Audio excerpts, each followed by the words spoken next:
For 2 decades, the community of Ormond Beach, Florida was haunted by the unsolved disappearance of Autumn Lane McClure.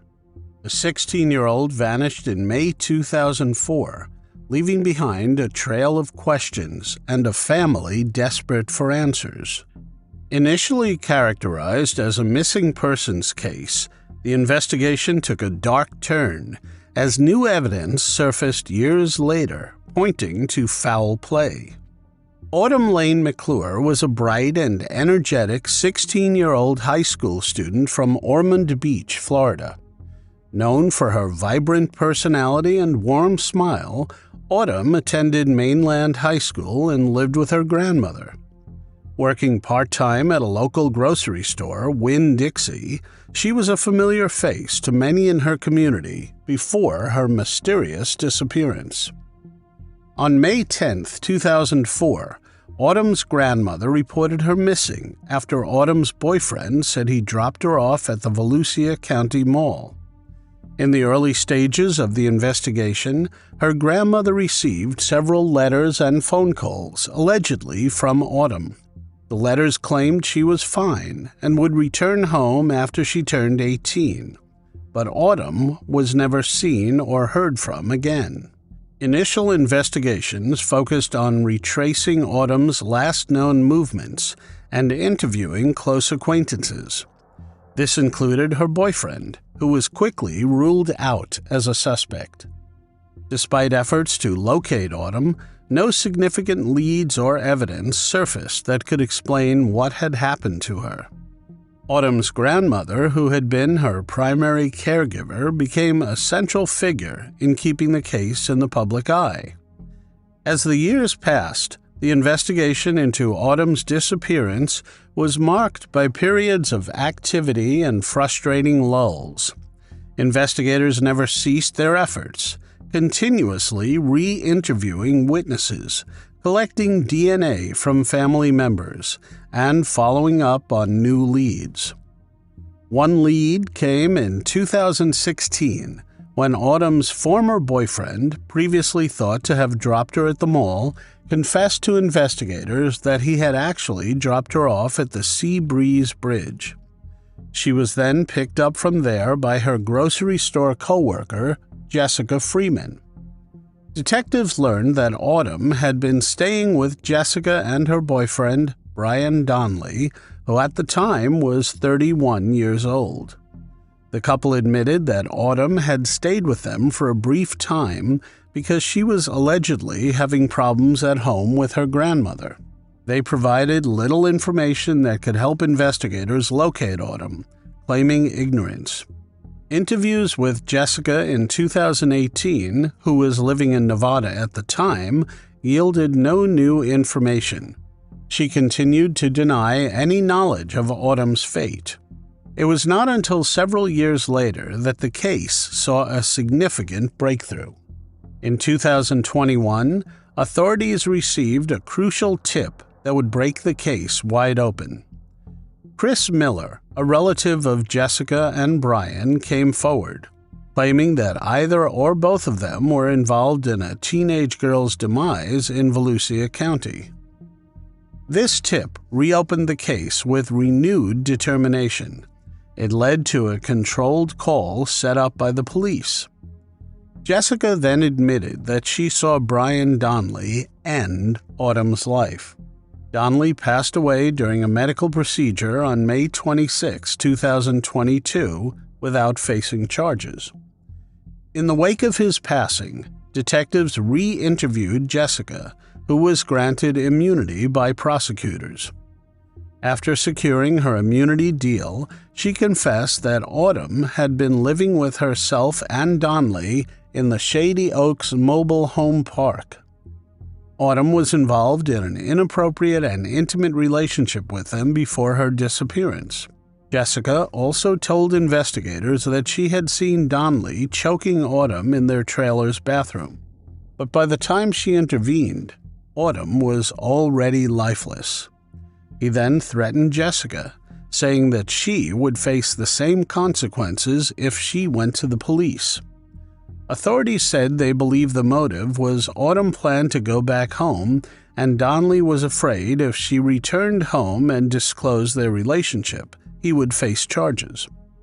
Jessica also provided investigators with crucial information on the location where Autumn's body would be buried. She pinpointed the place to the 1300 block of Hand Avenue in Ormond Beach. She recalled how Brian Donnelly had revisited the property in late 2021 or early 2022. He had seemed satisfied to find that a new home was being constructed over the area where he had allegedly hidden Autumn's body.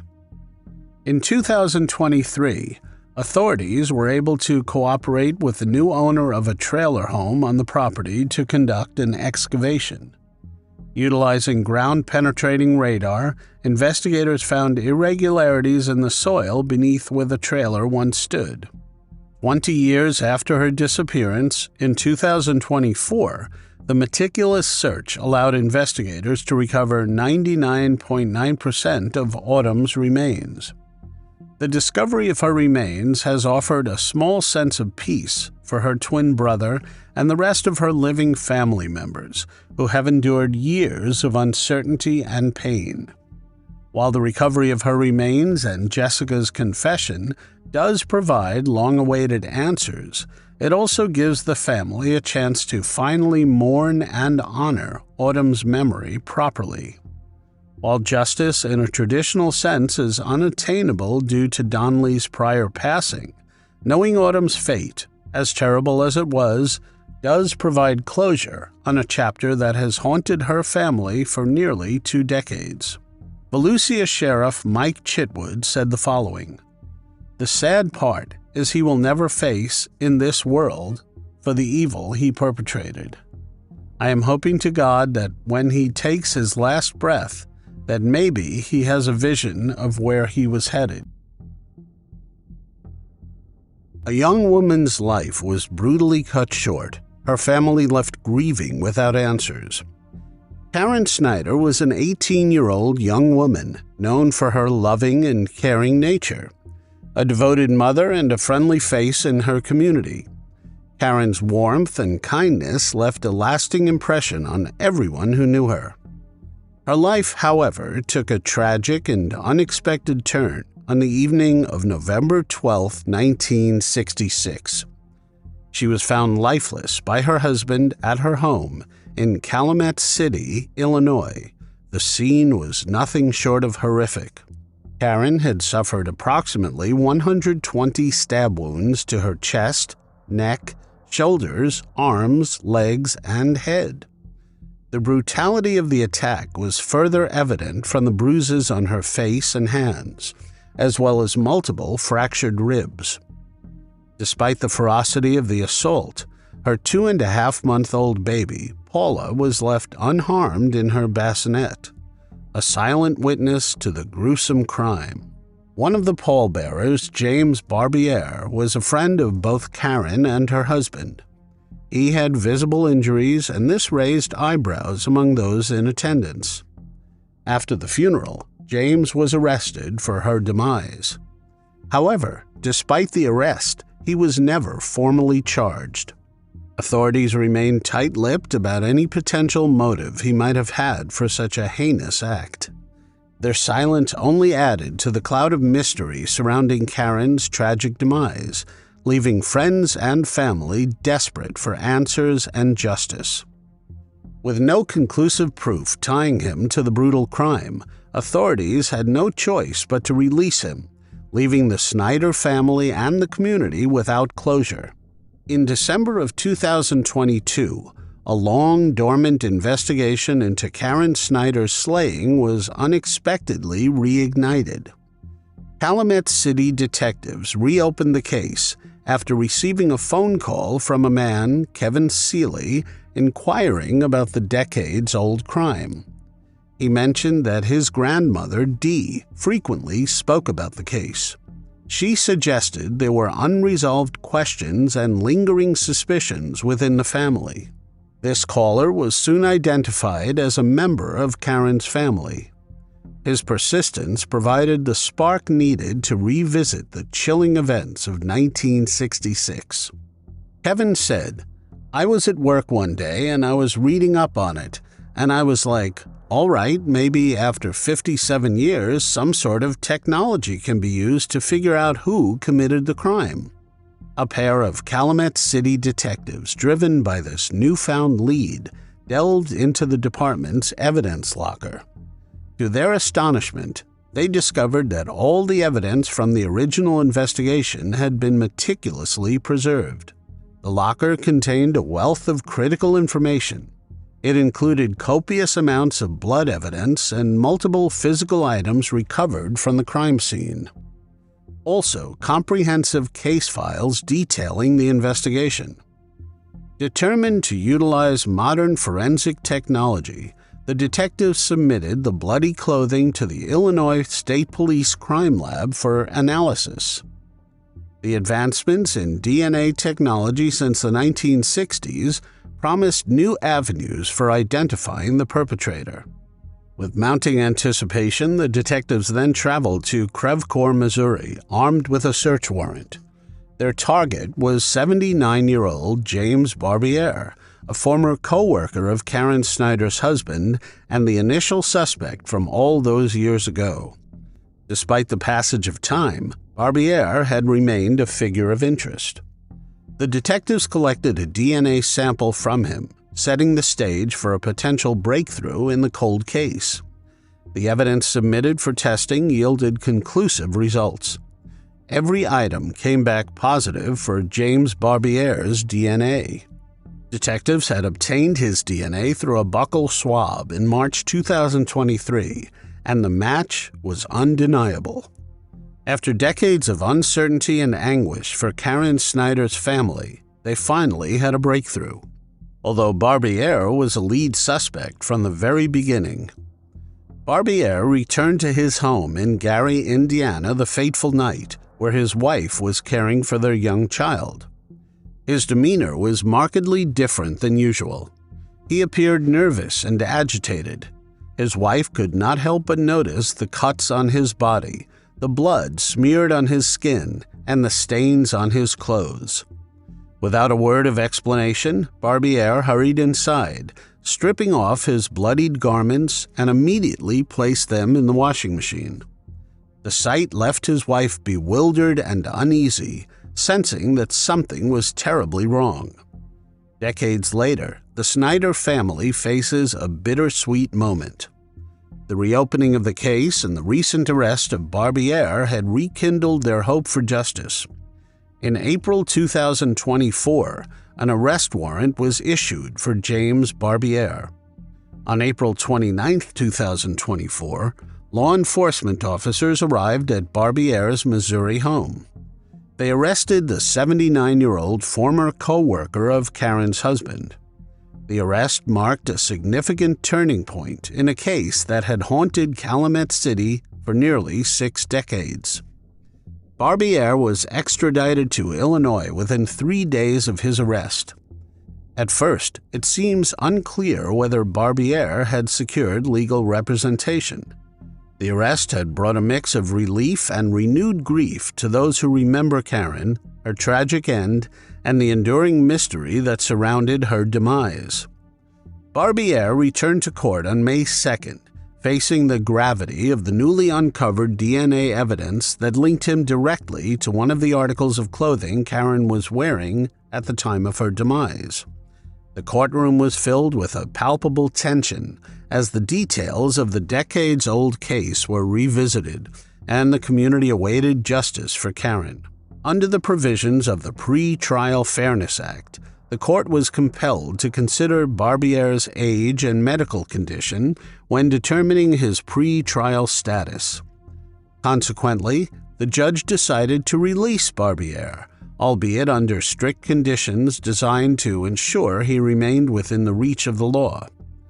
Barbiere's release, though conditional, stirred mixed reactions.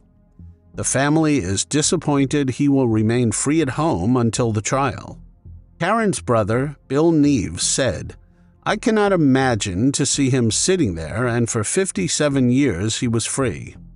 and my sister's been in the ground, and now we gotta hopefully present a good case and make sure he pays for what he has done. Yet the legal system's obligation to balance humane considerations with the pursuit of justice meant that Barbier would not remain behind bars while awaiting trial. The conditions of his release included regular check-ins with law enforcement, surrendering his passport to prevent any attempt to flee, and a mandate to remain under house arrest with electronic monitoring. These measures aimed to ensure that Barbier remained accountable and accessible to the court while addressing the concerns related to his health and age. Barbier is due back in court in Markham on May 21, 2024 for his next status hearing. Paula Larson, daughter of Karen, said, had he had more time, or maybe been even more deranged than he actually is, again my opinion, maybe he could have eliminated me as well. My family on my father's side had always said, this is the man. My father fought from the day he found her until the day he passed to try and bring this to justice. Paula said her mother was beautiful and that her family loved her very, very much. She received a phone call when the case was reopened. It was one of the best phone calls I have ever received. And the second best phone call was the other day when they called to tell me that the man was in custody and arrested. I had to drive past the cemetery the other day. I was alone in the car, and I said out loud, Mom and Dad, we got him. What if an unsolved mystery from decades ago suddenly unraveled, revealing dark secrets and hidden truths? How does a community come to terms with a brutal crime after years of unanswered questions? And what happens when a confession brings new hope to a cold case? In June of 1964, a fisherman pulled a severed human arm from a gravel pit east of Tip City on State Route 571 in Ohio. This gruesome discovery triggered an intensive search to locate the rest of the remains. Efforts to drain the gravel pit proved futile, leaving investigators desperate for leads. 4 days later, another fisherman made a chilling discovery. A burlap bag was found in a channel of the old Miami-Erie Canal. It contained a dismembered human torso. The puzzle was further pieced together when a head and a leg were found in the canal. The remains were identified as 43-year-old Daisy Evelyn Shelton, a mother of Dayton, Ohio. Daisy lived off Springfield Street and worked at Delco, an automotive electronics corporation. According to a missing persons report filed by Daisy's daughter Rita, she was last seen in late August 1963. Daisy reportedly left the house that evening, telling her daughter that she would soon return home, but she never came home. Daisy was known for providing for those around her and was regarded as a helpful person among her family. Her life had been brutally cut short, and the circumstances of her demise sent shockwaves through the community.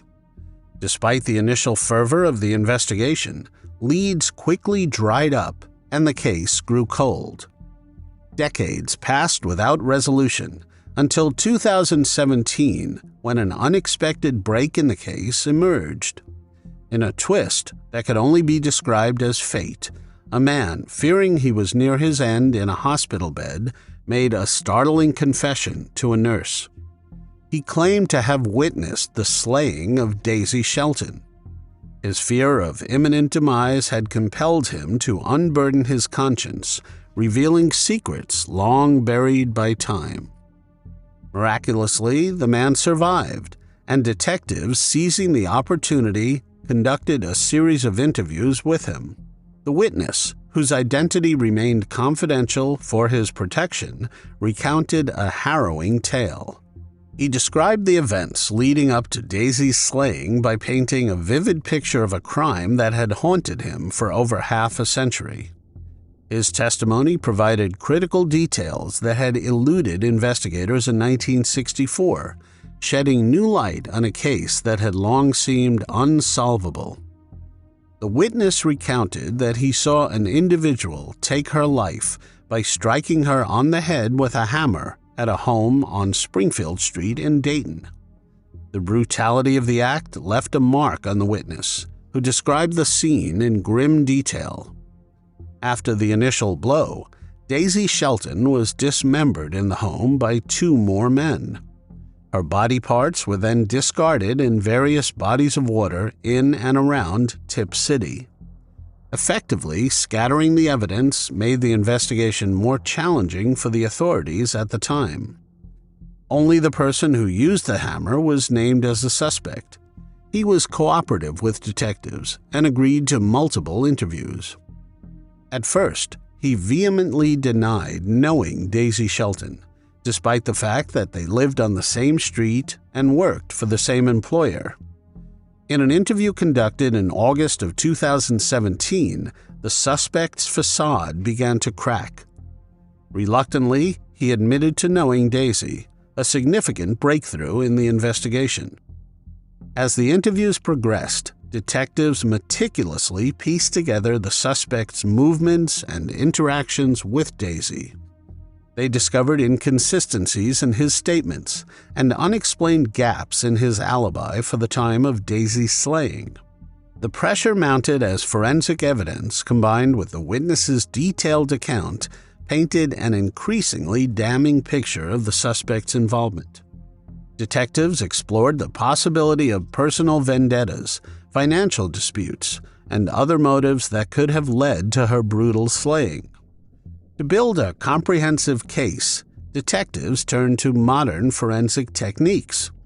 They re-examined the burlap bag and other physical evidence, hoping to find DNA traces or fingerprints that could irrefutably link the suspect to the crime.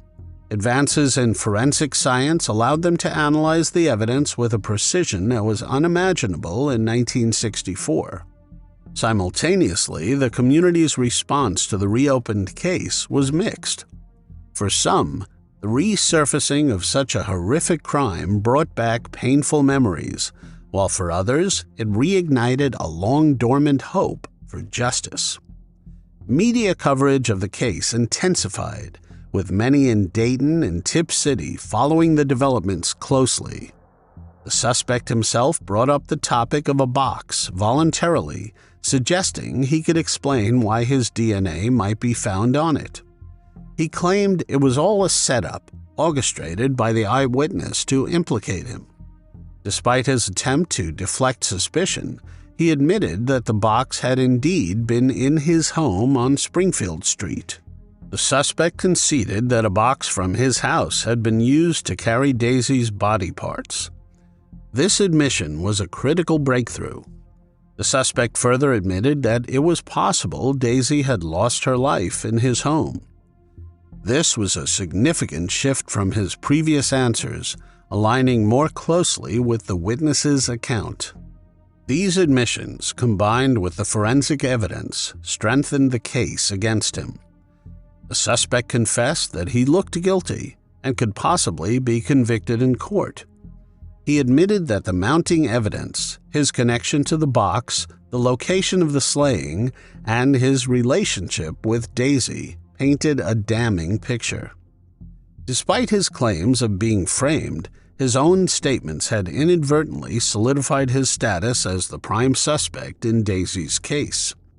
Detectives continued to build their case, piecing together the timeline of events leading up to Daisy's demise. They scrutinized the suspect's background, seeking any history of violent behavior or other potential motives. In light of the new evidence and the suspect's partial confessions, the case against him grew stronger. The prosecution prepared to present a comprehensive narrative that would encompass the witness's testimony, forensic findings, and the suspect's own incriminating statements. The goal was to provide a clear and convincing argument that would lead to a conviction, and finally bring justice to Daisy Shelton. The witness testified at a grand jury hearing, but lost his life before the suspect could be prosecuted. The suspect, who was not named, passed away in September 2022 at the age of 92. Despite his demise, the grand jury hearing provided crucial insights into the case. They revealed the depth of the investigation and the compelling evidence gathered against him. The suspect's testimony and the findings were meticulously documented, ensuring that Daisy Shelton's story would not fade into obscurity. Law enforcement officials and legal experts analyzed the suspect's testimony and the accumulated evidence. They strived to piece together a comprehensive account of the crime. The courage of the eyewitness, who broke his silence after so many years, was instrumental in reigniting the case. His detailed confession, alongside the suspect's reluctant admissions, solidified the narrative of Daisy Shelton's tragic end. Although the suspect's demise precluded a formal trial, the investigation's transparency brought some solace to the community. Public statements from detectives affirmed that every effort had been made to uncover the truth and bring justice to light. Finally, after 60 years, on March 29, 2024, the Miami County Sheriff's Office announced that prosecutor Anthony Kendall determined Daisy Shelton's case was solved. They decided this due to the confession from the suspect, who has now passed away, as well as other evidence. Daisy's granddaughter, Maria Walling, said that her father, Rodney, also passed away before learning what happened to his mom. Maria said, "They never found the slayer when they found all the body parts, and it really messed him up. She knows the names of the men involved in her grandmother's slaying, but deputies will not release them. I am like, finally, they found the perpetrators. There were 3. I am going to feel bad for the families who are going to find out about how they took my grandmother's life." And while the family has answers to who was responsible for taking the life of Daisy, police have yet to confirm a motive.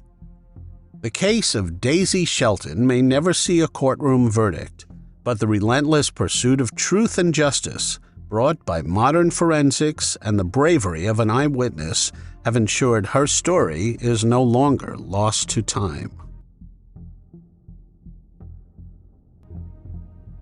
Have you ever wondered how a routine jog on a serene morning could turn into a nightmare that haunts a community for over 4 decades?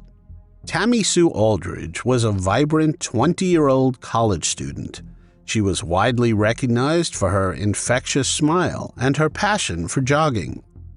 Tammy's life epitomized the innocence and promise of youth, filled with dreams and ambitions for the future. Her dedication to fitness was well known among her friends and family.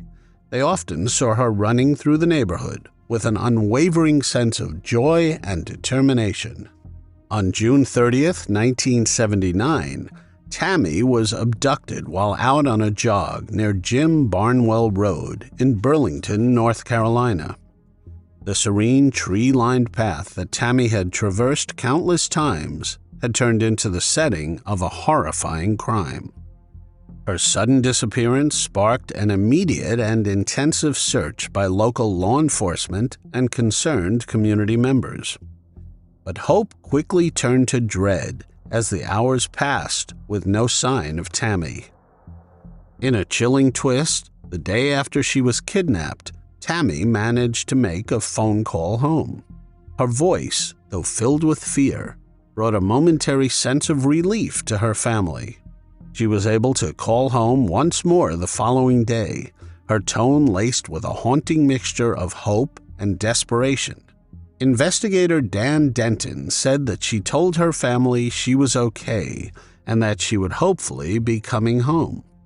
Her family clung to the faint hope that these calls meant she was still alive and might be rescued.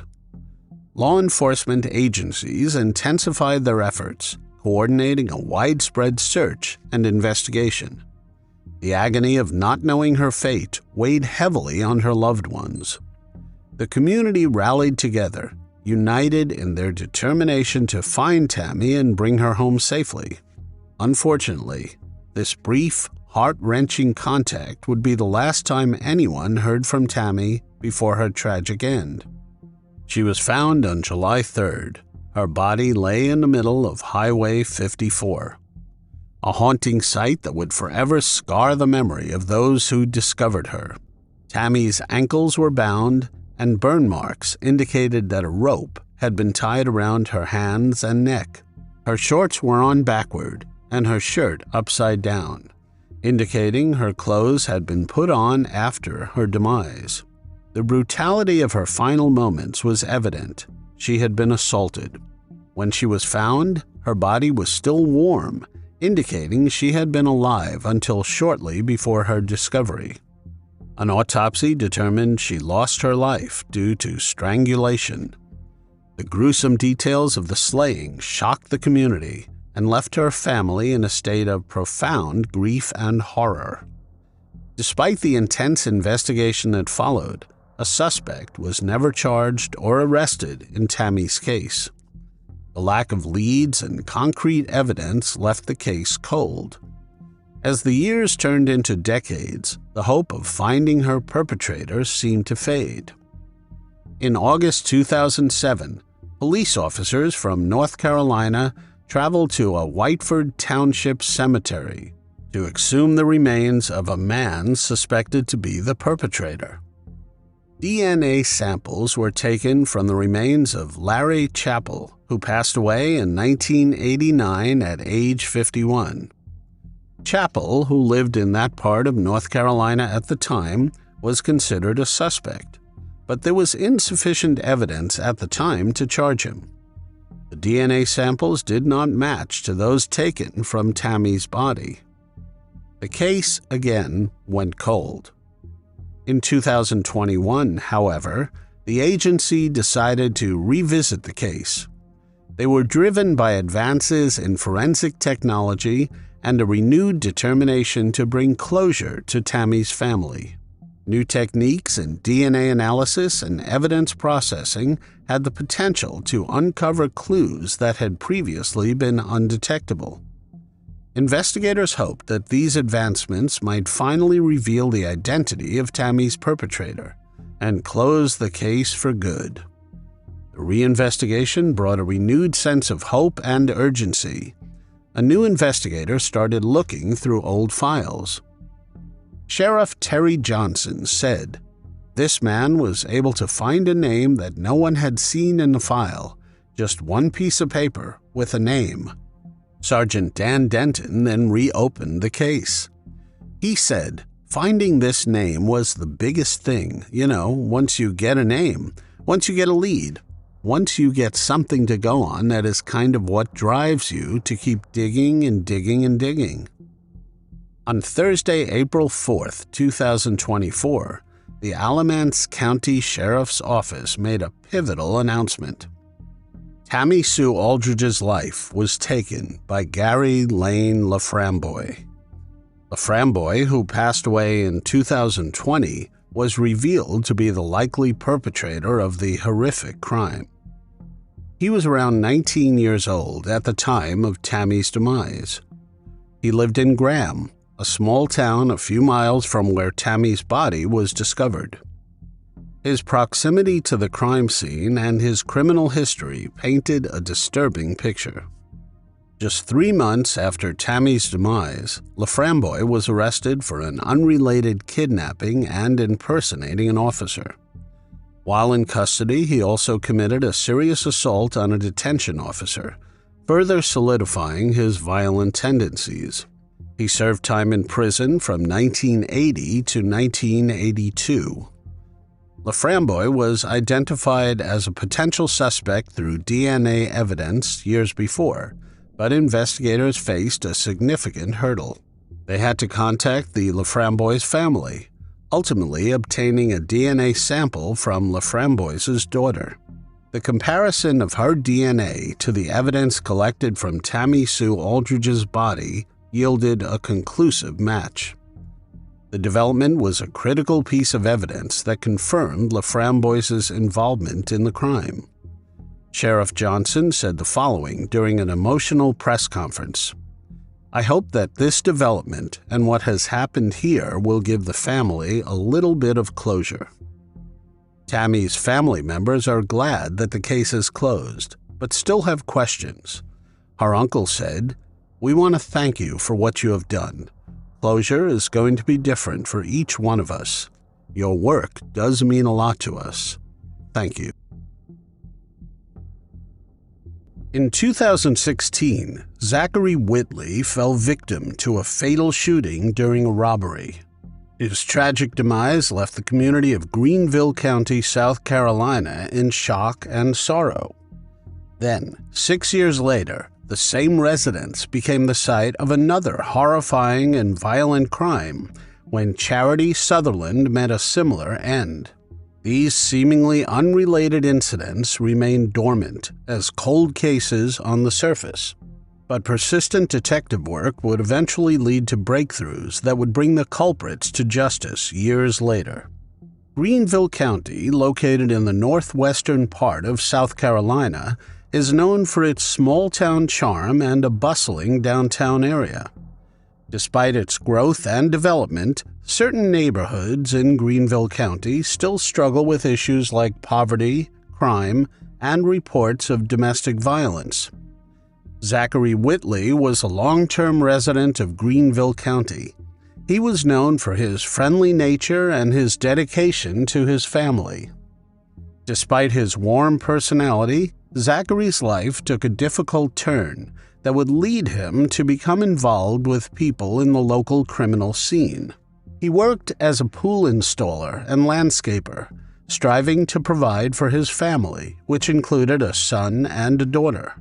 Charity Southerland was a beloved member of the Greenville community, remembered for her kind and generous spirit. Undeterred by becoming a mother at a young age, Charity was determined to create a better life for her child. She was dedicated to her family and was known for her infectious smile and caring nature. Both Zachary Whitley and Charity Southerland had no idea that their lives would be brutally cut short under eerily similar circumstances in the same house. On a quiet Sunday afternoon in Pelzer, Greenville County, the peace of the day was shattered by a violent confrontation. On April 16, 2016, around 4 p.m., a dispute erupted into gunfire on 220 Eastview Road. Inside the home, Zachary Whitley, who was 31 at the time, found himself caught in a fatal crossfire. As chaos ensued, Zachary was struck by a single bullet to the chest. Despite the severe injury, pure adrenaline drove him to attempt to escape. He staggered out of the house, clutching his chest, but collapsed in the front yard before reaching his vehicle. He succumbed to his injuries before help could arrive. The scene inside the house was equally harrowing. 3 other individuals, Zachary's friends, were shot multiple times and left seriously injured. One victim was airlifted to Greenville Memorial Hospital, while the other 2 were transported by ambulance, all fighting for their lives. Witnesses described the suspects to the authorities, leading to the release of detailed descriptions. A group consisting of 3 males and a female getaway driver in a silver Toyota. The first suspect was described as a skinny black male in his early 20s. He wore jeans and a black cut-off t-shirt, standing at 5 feet 6 inches tall and weighing 120 to 130 pounds. The second male suspect had long blonde dreadlocks, wore a bright Bob Marley jacket, and stood at 5 feet 10 inches tall, weighing 160 to 170 pounds. The third male suspect was noted for his white attire and possibly dreadlocks, standing at 6 feet 1 inch tall. The female getaway driver was described as heavy-set with short hair. Even with these detailed descriptions, no immediate arrests were made. This left both law enforcement and the community eager for resolution and justice. While Zachary's loved ones were left to mourn his loss, investigators worked to piece together the events of that tragic day. As weeks turned into years, the intensity surrounding Zachary Whitley's case began to wane, and the once promising leads grew cold. Although law enforcement made exhaustive efforts, the elusive perpetrators seemed to vanish into thin air. Then, in 2022, amid the lingering sense of frustration left behind from Zachary's case, a chilling sense of déjà vu gripped Greenville County. A new tragedy cast a dark shadow over the community once more. On April 2, 2022, there was another tragic shooting at 220 Eastview Road, the same address where Zachary Whitley had been slain years earlier. In the early morning hours, 21-year-old Charity Southerland was fatally shot in her home. Charity's 3-year-old son was present at the crime scene, and she was found lifeless in her bedroom. The investigation into the violent crime was immediate. Law enforcement, driven by a commitment to bring justice to the grieving family, worked tirelessly to gather evidence and follow leads. This happened only months after her brother passed away in a fatal car crash. Progress in the case seemed to come to a standstill in the months following Charity's horrifying end. On April 2, 2023, her family and friends held a vigil at Herdklotz Park to bring attention to the case again. Her father, Linny, recalled her positive impact on those around her, saying, She was just such a good person. Everybody she encountered loved her character. She was just a lovable kind of a person, a likable kind of person. You wanted to be around her. On February 16, 2024, the Greenville County Sheriff's Office announced significant breakthroughs in the two cold cases during a press conference. Sheriff Hobart Lewis revealed that the investigations unit had solved both slayings of Charity Southerland in 2022 and Zachary Whitley in 2016. Despite being unrelated, both crimes occurred at the same property, 220 Eastview Road in Pelzer. The 2022 case saw new developments when the GCSO Cold Case Unit identified 22-year-old Charles Russell Reams as the suspect in Charity Southerland's crime. Although Reams, the father of her child, had been a person of interest from the beginning, initial evidence was insufficient for charges. Charity's demise was following what was believed to be an ongoing domestic-related issue inside her home. In January 2023, Reams was arrested in Rome, Georgia, on unrelated assault charges. He kidnapped a woman and hit her in the face with a gun, causing bruising, swelling, and a busted lip. He is also accused of attempting to strangle the victim. The investigators could then link DNA evidence and witness testimony to Reams.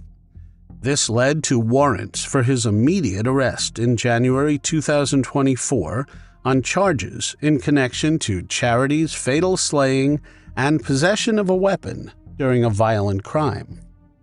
Reams remains in custody at the Floyd County Detention Center in Georgia without bond, pending extradition. In the 2016 case, the slaying of Zachary Whitley was attributed to 34-year-old John Wesley Nix. Authorities identified it as an illegal substance-related deal gone bad. Nix went to the home on Eastview Road to sell illegal substances and ultimately shot 4 people. Cold case investigators re-examined the case in 2022 after it had stalled. Utilizing improved DNA forensic technology and conducting follow-up interviews, investigators secured witness statements and DNA evidence that identified Nix as a shooter. The GCSO Fugitive Apprehension Specialized Investigations Team arrested Nix at his job on Wade Hampton Boulevard. Nix was charged with a violent crime, as well as assault and battery, attempted robbery, possession of a weapon during a violent crime, and criminal conspiracy. He is currently in the Greenville County Detention Center without bond. The GCSO is still working to identify 2 other suspects involved in the incident. The recent breakthroughs in the cases of Charity Southerland and Zachary Whitley bring much-needed closure to their families after years of uncertainty and grief. Jessica Kemp, Charity's sister, said, "I am grateful for whoever the victim was in Georgia that had the courage to say something. I wish my sister had that same courage because she would probably still be here today." Her mom, Fema Hester, said she is thankful for the woman who came forward and helped put Reams behind bars. "I think if it was not for her doing what she did, it might have taken longer for investigators to find the evidence that they needed to get him. She is my angel." The family is working to obtain full custody of Charity's son, Raheem, following his father's arrest. The arrests of Charles Russell Reams and John Wesley Nix highlight the dedication of the Greenville County Sheriff's Office to finding justice for the victims. As the legal process continues, the community stands together in support of the victims' families, honoring Charity and Zachary's memories. In 1991, the seaside city of Ventura, California, was rocked by the brutal slaying of Danielle Clause, a beloved artist. It was a tragedy that would haunt the community for over 3 decades. Despite years of silence, advancements in forensic genealogy finally shed light on the decades-old mystery, bringing some closure to her family and the community. Born on July 24, 1948, Danielle Clause was a talented and sensitive artist, known for her evocative poetry and creative spirit. Despite battling significant personal challenges, including addiction, she made remarkable strides towards recovery. Danielle managed to turn her life around and then went on to dedicate herself to helping others facing similar issues. She worked at an adult school in Ventura, where she provided support and guidance to others dealing with addiction. Danielle was also an accomplished poet. She collaborated with her sister on a poem titled "Sheltered Heart." It poignantly depicted a bruised and bleeding heart attacked by cruel viciousness. This imagery would tragically echo the circumstances of her own demise. On the evening of July 15, 1991, Ventura, California experienced a night that would haunt the community for decades. Danielle, who was 42 years old at the time, was seen around 8 p.m. conversing with a man. This was at the corner of Hemlock Street and Thompson Boulevard. This would be the last time anyone would see Danielle alive. Danielle's husband reported her missing the next day when she failed to return home. On the morning of July 16, 1991, her partially clothed and beaten body was discovered on a hillside on Tioga Drive in a flood control catch basin, about a mile from where she was last seen. The discovery of her body sent shockwaves through the community and initiated a thorough investigation by the Ventura Police Department. The crime scene was grim. Danielle had suffered severe blunt force injuries to her head. An autopsy would later confirm that there was evidence indicating she had also been assaulted. Near her body, investigators found a blood-stained rock, believed to be the weapon used to take Danielle's life. Detectives meticulously collected evidence from the scene, including fingerprints, cigarette butts, trash, papers, and anything that seemed out of place or disturbed. But even with their thoroughness, the immediate investigation faced challenges. Witnesses described seeing a white pickup truck near the scene, but identifying the vehicle's owner proved difficult. Detectives canvassed the area and interviewed numerous individuals, but were unable to locate the suspect or gather enough leads to make an arrest. Their efforts were not enough to keep the investigation from hitting an end, and eventually the trail went cold. The physical evidence collected, including DNA from the assault kit, was not enough to identify a suspect with the technology available at the time. For more than 2 decades, Danielle's tragic demise remained unsolved. Her case file grew to over 1,000 pages as investigators documented every avenue explored and every lead followed. This would change in 2018 with the capture of the Golden State perpetrator, achieved through forensic genetic genealogy. This case would go on to revolutionize cold case investigations nationwide. Officer Tyler Buck, a new detective with the Ventura Police Department's Major Crimes Unit, dedicated several hours each week to cold cases. He had a particular interest in the potential of DNA technology to help solve them. He meticulously studied the 1,000-page case files, hoping to uncover overlooked details. Buck noted that the case's DNA sample had been entered into CODIS, but unfortunately, no matches were found. Buck then reached out to the crime scene investigations team and reviewed the evidence. He discovered that the weapon, a rock, and Danielle's fingernail clippings had never been tested for DNA.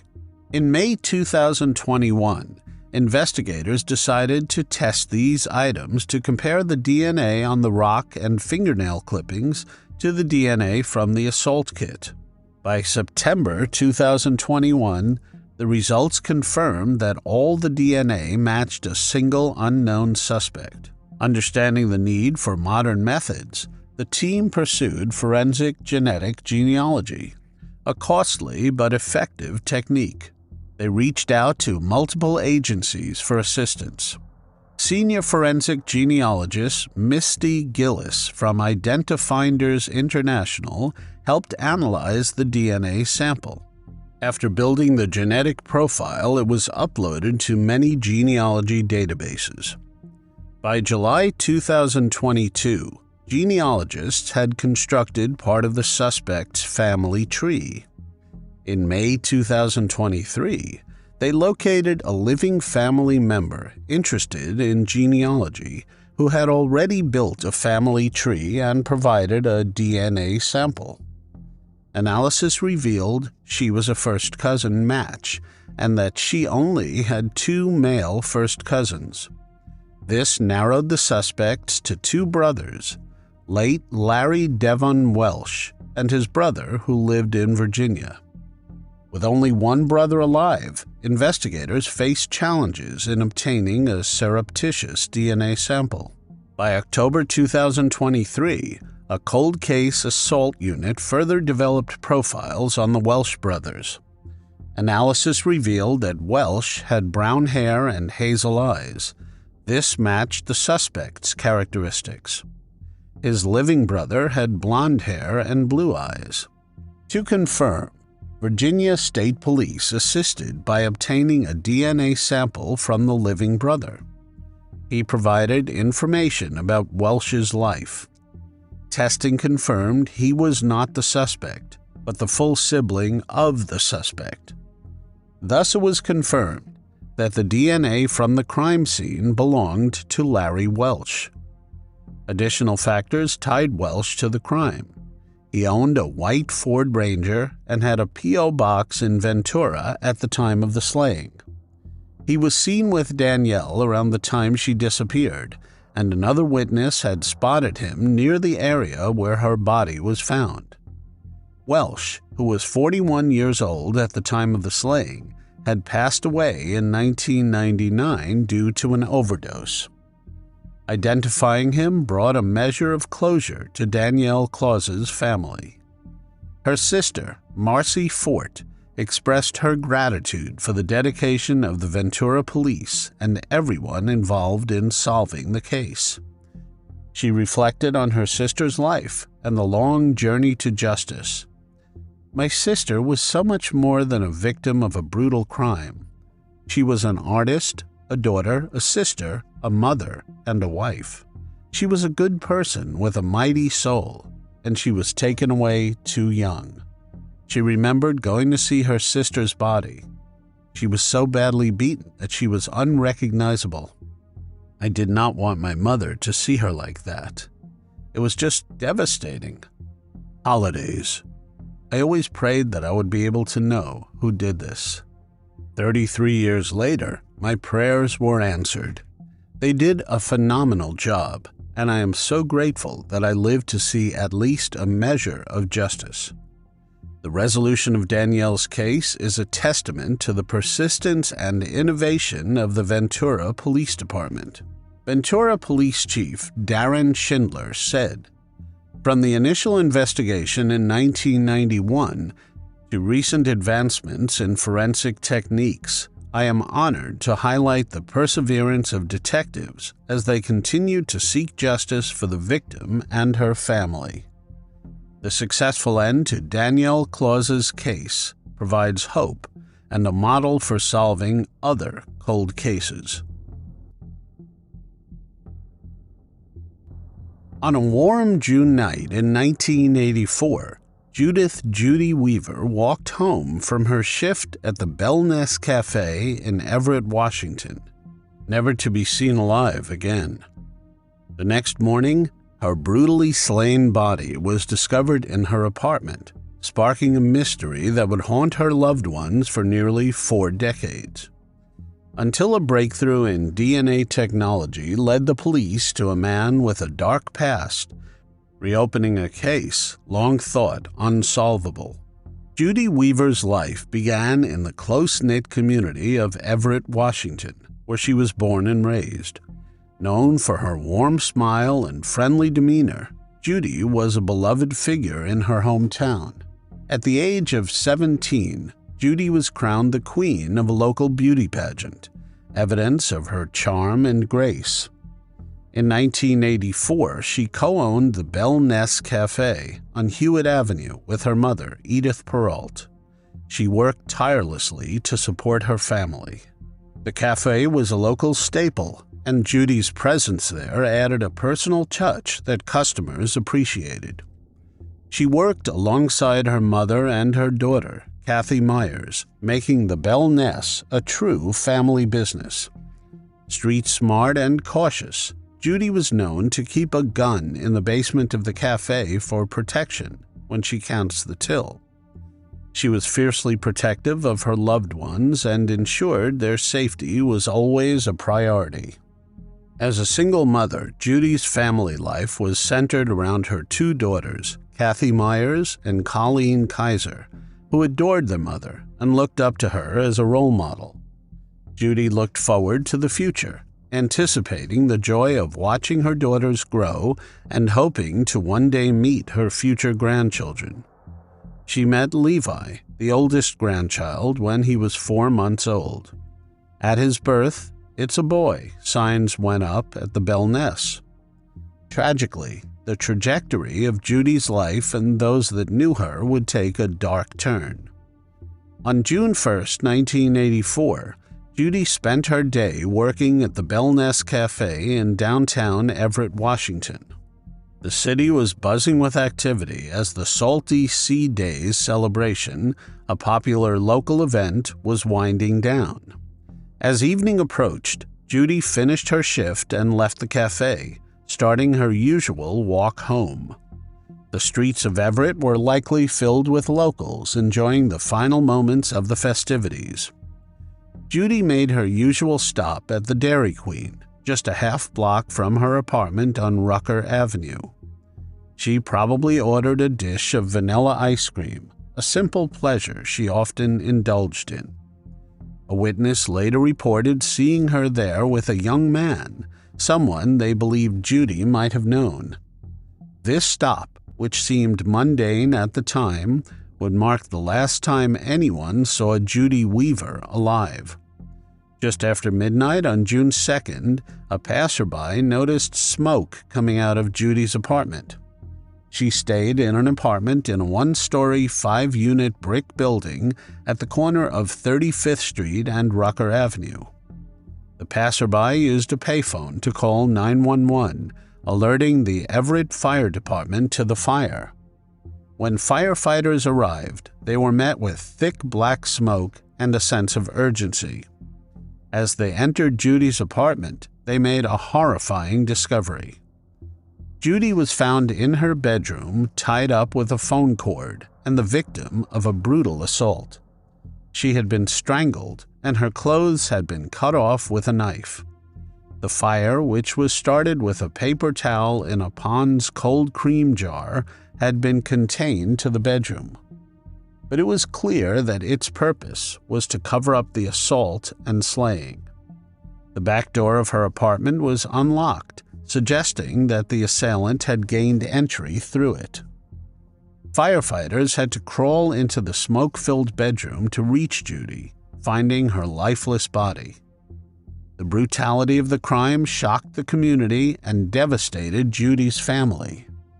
Her daughters, Kathy and Colleen, were thrust into a nightmare, grappling with the sudden and violent loss of their mother.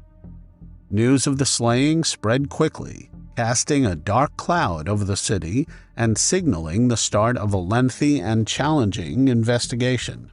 In the immediate aftermath of Judy's brutal slaying, the Everett police launched an intensive investigation to find her assailant.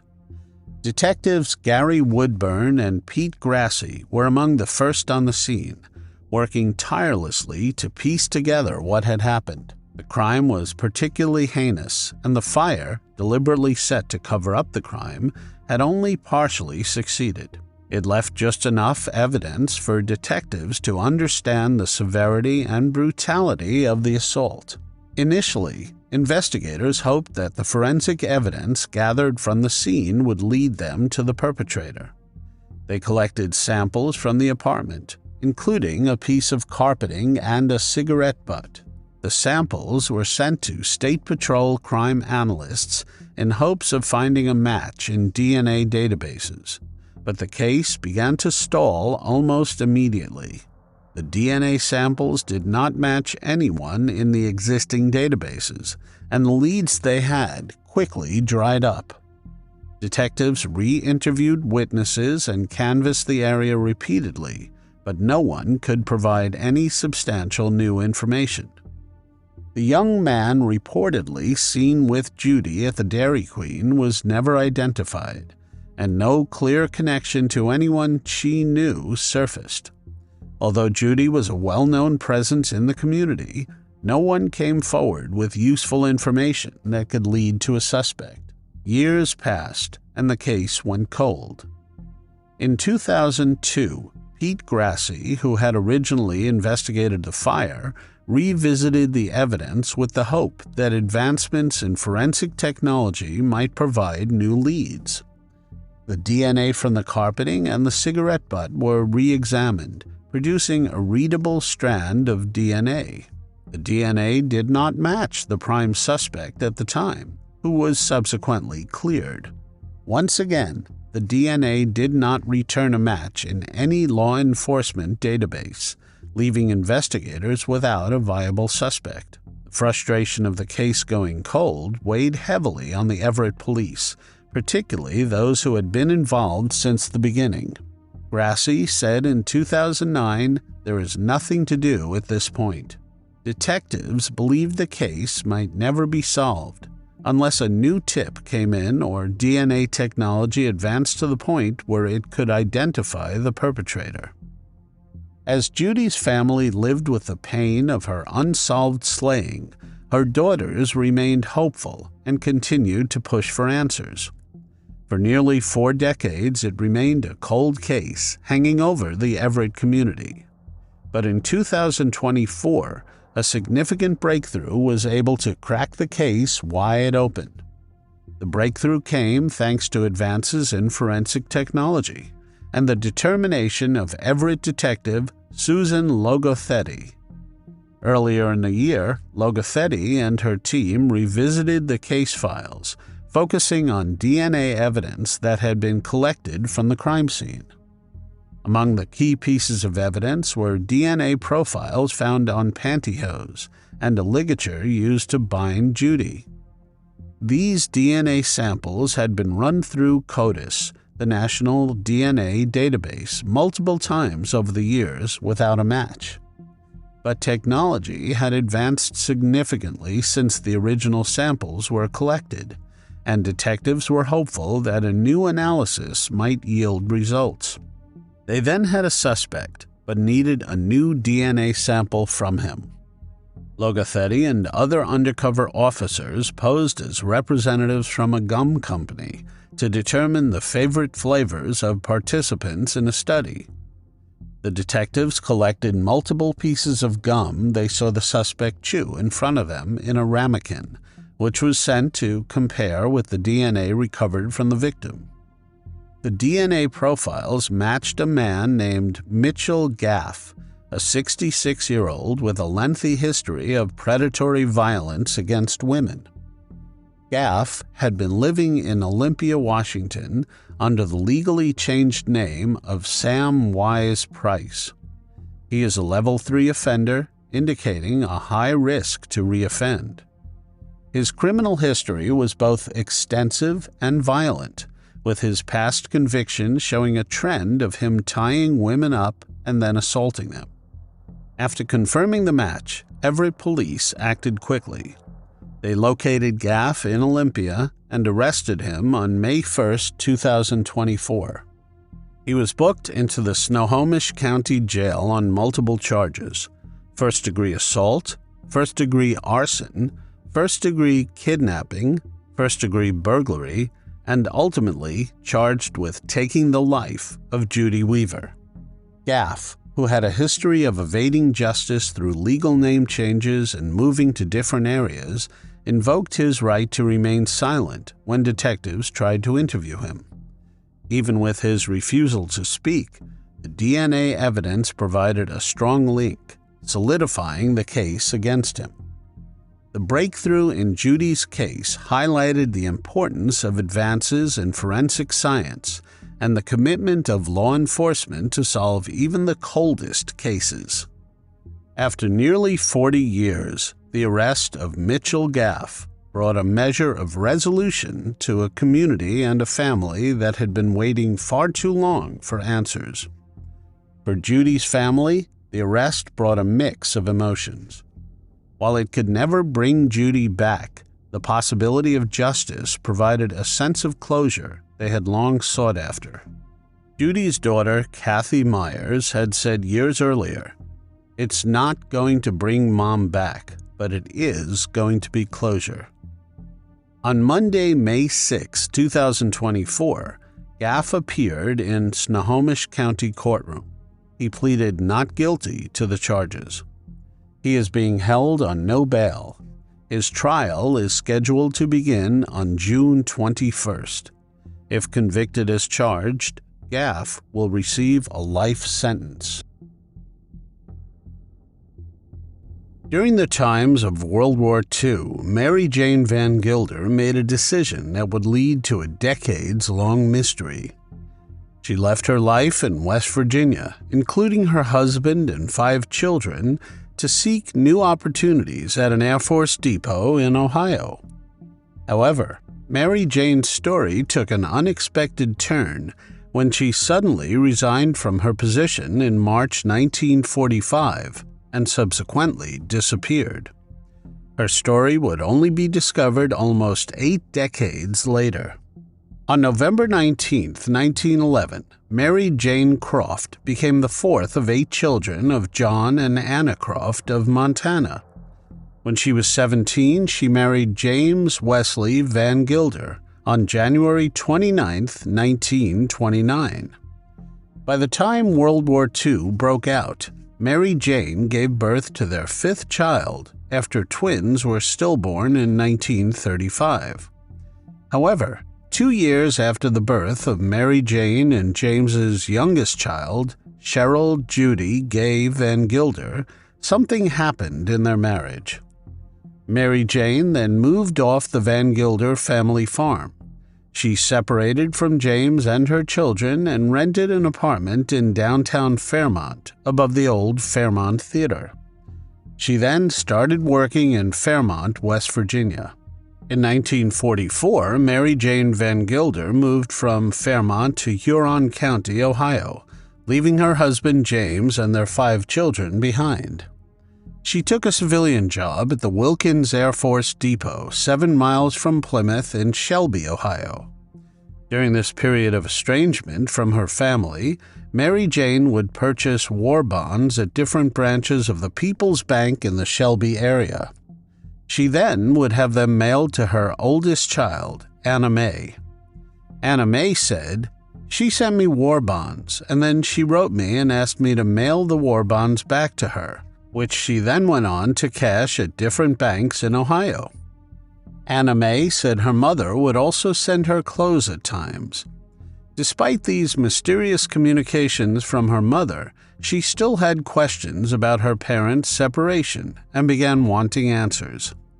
In January 1945, Mary Jane requested all the bonds be sent back to her.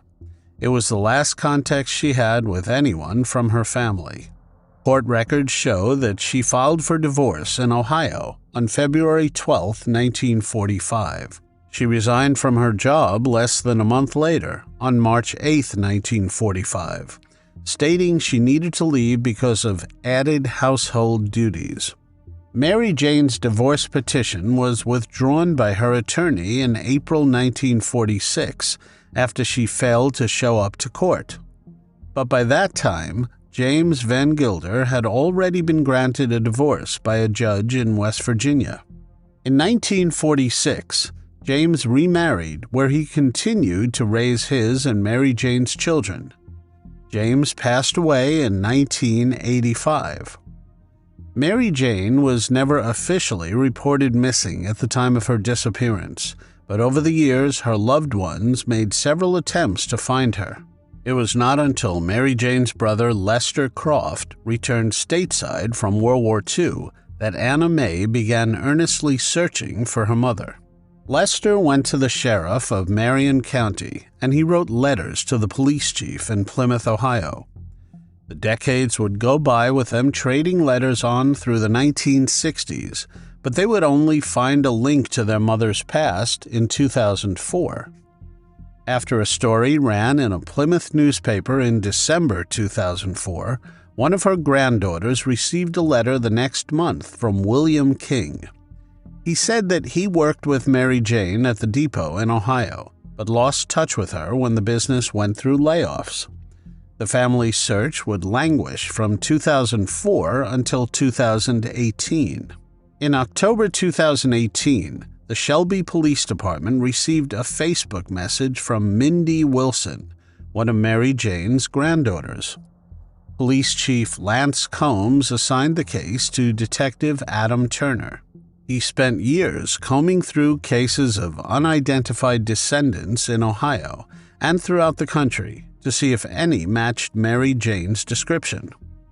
During the course of his investigation, he came across a newspaper article about a Jane Doe found in Preble County, Ohio in the 1960s. The description of the woman's remains sounded like a possible match to Mary Jane. The remains were exhumed in late 2019 and taken to a state crime lab. Turner said, "They told me that they were able to do some DNA testing, and the body was not Mary Jane Vangilder. The story could have ended here." Turner said, "I could have easily just said, 'I am done. This is not mine anymore. This is Preble County's.' But he decided to press on, partnering with Moxie Forensic Investigations to develop a DNA profile and use investigative genetic genealogy to crack the case. It took 3 years, some delays due to the pandemic, before they learned Preble County Jane Doe was not a woman after all. The DNA matched to the closest relative to the human remains, a great-niece, Tina Barrett of Cincinnati. Tina had uploaded her DNA profile to GED Match, a public genealogy database where users can opt in to share their information with law enforcement. The human remains belonged to Albert Frost, a man from Hamilton, Ohio, who went missing sometime in the early 1960s. So why did the coroner believe Albert was a woman when his body was found in May 1968? His remains were badly decomposed and spread out over about 75 feet. Albert was also very thin and short, so Turner thinks that may have led to the mistake. The coroner was not able to determine the cause of demise. Turner said, "The rumor from some of his surviving family members, his nieces and nephews, were that Albert was beaten to his end outside of a bar in Eaton, Ohio." When Turner reached out to Tina, he unlocked another mystery. Tina said the following: "Initially, I thought they were talking about my great-aunt Clara, because until that moment, I did not know that Albert existed. No one talked about it." It turns out there were two missing siblings in the same family. Albert had a sister named Clara, who also disappeared and was never seen again. She went by the nickname Inez and was in her early 20s when she went missing about a decade before Albert, in the 1950s. The young mother was living in Cleveland, Ohio at the time of her disappearance. Several family members told Turner that Clara's mother sold her to a man who later became her husband. They had 2 kids together, who were just a baby and a toddler when she vanished. Clara's family thought her disappearance was suspicious and told police her husband had been physically abusive to her. At the time, Clara's husband told police she had just run off. Tina said she was not the type of person who would just get up and leave. Turner discovered that her husband had remarried by about 1952 and moved the children to Pennsylvania. Based on information from her family, Clara's husband, who passed away decades ago, is now a suspect in this case. The investigation into Mary Jane's disappearance was again an unsolved cold case. Turner caught a break in the cold case when he obtained Mary Jane's military personnel file and published it online. A civilian sleuth, as Turner calls her, had been following the case. In November of 2023, the woman came across the name Percy L. Sebrin. They then investigated this person and found that he had also worked at the Wilkins Air Force Depot in Ohio, like Mary Jane. Employee records show that she was promoted to high-lift fork operator in February 1945, a few days after filing for a divorce. She took the position from Percy and likely received training from him. Turner said the following on this breakthrough: "This name was among dozens of others located throughout Mary Jane's military file, but it would be this one alone that would prove crucial. Percy passed away in 1969 in Kansas City, Missouri. He was run over by a train." But Turner was able to locate his records and found he had been married to a woman named Mary Jane Sebrin. She had the same birth date as Mary Jane Vangilder and passed away in 1990. The couple lived in Arkansas and had 2 children, including a son named Percy Jr., who was born in December 1945. This is 9 months after Mary Jane left her job at the Wilkins Air Force Depot. Turner reached out to one of Percy Jr.'s children on Facebook, Bobby Sebrin, and she told him she did not know much about her grandmother's life and that it was not discussed. Turner said that Bobby and her siblings sent him photographs of their grandmother, clearly showing that Mary Jane Sebrin was indeed Mary Jane Vangilder. He also compared their signatures. There were distinct similarities in how each letter was shaped and formatted. A DNA test done in 2024 made it official. Mary Jane Sebrin was, without a doubt, Mary Jane Vangilder. Mary Jane Sebring had somehow obtained and was using a different Social Security number than the one that was found in her military personnel file. Mary Jane passed away on May 31, 1990, of colon cancer, and was buried alongside her husband Percy in his home state of Louisiana. According to her grandchildren, the Sebrings, Mary Jane was the perfect grandmother, and they described her as incredible. She loved to garden, and her favorite flower was the hydrangea. She liked sun tea, and she was a great cook. When Mary Jane was very sick, Turner said she told one of her granddaughters that there was something she could not tell her, and that she could never find out. He said her granddaughter just assumed that her grandmother was just talking gibberish, but now it all makes sense. Turner said finding out what really happened to Mary Jane has been very painful for the Vangilder children and grandchildren, who spent decades searching for her. Mindy Wilson, who never got the chance to meet her grandmother, said she was very thankful to be able to deliver the news to Mary Jane's surviving children. Mindy said, "This has been a long time coming and a long journey, but our family finally has closure. This journey of searching for our grandmother started many years ago, before I was even born." Turner said the Sebring grandchildren have also been experiencing the gamut of emotions because their grandmother never told them who she really was and misled them about her past. He also added that what is unknown and what will probably never be known is why Mary Jane decided to leave her family behind in West Virginia and start a new life elsewhere. A family who loved her, cared for her, and missed her for 79 years. What it shows is that our decisions can reverberate through time and distance and affect generations of our immediate family and descendants. Our choices in life need to be made in the consideration of how it will affect those who love us. It turns out Mary Jane had a second secret life and family. Neither family knew about the other. The mystery of Mary Jane Vangilder's disappearance was not one of foul play, but rather a tale of reinvention. She chose to leave her past behind and start afresh, a decision that remained undiscovered until Detective Turner's persistent investigation brought closure to a family's long-standing search.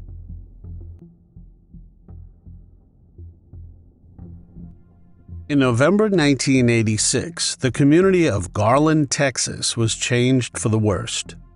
Barbara Fay Villarreal's lifeless body was found by her husband.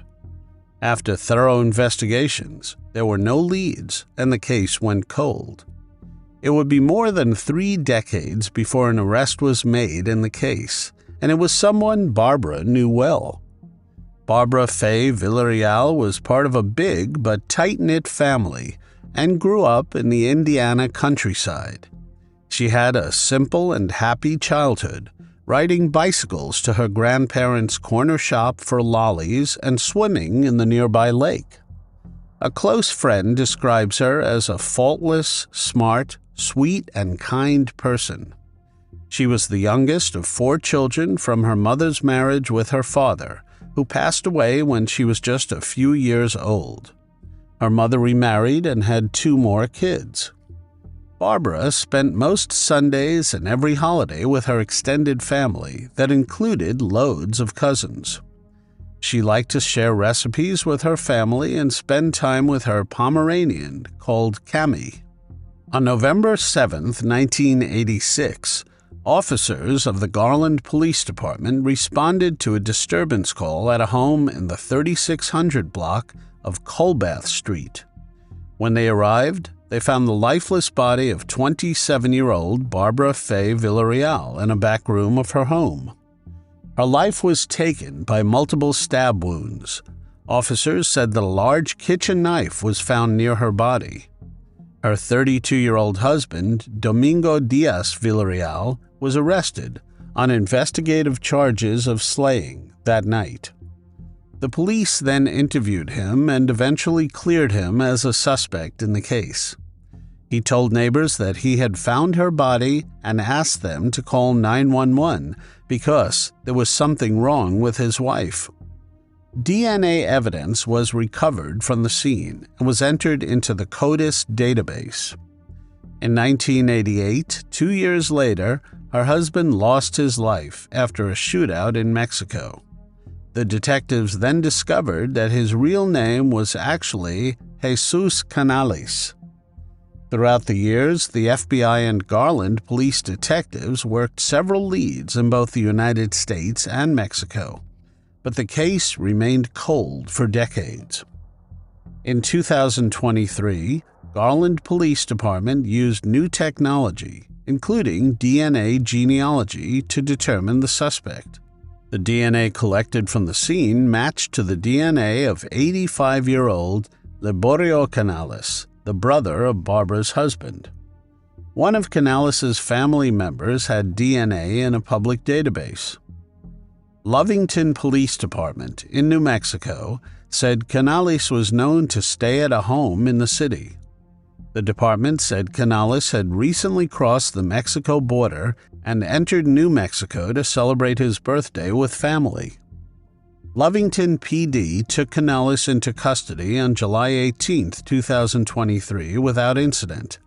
He was then booked into the Lea County Detention Center on a federal warrant on the charge of taking the life of someone.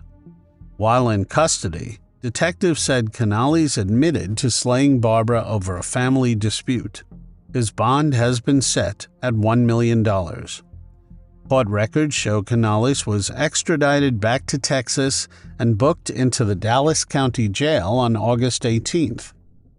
The police department said in a statement, "The Garland Police Department is thankful for the assistance of the Dallas FBI Violent Crimes Task Force, the Lea County Sheriff's Office, and the Lovington, New Mexico Police Department for help bringing closure on this cold case and closure for Barbara Fay's family." Her family can now finally understand the events that led to Barbara's untimely end and begin the process of healing.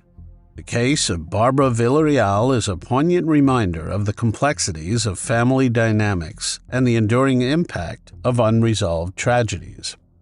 It also highlights the importance of perseverance in the pursuit of justice, no matter how much time has passed.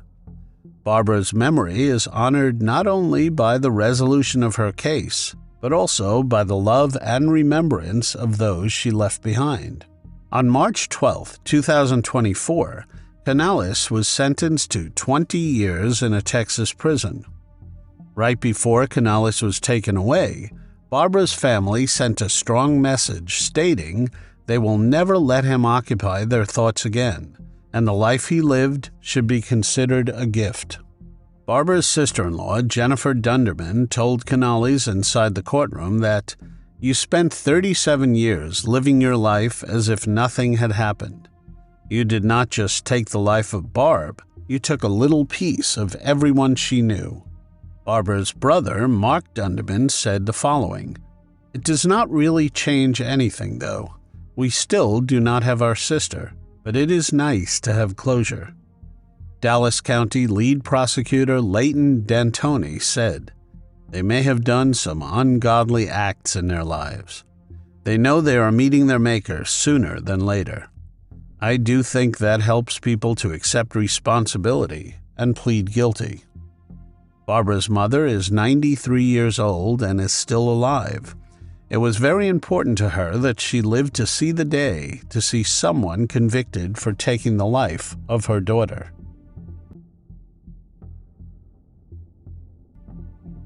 What drives a seemingly ordinary person to commit an unspeakable act of violence? How can a community reconcile with the brutal loss of one of its own? These questions lie at the heart of the harrowing story of Dorothy Thomas, a beloved 27-year-old employee at New Way Cleaners in Tallahassee, Florida during the 1950s. Her life was tragically cut short in a shocking case that has perplexed investigators and haunted the local community for decades. Dorothy Thomas, a pretty 27-year-old brunette, was identified as a beautiful, kind, and hard-working woman. She was well regarded in her community and known for her gentle demeanor and dedication. However, Dorothy's life took an unexpected turn on September 6, 1957. She was discovered in the bathroom of the dry cleaners by Coca-Cola delivery man Clarence Rames at 9:04 a.m. Clarence found the building empty and upon further inspection saw Dorothy's legs through the open bathroom door. Initially thinking she had fainted, he soon realized she was lying in a pool of blood. An autopsy revealed Dorothy had over 20 stab wounds to her head and neck, causing fatal blood loss. The investigation initially focused on Kenneth Thomas, her husband. His alibi, confirmed by multiple independent witnesses, detailed his whereabouts on the morning of the slaying. Harry Barth became a primary suspect when his dry cleaning was found on the counter at the dry cleaners. The cleaner's master log showed Barth's name crossed out, indicating he had already picked up his clothes. The cash register was open, with no cash missing, suggesting Dorothy was in the middle of a transaction when she was attacked. Drag marks led from the front counter to the bathroom, and footprints were found in the mud at the rear of the business. When officers first tried to interview Harry Barth, he claimed he could not get out of bed due to a severe headache. They noticed a pair of white shoes with mud on them under his bed, but when they returned several days later, the shoes were gone, and Barth denied ever owning them. Barth provided an alibi for the morning of September 6, 1957, and explained that his fingerprints might be found in the bathroom because he had used it the previous day. During his interviews, Barth made several incriminating statements, including that he might have taken Dorothy's life and that he often experiences blackouts or loses his temper due to severe headaches. He asked the police to not involve his wife and suggested he might confess. Witnesses could not confirm Barth's alibi. The babysitter revealed that Barth asked her to lie about the time he picked up his child, indicating an attempt to mislead the investigation. Despite the lack of conclusive evidence directly linking Barth to the crime, he remained the primary suspect. In July 1974, Barth was investigated by the Lincoln Police Department in Nebraska. This was after being identified as being with a woman, Blanche Klaus, shortly before she drowned and lost her life. Although Barth denied involvement, substantial circumstantial evidence suggested otherwise. In 1997, the FBI assisted the Tallahassee Police Department, TPD, in further investigations. Unfortunately, no definitive evidence was found to conclusively link Barth to either crime. In 1999, Senior Assistant State Attorney Robert Cummings drafted a memorandum to Chief Assistant State Attorney Warren Goodwin regarding the case and Harry Barth's involvement. Cummings recommended closing the case, stating that without a full confession, the case could not be prosecuted. Also, searching for witnesses to events from September 6, 1957 would be futile.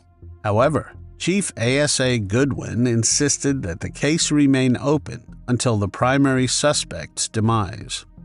Recent investigations have confirmed that Harry Barth passed away on October 23, 2019 from thyroid cancer in Cary, North Carolina.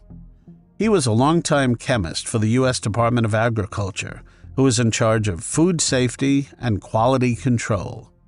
This information was verified through his certificate and an interview with his daughter, Lynn Fisher.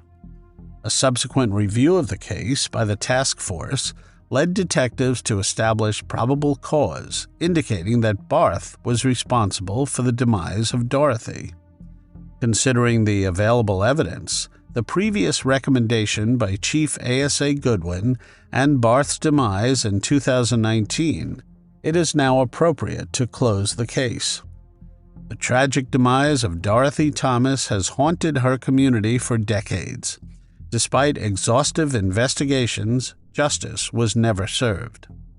With the demise of primary suspect Harry Barth in 2019, the case was announced as officially closed in 2024. Dorothy will be remembered for her kindness and dedication, a light dimmed too soon but never forgotten. When TPD finally closed the case, Detective Mark Ray then made two opposite phone calls. He got to call Dorothy's great-nephew, who lives out of state, and tell him his aunt's case was closed. He said the phone call was relieving. Anytime you can provide some closure is good. He also called Barth's daughter, who responded more in disbelief. He offered her the opportunity to call back with questions, but he has not heard back. I am hoping that family heals as best they can with the news that we provided. Caroline Glachan was born in Derry, Northern Ireland, to loving parents William and Margaret Glachan. After 5 miscarriages, her parents cherished her deeply as their only child. Her parents' unwavering affection and support shaped Caroline's childhood, creating a nurturing environment filled with love and care. Seeking better opportunities and a close-knit community, the family relocated to Bonhill in Scotland, a quaint town known for its picturesque landscapes and welcoming residents. In Bonhill, Caroline blossomed into a bright and cheerful young girl. She attended Our Lady and St. Patrick High School in Dumbarton, where she was known for her friendliness, academic diligence, and enthusiasm in extracurricular activities. Unfortunately, her parents divorced when Caroline was only 7 years old.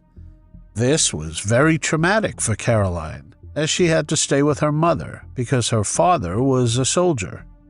She adored her father and would rather have wanted to be with him.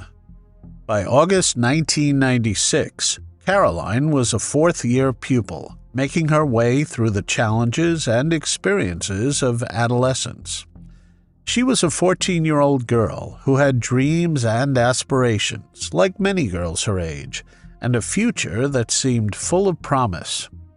On the night of August 24, 1996, Caroline invited her best friend Joanne Menzies for a sleepover while her mother was out celebrating her 40th birthday. They walked outside, past the Ladyton shops, at 23:45 p.m., when Caroline said she intends to meet her boyfriend, Robert O'Brien, at a bridge. Despite her best friend's warnings to avoid the rendezvous, she went, and Joanne went back to Caroline's house.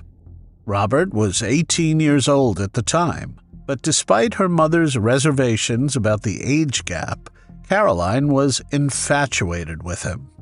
The relationship started that summer, and the couple attended the Oasis concert at Balloch Castle County Park just 3 weeks before. This meeting, meant to be a brief encounter typical of young love, would tragically become Caroline's last. Her chosen path led her to Dilchip Bridge, a well-known shortcut she often used. The bridge connected to the river towpath, offering a quicker, though more secluded, route. Sadly, Caroline never reached her destination.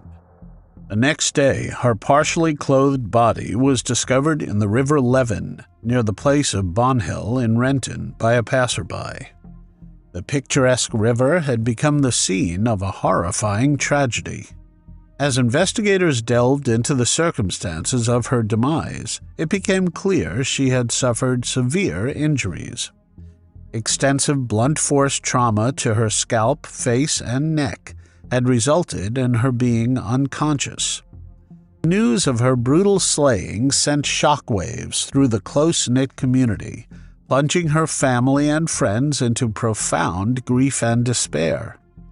Law enforcement officials launched an immediate and thorough investigation, seeking to unravel the mystery of that fateful night.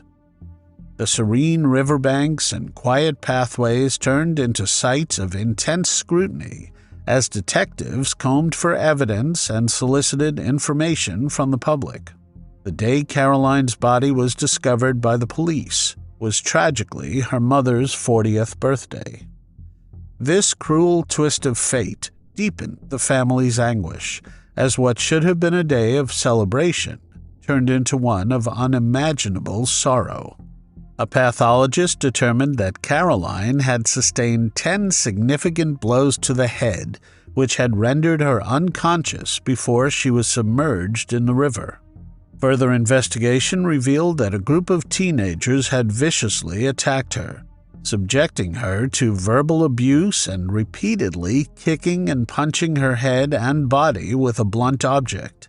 In 1996, this group's 4 individuals' names were widely circulated in the village, but there was never enough evidence to arrest and charge them. The main reason was that they all rigidly stuck to the same alibi and told officers they spent the night in an apartment in Allen Crescent.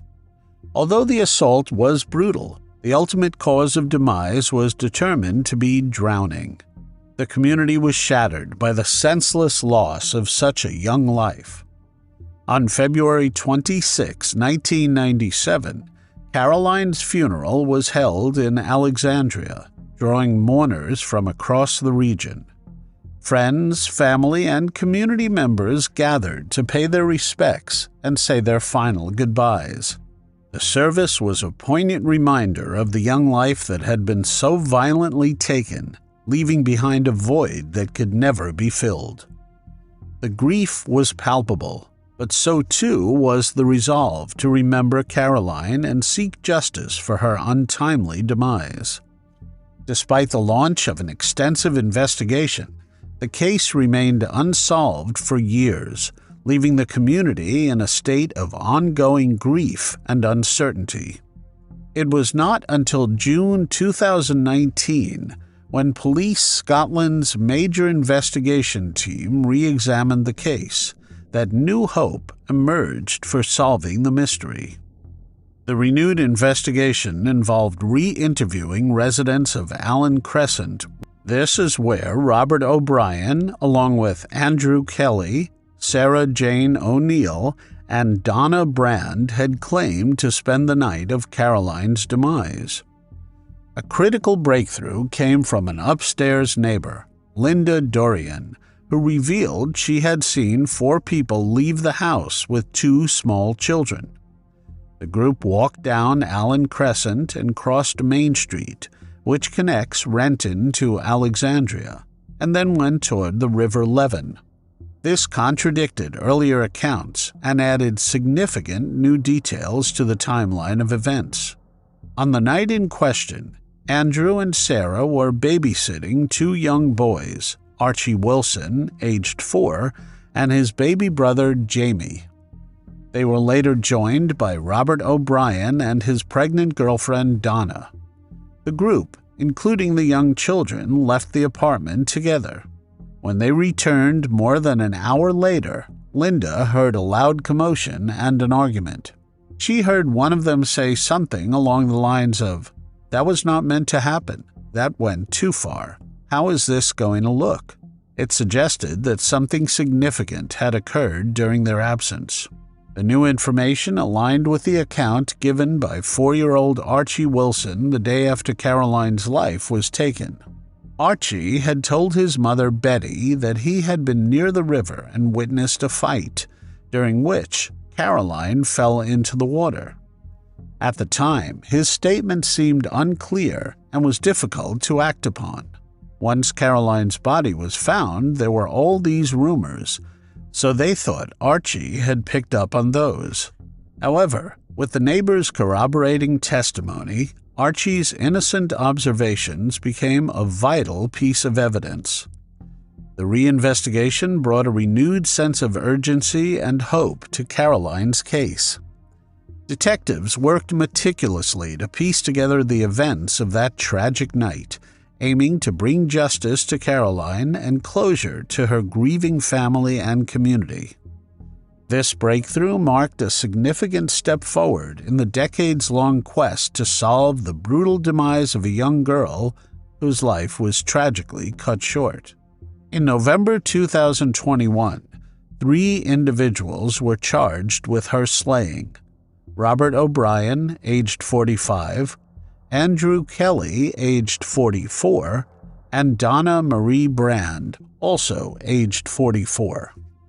Sarah Jane O'Neill, who had also been implicated in the case, had passed away before she could be charged. The trial commenced in November 2023 at the High Court in Glasgow, drawing widespread attention and reopening old wounds for the community and Caroline's loved ones. Archie was never the same after what he witnessed. Now in his early 30s, he was deemed unfit to give evidence during the trial. Caroline's childhood friend, Joanne Menzies, 42, told the court O'Brien had threatened to take the life of Caroline for kissing another boy, and that she had seen him bully her on more than one occasion. On December 14, 2023, O'Brien, Kelly, and Brand were found guilty of taking Caroline's life.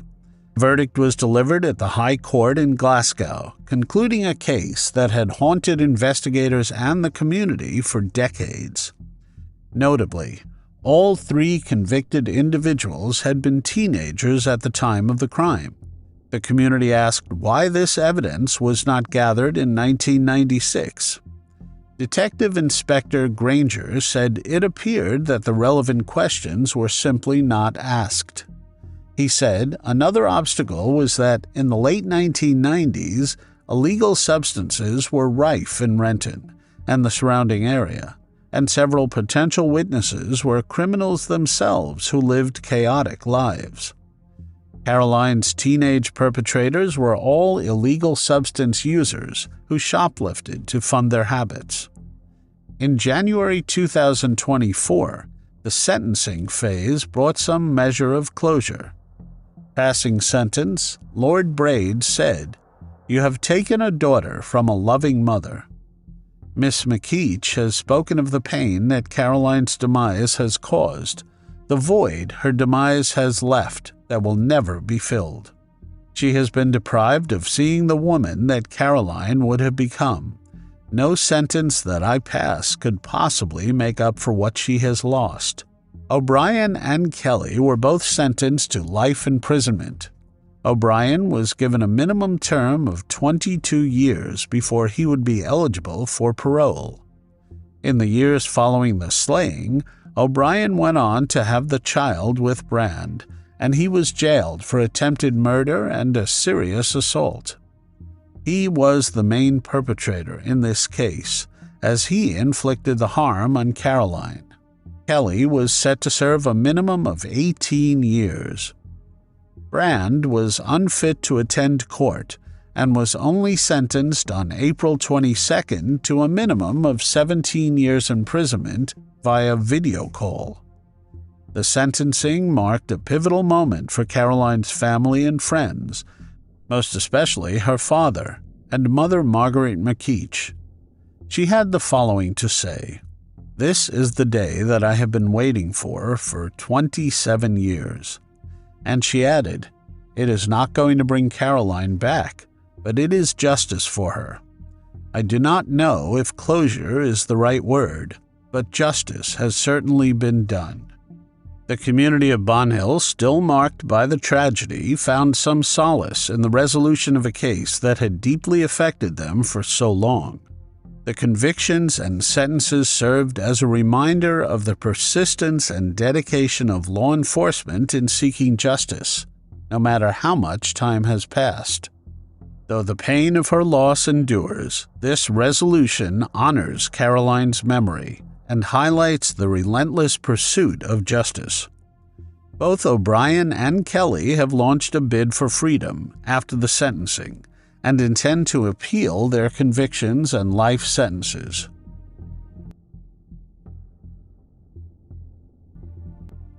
Have you ever wondered what it would be like if a promising future was snatched away in a blink of an eye?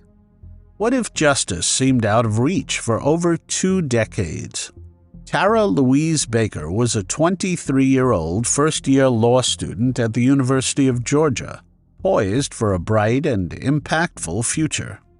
Known for her intelligence and determination, Tara had always been a standout student.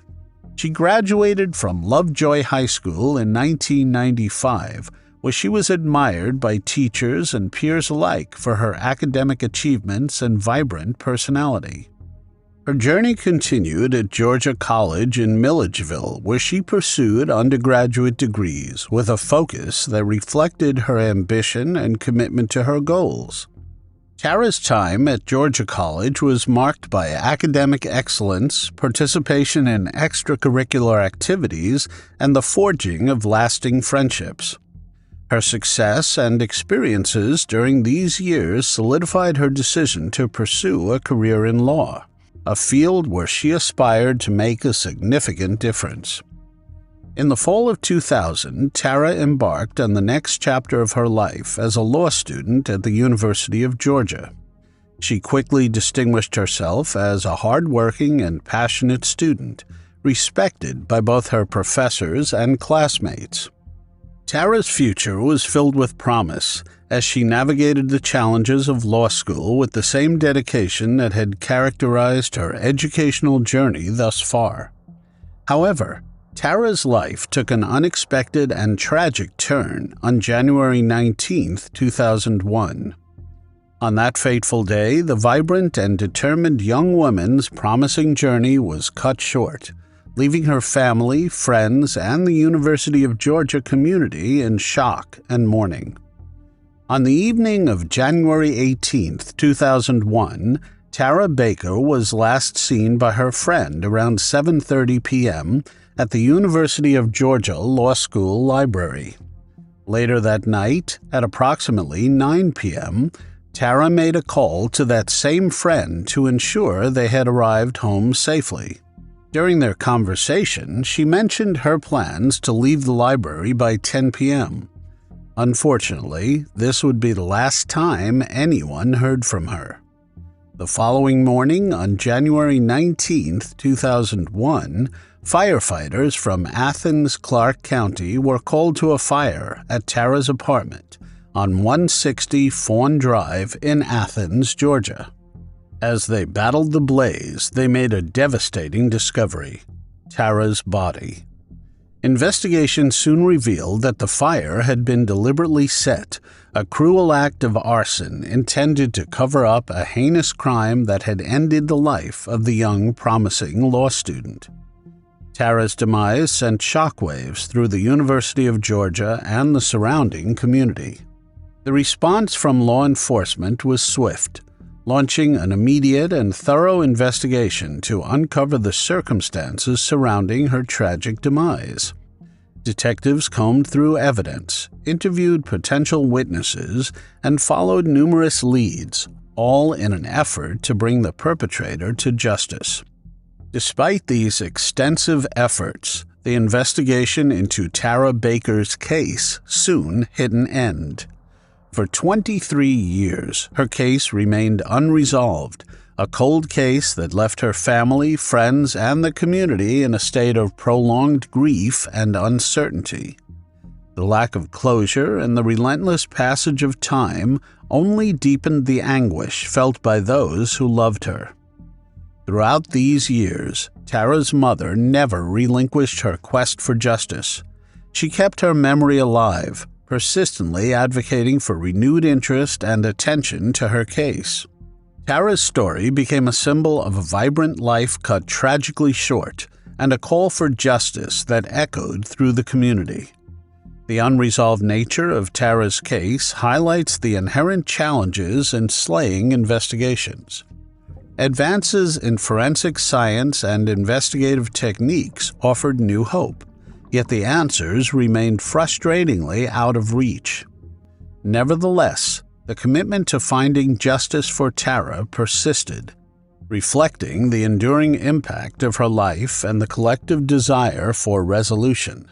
In June 2023, the Georgia General Assembly unanimously passed the Coleman-Baker Act. The Act requires state and local law enforcement agencies to develop procedures to initiate a review of unsolved cases to determine if a full reinvestigation of the case could lead to new evidence or the identity of the perpetrator. The law further provides an avenue for families that disagree with the findings of the Georgia Bureau of Investigation to have an administrative law judge review the case. It also required law enforcement to look into unsolved cases if more than 6 years had passed. The act is named for Rhonda Sue Coleman and Tara Louise Baker. In September 2023, the Georgia Bureau of Investigation, GBI's Cold Case Unit, joined forces with the Athens-Clarke County Police Department. They conducted an in-depth review and analysis of the ongoing investigation into Tara Baker's demise. This renewed effort was driven by advances in forensic technology and investigative techniques, coupled with a steadfast hope to finally bring closure to a case that had haunted the community for over 2 decades. The collaborative investigation aimed to re-examine every piece of evidence, scrutinize previous witness statements, and explore new leads. Detectives meticulously revisited the crime scene, re-interviewed individuals connected to the case, and employed cutting-edge forensic methods to uncover any overlooked details. This comprehensive approach was designed to piece together the puzzle that had eluded them for so long. Investigators were particularly hopeful that modern DNA analysis and other advanced forensic tools could shed new light on the case. Technologies that were unavailable or in their infancy at the time of Tara's demise were now being leveraged to re-examine evidence with fresh eyes and new capabilities. This included retesting biological samples, analyzing digital footprints, and utilizing enhanced crime scene reconstruction techniques. The partnership between the GBI and Athens-Clarke County Police Department was marked by a renewed sense of determination and collaboration. Both agencies were committed to leaving no stone unturned in their pursuit of justice for Tara. They understood that solving this case would not only bring solace to Tara's family and friends, but also reinforce the community's trust in their dedication and perseverance. Tara's family, having endured years of uncertainty and grief, expressed cautious optimism renewed investigation. They hoped that this joint effort would finally provide the answers they had been desperately seeking and bring the perpetrator to justice. The community, too, rallied behind the investigative teams, offering support and sharing any new information that might aid in solving the case. On Thursday, May 9, 2024, state and county investigators announced a significant breakthrough in the long-standing case of Tara Baker. Edric Lamont Faust, a 48-year-old man from Athens, was arrested and charged with multiple serious offenses in connection with Tara's demise. These charges included slaying, 2 counts of felony slaying, 1 count of aggravated assault, and concealing the demise of another. Also, arson, possession of a knife during the commission of a felony, tampering with evidence, and 1 count of aggravated sodomy. The arrest of Faust marked a pivotal moment in the investigation, bringing a renewed sense of hope and justice to Tara's family and the community. This breakthrough was made possible through the use of advanced DNA analysis and other biological evidence, which had not been available at the time of the original investigation. The sophisticated forensic techniques employed by the Georgia Bureau of Investigation's Cold Case Unit and the Athens-Clarke County Police Department provided the crucial link needed to identify and apprehend the suspect. Faust was promptly taken into custody and remains in jail on a $15,000 bond, as recorded by the Clarke County Sheriff's Office. Faust lived on Cooper Road in the same neighborhood off Lexington Road as Tara, who lived barely a block away on Fawn Drive in East Athens. According to Athens Clark County Clerk of Court records, Faust has a long criminal history. Faust has dozens of arrests documented in the Athens Clark County. Less than a month after Tara's demise, Faust was arrested and pleaded guilty to aggravated assault for cutting someone's neck. Faust was incarcerated between August 21, 1997 and July 20, 1999, as well as between May 1, 2001 and May 28, 2023. Faust's latest prior arrest was on March 3, 2022, when he was arrested for simple battery, disorderly conduct, and criminal trespass. He pleaded guilty on November 14, 2022. He was given 50 hours of community service and 12 months probation. The severity of the charges for Tara's case reflects the heinous nature of the crime that had shocked the community more than 2 decades ago. Faust allegedly used an instrument when used offensively against a person that results in strangulation. He is accused of stabbing Tara in the neck with a knife with a blade longer than 3 inches and striking her head with a blunt object.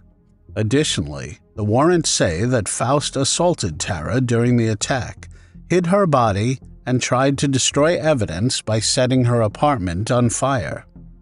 The arrest was a significant development for Tara's family, who had endured years of heartache and uncertainty. Jerry Salters, now chief of the Athens Clark County Police Department, who was an officer at the crime scene on January 19, 2001, said, "For many years I have hoped the Baker family would find justice for the loss of Tara. This is a case that has lived with me throughout my career at ACCPD. I remember being there during that horrific time. Seeing this case now full circle, I appreciate the hard work of the detectives from then and now. Knowing that the evidence collected at that time contributed to the arrest today gives me tremendous pride in all the officers who worked this case over the years." The news brought a mix of relief and sorrow for her family, as they were finally given a tangible step toward justice for Tara, even as they were reminded of the tragic loss they had suffered. Tara's mother, Virginia Baker, reflected on the past 23 years and who Tara would have become. She said, "Please think of our Tara sometimes and the remarkable person she would have become. Hers was a life so full of promise. I am so grateful. I want people to know that prayers work. Do not ever stop praying. Do not ever stop having hope in your heart, because it can happen." Tara's sister, Meredith Baker Schroeder, also addressed Faust's recent arrest. "The past few days have been filled with a host of convoluted emotions, as if it were 23 years ago. We grieve. We grieve for Tara. We grieve for those we lost along the way, still waiting for answers. We grieve for the new generation that never will truly understand how amazing their Aunt Tara was. And we grieve for the Faust family. While we understand that this is the first step of many, we are grateful for this day." The arrest of Edric Lamont Faust for Tara Louise Baker's case brings long-awaited justice to a case that has gripped her family and community for over 2 decades. The breakthrough offers hope and solace, honoring Tara's memory and reminding us of the enduring quest for justice. On November 2, 2015, Amy Vilardi walked in on her parents and elderly grandmothers in their 3-bedroom house, shocked to see blood everywhere. Amy found her mother, Kathy Taylor Scott, 60, her grandmother, Violet Taylor, 82, her stepfather, Mike Scott, 58, and Mike's mother, Barbara Scott, 80, slain in an exceptionally brutal manner. But who would harm the elderly this way? especially considering nothing of value appeared to have been taken. No sign of breaking or entering, nothing suspicious. Could it be someone they loved and trusted? Mike and Kathy lived in a trailer in Columbia, South Carolina, with their two mothers. They had dated in junior high, but fell out of contact.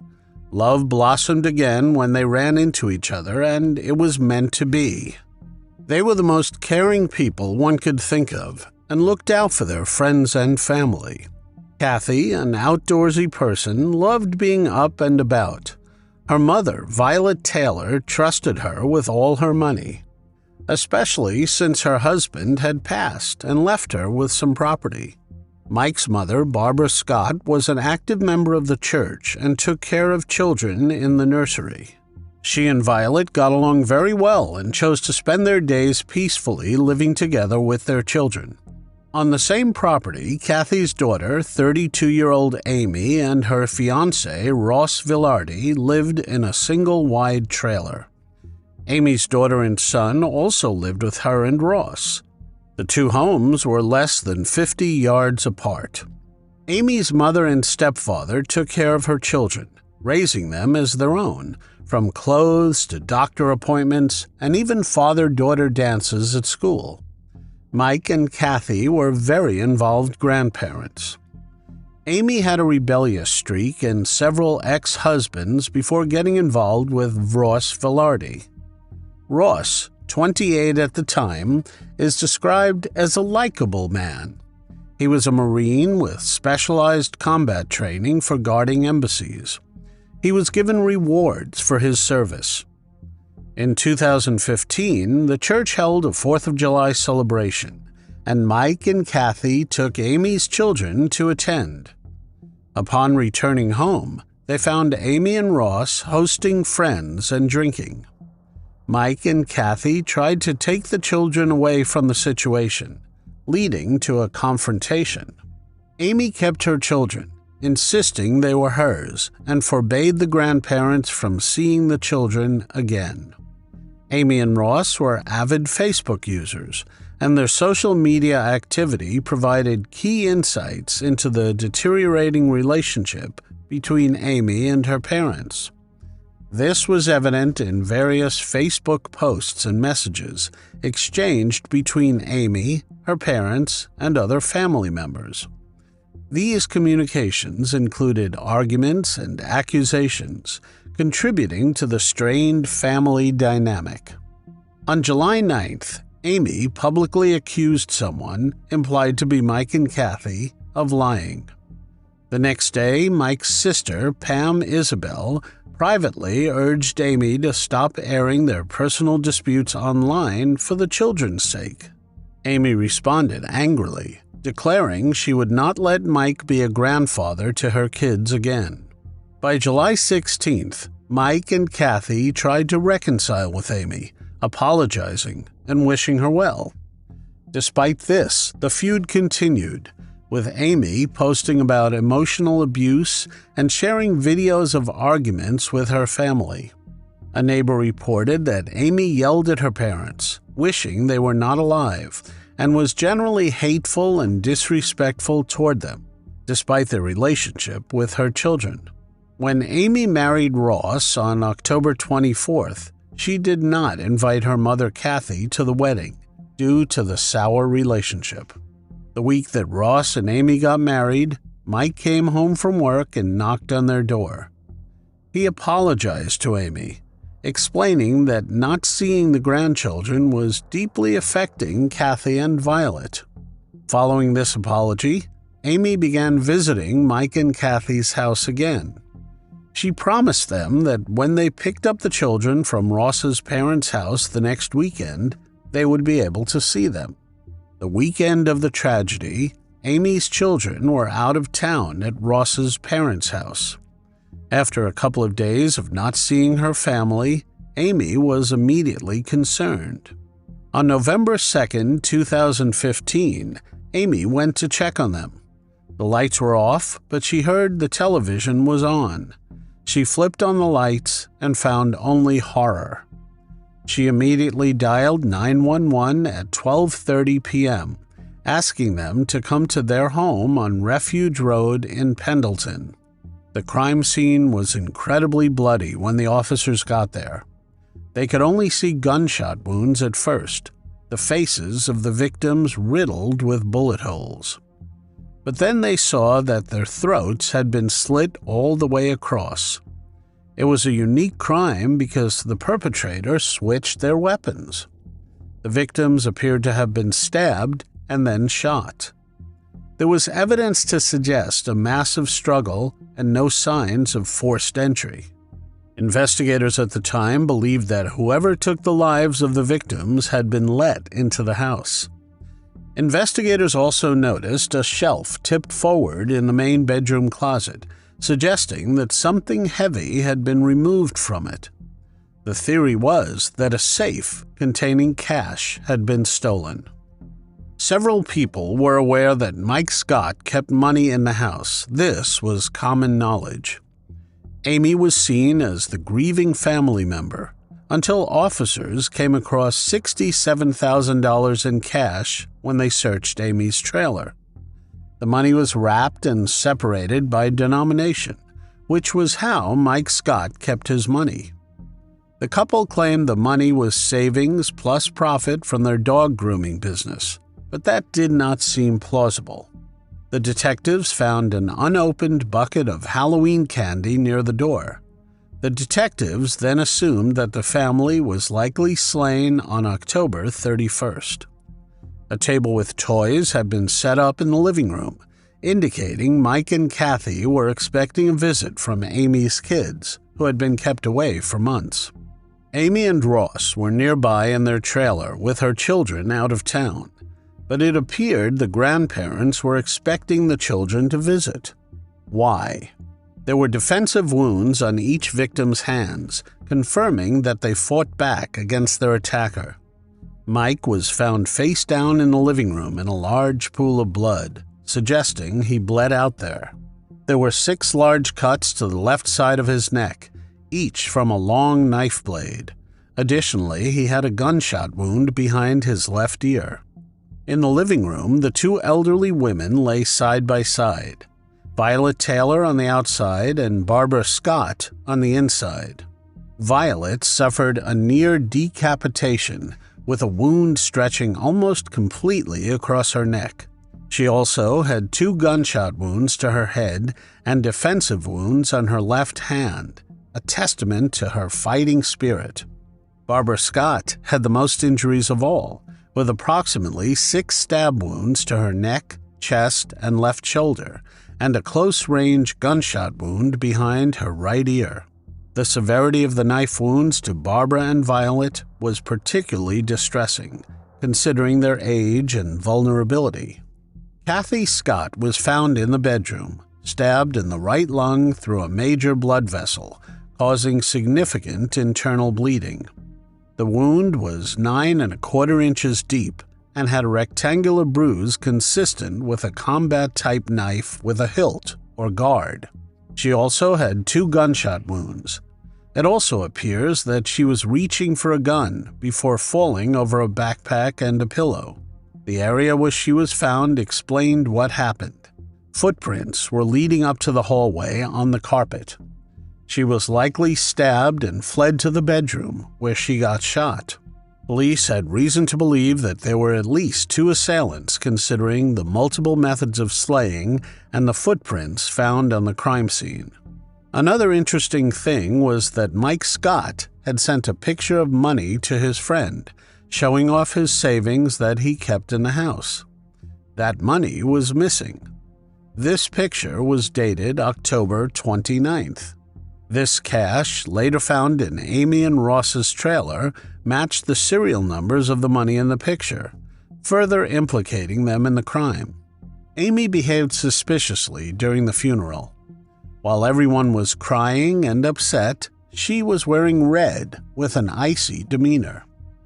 When Violet's niece came to pay her respects, Amy met her with a stony sentence: "I did not do it." Right after the funeral, she cleared out the entire house, getting rid of all the bloody carpets and all the evidence. But the couple came under scrutiny only 3 years later in 2018. Amy filed to get all the evidence gathered from the house back. This included vehicles and firearms as well as money. That is when she got on the investigators' radar. Her behavior was suspicious, and her spending more so. Police had to build circumstantial evidence, and in order to do that, they had to go over the couple's financial records. The main chunk of money came from Ross's disability check, as he was discharged from the Marines in 2013, which was $25,000. They had $17,000 from their dog grooming business, Styles for Miles, and a $5,000 income tax refund. In 2013, Ross bought a $14,000 truck, followed by a $5,800 Mustang. He also purchased 2 Harley-Davidsons for $15,000, totaling $35,000 in expenditures. However, his disability settlement was only $25,000, creating a deficit of $10,000. There were messages indicating that the couple had trouble meeting rent in 2015, as they had only $40 in their business account. Next, it was noted that they had to pay $7,000 on the 1st of November 2015. Surprisingly, they had the money a few days after tragedy struck their home. Their business, Styles for Miles, generated $2,700 in 2014 and approximately $27,000 in 2015. Despite these earnings, their spending far exceeded their legitimate income. Hannah Taylor, Amy's cousin and former employee at the Pendleton-based business, said the couple had been experiencing financial troubles. It was so bad, Hannah claimed, that her paychecks regularly came up short. Every morning I got there, I would check the voicemails, check the phone calls, and there were bill collectors calling and leaving voicemails like you would not believe. Hannah was fired from Styles for Miles just a month or two before the slayings, after she confronted them about not being paid for her work. She also claimed she saw a large military-style knife in Amy's vehicle, which drew suspicion, since it was believed that whoever took the life of the victims used a military knife. On September 4, 2015, Ross sent his wife a text stating, "Honey, please do not spend any more money. We only have $40 left in the business account." In an October 15, 2015 text from Amy to Ross, Amy stated that people were at the shop raising hell about the rent. Ross responded, "What would you like me to say to them, babe? I mean, at the moment, we do not have the money." Another Styles for Miles employee, Roxy Voorhees, said Amy was the decision-maker in her relationship with Ross. Amy had a deep-seated hatred for her mother because Kathy took her biological father off life support following a tragic incident when he was crushed by a car.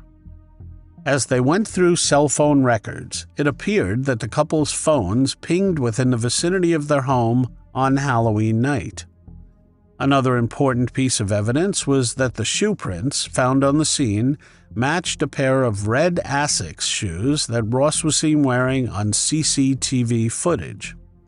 The shoes Ross was wearing and that particular hoodie were never recovered. There is more. There were messages that contradicted the couple's story about being out and then going to bed at 9. Text messages placed them in the vicinity around 8:36 p.m., and they were seen at a store after 9:38 p.m. Detectives decided to interview them separately, with Amy refusing to cooperate. Ross forgot that he and Amy had told the officers they were home that night in bed by 9. It was evident that the couple was lying, especially considering the inconsistencies in their stories. Poring over the evidence, which included financial and cell phone records, the shoe prints at the crime scene, the conflicting statements, their volatile relationships with the victims, and some of Mike's cash found in the Vilardi trailer, investigators believed they had enough to present the case to the Attorney General. Amy and Ross Vilardi were finally arrested in December of 2023, over 8 years after the gruesome events of Halloween 2015. They are being held as they await trial, their application for bond denied on February 16, 2024. Prosecutor Heather Weiss said, "The one person who stood to truly benefit from their demise is Amy Vilardi." She said Amy quickly cleaned up the crime scene and moved her family into the home. Investigators do not know what Amy did with the money she received as inheritance. Mike Scott's sister, Pam Isabella, is grateful for finally getting justice after losing her mother and brother so violently. Amy and Ross, the bloodthirsty lovers, let their greed and hatred blind them.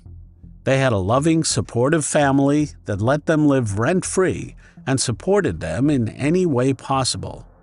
They lost everything: love, support, family, and even the money they wanted. Perhaps if they had continued to live their lives, things would have turned out to be fine. And they almost got away with it, forgetting that the truth comes out eventually.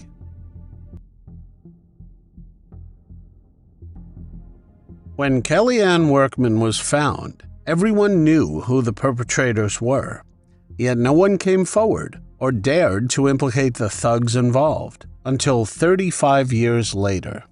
Kelle Ann Workman was born to farmer parents Stanley and Joan Workman in 1965. They were residents of Seymour, Douglas County, Missouri. Stanley worked at Dayco Corporate for 19 years, but he truly enjoyed farming and caring for his dairy herd. Kelle had two siblings, Pam Workman and Mark Workman. Her baby brother Ames, Matthew Workman, passed away when he was an infant. She had blonde hair and green eyes and was a well-reserved, quiet girl who lived with her parents. Kelle often did house and yard work for people in the Dogwood area. She mowed the grass at the Dogwood Cemetery for about 3 years. It was not unusual for a young woman to be a cemetery caretaker in this area, and it was not unusual for her to work into the evening. The cemetery did not scare her.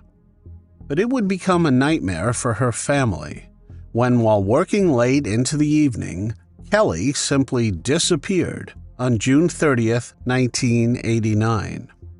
At first, her parents believed she was running a little late.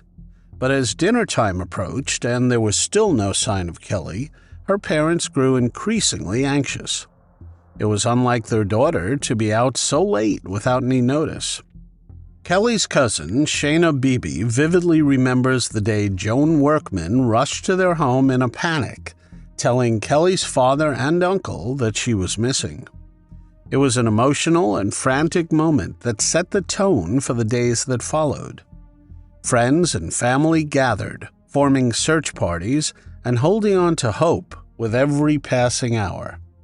Their worry deepened into fear, prompting them to contact the police. A wide search ensued, spreading through Douglas County. The last confirmed sighting of Kelle was at 5:40 p.m. when she was mowing the grass at the Dogwood Cemetery in Douglas County. This is near the Southern Baptist Church where she worked. It was right at Highway 14 and Z. Her uncle could see her hard at work. However, around 6:15 he could not see her anymore, so she either left or was taken between those times. At that time, Pam Workman, Kelly's sister, was living in Kansas City, Missouri, about 200 miles away. The 22-year-old was living her life. She could not even imagine the tragedy that would strike her family. On July 1st, a knock at Pam's apartment door interrupted her morning routine. Standing there were her aunt and uncle, their faces etched with worry. They delivered the news that Kelle was missing, a revelation that would forever alter Pam's life. The drive back to Douglas County, although not extraordinarily long, felt endless to Pam. Each mile was a painful reminder of her sister's absence and the uncertainty that loomed over the family. For days, the Workman family huddled together, praying and wondering where Kelle was. The most confusing thing was the fact that Kelle's keys were in the car's ignition, and only 2/3 of the grass had been cut. The lawnmower was fully gassed but turned off. The detectives deduced she was interrupted and not to be robbed. She was possibly kidnapped. When Kelle was finally found, the relief was overshadowed by heartbreak. Unfortunately for her family, 24-year-old Kelle's body was discovered a week after her abduction. Her body was submerged in a creek in the Mark Twain National Forest near Oldfield, more than 10 miles from where she was last seen. The discovery was particularly harrowing for two of Kelle's uncles, who were present at the scene. Due to the rapid decomposition of her body, authorities were unable to determine the exact cause of her demise. They found no evidence of head injury or bullet wounds after X-raying her. They believed she had likely lost her life on the night of June 30th or July 1st. Pam often felt that her sister's case was not given the priority it deserved. This sense of neglect only added to her sorrow and frustration. However, hope persisted. Pam clung to the belief that one day justice would be served, not only for Kelle, but for all families enduring the agony of a cold case. Pam strongly believed Kelle Ann was a victim of knowing too much. She worked at Dogwood's store some days, and she possibly heard something she should not have. Something about illegal substances or money. The perpetrator felt the need to silence her, which gives motive as well. While Pam believes there was not much the police did, investigators had another problem. They had 3 suspects, but they had no way of charging them. They were interrogated, but they had alibis. On July 10, 1989, law enforcement authorities admitted during a meeting that they had no physical leads in this case. The meeting included representatives from the Christian County and Douglas County Sheriff's Departments, as well as officials from Springfield and Willow Springs of the Missouri State Highway Patrol. Even with all their resources combined, they simply lacked evidence. The Workmans publicly urged people to do something and begged witnesses to come forward if they knew anything at all. They offered a $10,000 reward on July 13, 1989. They had initially offered it when Kelle went missing, but now they asked people to come forward with information regarding her tragic fate. By October 20th, 4 months into the investigation, the Douglas County Sheriff admitted there was no significant progress. The department continued its investigation by eliminating suspects, circumstances, and evidence. They had nothing on the case. The Workmans found hope when they had a small breakthrough. Kelle's mother, Joan Workman, was randomly going through the events of the day with family members on 30th December 1989. Another family, one of their friends, gave her an important piece of information that they withheld or forgot about. 4 days after Kelle's abduction, someone called their friends at their residence and said they had seen a man at the Workman's house on the afternoon Kelle disappeared. The person did not name themselves or the intruder, which was unfortunate, but it meant that someone saw something. This was an exciting development. This person never contacted law enforcement because they were under duress and being threatened. Joan strongly believed Kelle would have fought back if the perpetrator was a stranger, so this was probably someone she knew well. But quickly, the months turned into a year. The sheriff's office released yet another statement. They were confident that Kelle's case would get solved because someone was out there with some crucial piece of information. The main suspects were the town's infamous Banks brothers, Leonard Dwight Banks and Bobby Lee Banks. In August 1990, a polygraph test was administered to Bobby Lee Banks, as requested by the Missouri State Highway Patrol. Not surprisingly, he failed the test, which his attorney claimed was due to weak emotions. There was a lot of publicity, and their attorney at the time said they should refrain from making a public statement. His brother, Dwight Banks, was also asked by the police to take a polygraph test. The brothers were Seymour residents and had been spotted in the area. Dwight agreed to the polygraph test, where the examiner asked him 3 main questions. Firstly, did he take the life of Kelle Ann Workman? Then, does he know who took her life? And lastly, was he under the influence of illegal substances? Dwight answered no to all the questions, and the examiner found him to be telling the truth, unlike his brother. Police also found out that a young man was seen in the cemetery the day Kelle disappeared. This man's truck was found burned later during the day.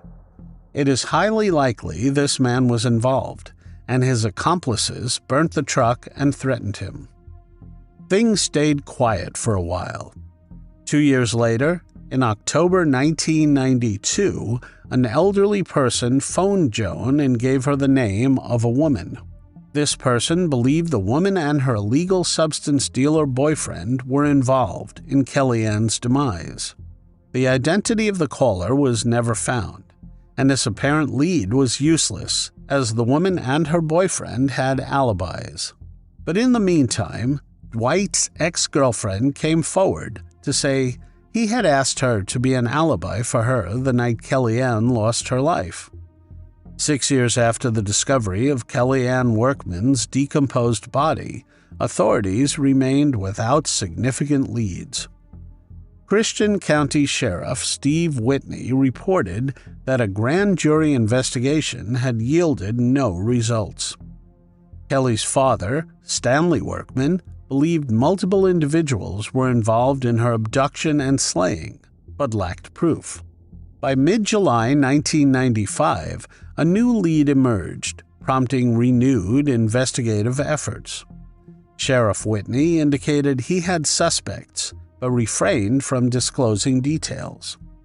Confident he knew the assailant's identity, Whitney emphasized the challenge of building a solid case.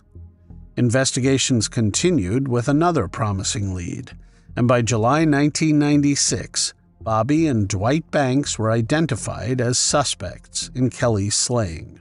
Dwight Banks had confessed that he and his brother Bobby saw Kelle a few hours before she was taken, when she was working at the dogwood store. But he said he and his brother had nothing to do with her tragedy or kidnapping. In fact, when she had disappeared, he and Bob were at his house eating fried chicken.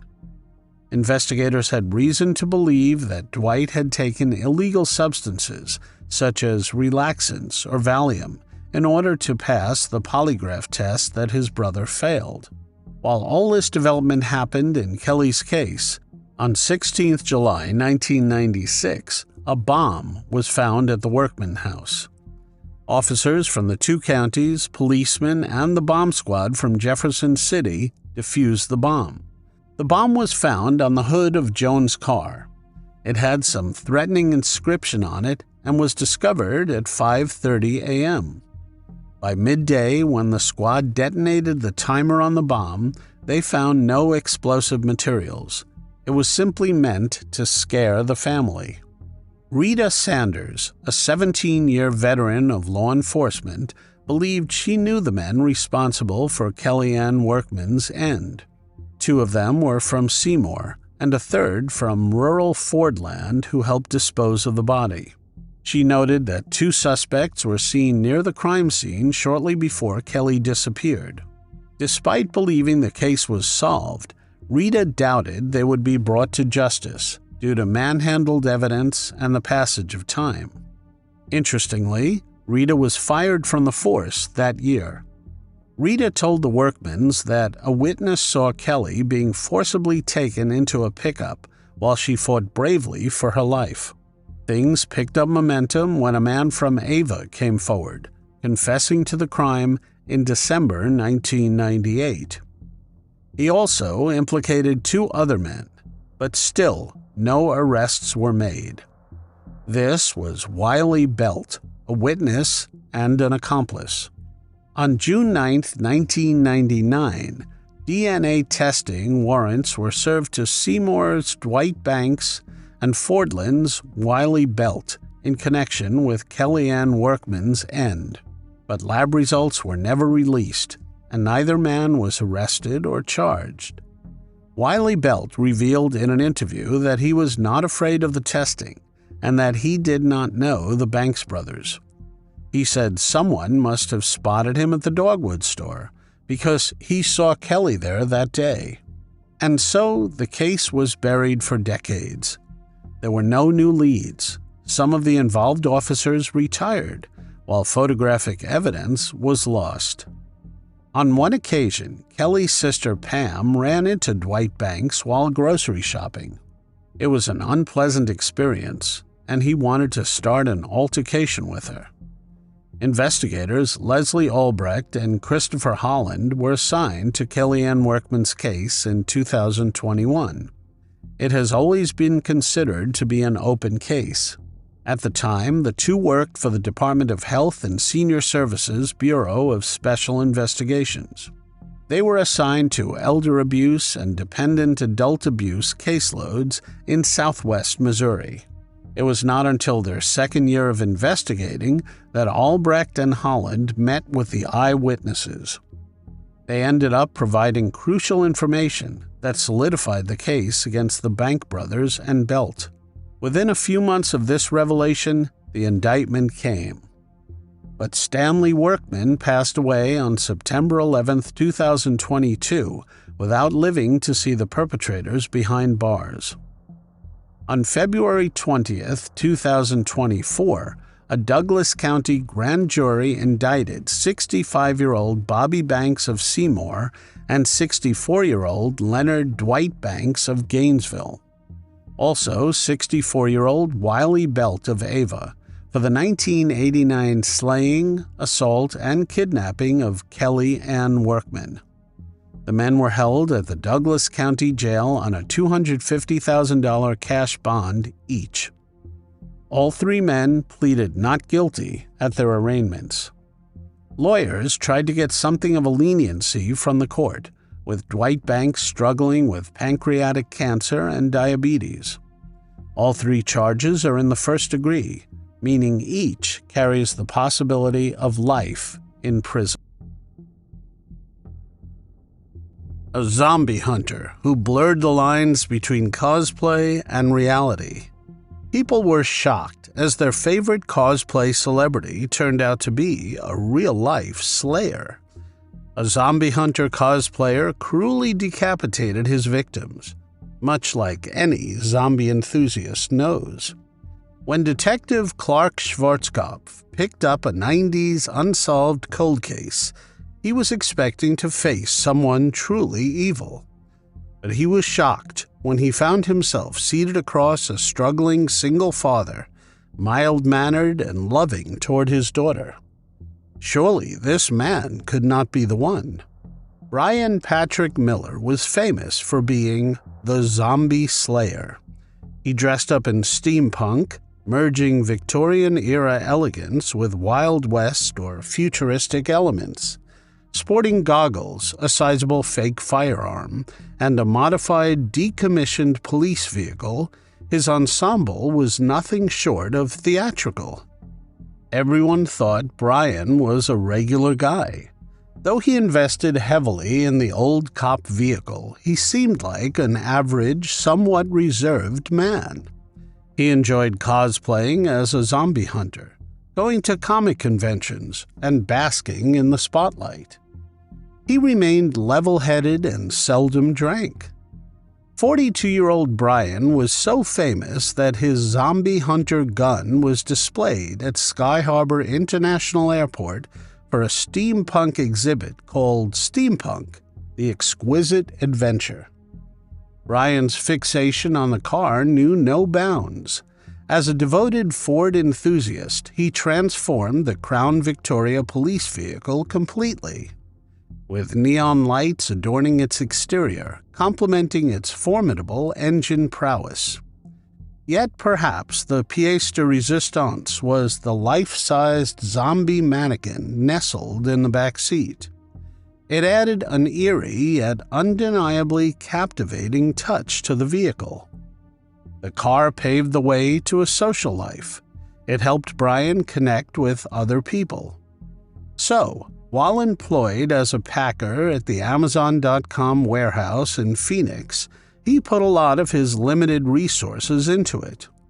But still, even with a multitude of online admirers, Brian was lonely.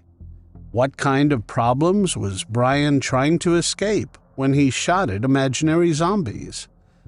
An unemployed father with hoarding tendencies? Or something sinister? He had rented his home from a Mennonite church member. He found comfort in the church once, but soon he abandoned it. Perhaps because he was not a very religious person. He was a regular churchgoer for a while, but soon the members were only picking up his daughter for Sunday service.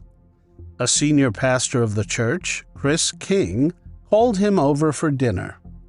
King's wife remarked that he was odd, which is something people usually take away when meeting cosplayers. Brian's social media profile often exhibits pictures or art with mutilated women. Using the profile name TheDuck13, his deviant art page shows he favored paintings where women were nude, tortured, in trouble, and physically suffering. People did not know about his dark past, and to understand that, we must go back decades. It was May 1989. 24-year-old Celeste Bentley had just gotten off at the same bus stop as a 16-year-old boy.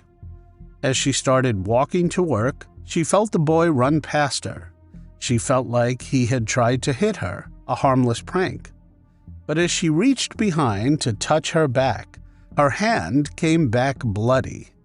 Brian stabbed her in the back. Celeste screamed and somehow reached the store where she worked.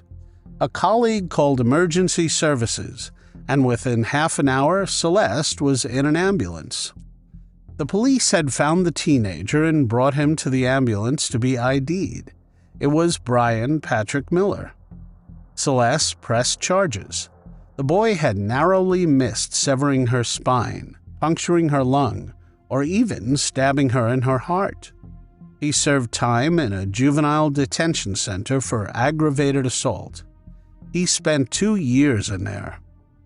Before that, he just spent his life with his mother in Hawaii. She was a detention officer with the Maricopa County Sheriff's Office. After his father's recent fatal motorbike accident, he lived with his mother until moving to Phoenix with her. His mother, Ellen Miller, also found something slightly alarming when Brian was serving time in juvenile detention. As she was going through his belongings, she came across a note titled, "The Plan." The pages outlined a disturbing goal: to take a girl, tie her up in the trunk, and remove her clothes and force her against her will. This note described how he intended to find and take a young woman, but Brian's mother found it so troubling that she took it to Phoenix police. It was Brian's 18th birthday in 1991, and he had just been released from custody as an adult. She told the police at the time that she was very worried about her safety and that she would not let him return home. So, after his release, Brian went to a Phoenix halfway house. This was only the beginning. A horrible case unfolded on November 8, 1992. Angela Brosso, a tech worker who had recently relocated to Phoenix, was enjoying the pleasant weather by indulging in some exercise. Angela made it a routine to go for her evening bike ride during the golden hour at sunset, which is considered the ideal time for riding in Phoenix. It helped her get out of her desk job and stretch her legs for a bit. She also did her best thinking at this time. As dusk fell, she took the same route she always did. That evening, Angela had started from her apartment around 7 p.m., as recounted by her boyfriend Joe. He remained at home, intending to bake Angela a birthday cake, assuming she would return shortly. She was just hours away from turning 22 years old. It was the eve of her birthday. He wanted to do something special. But as hours passed with no sign of Angela, Joe became increasingly worried, as her absence was out of character. He began with frantic searches along the canal paths, reaching out to Angela's friends and even her mother in Pennsylvania. Eventually, he alerted the police about Angela's disappearance. Like many locals, she enjoyed biking along the paths adjacent to Phoenix's distinctive canals. But danger could be lurking nearby, especially near one of the tunnel systems under the interstate. The following morning, searchers made a grim discovery. Right beside the trail she had been riding her bike on, her headless torso was discovered, with fatal stab wounds. It was in the field next to her apartment. She had been fatally stabbed in the back, assaulted, and decapitated. Her head was nowhere to be found. Researchers were frantic. They could not make out much. But 10 days later, a man fishing along the canal found something. It was a human head, stuck through a grate. After being decapitated for 10 days, the head was very well preserved. The officers realized this was no accident, assault, or robbery gone wrong. It was a calculated slaying, just to get the trophy. It was more disturbing than they had first thought it to be. Due to a lack of decomposition, investigators believed the perpetrator may have stored her severed head in a refrigerator before throwing it in the canal. The purple mountain bike she rode around the city was missing and never recovered. For nearly a year, nothing else was done. No leads, no witnesses, just the people who found the body parts. Investigators were stumped. 10 months after Angela's passing, when the mother of 17-year-old Melanie Bernas returned home from a dinner date, she discovered that her daughter had broken her curfew and had not returned. In a quiet suburb, nestled away from the bustling streets of Phoenix, the mother's heartache unfolded one fateful evening. She had just returned home from a dinner date, ready to pour out the details to her 17-year-old daughter, Melanie Bernas, on all the details of her date. As she stepped through the door, she noticed that Melanie's bicycle was also missing from its usual spot. Panic surged within her as she realized that her daughter was not only late, but also missing. With each passing moment, the mother's worry deepened. Where could Melanie be? Had something happened to her? Questions swirled in her mind. In the stillness of the night, she was worried sick. Rachel Skeepmaker, Melanie's best friend, was getting ready for bed at 10:30 p.m. when Melanie's mother called her house. "Is Melanie there?" She was frantic. This was not like Melanie. Sure, she went out and even broke a few rules, but she was never this late. She was always home on time. Rachel shrugged it off as a friend who forgot to call her mom. She was going to be in trouble for sure. But the next morning, Melanie was found. In a way. Charlotte Pottle was riding her bike along the canal with her toddler daughter strapped in a bicycle seat. When the bike came out of one of the tunnels, something splashed onto Charlotte. It was a muddy puddle, but for some reason it felt strange, odd.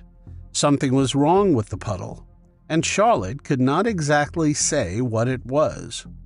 So she turned her bike around after a while. She looked at it very closely and realized this was not muddy water. It was blood. In the quiet Phoenix neighborhood, this chilling discovery by Charlotte Pottle would shake the community to its core. Charlotte noticed drag marks leading toward a tree and then curving back towards the nearby canal. Prompted by Charlotte's alarming observation, authorities were contacted. Later that same night, local news reports surfaced, revealing the grim find of a woman's headless body in the canal. A haunting echo of Angela Brosso's tragic fate, whose head had been discovered in the vicinity earlier. As the news spread, Rachel Skeepmaker was stunned with disbelief. The body was found clothed in a teal bodysuit, an item unfamiliar to her friend Melanie. She told anyone who would listen that Melanie did not have a teal bodysuit. It was not something she would wear. But Rachel's disbelief turned to horror the following day when confirmation arrived. The body was indeed Melanie's. The community mourned the loss of the young woman, and detectives embarked on the pursuit of justice. A friend and roommate of Brian recalls how he was joking about that night, especially since he had a bodysuit similar to the one found on Melanie. Investigators strongly suspected that Melanie had fallen victim to the same perpetrator responsible for Angela's demise. They pieced together evidence suggesting a methodical approach by the assailant, who likely ambushed both women from behind. The investigation uncovered chilling details of Melanie's final moments. The assailant had not only stabbed her, but had also subjected her to intimate assault.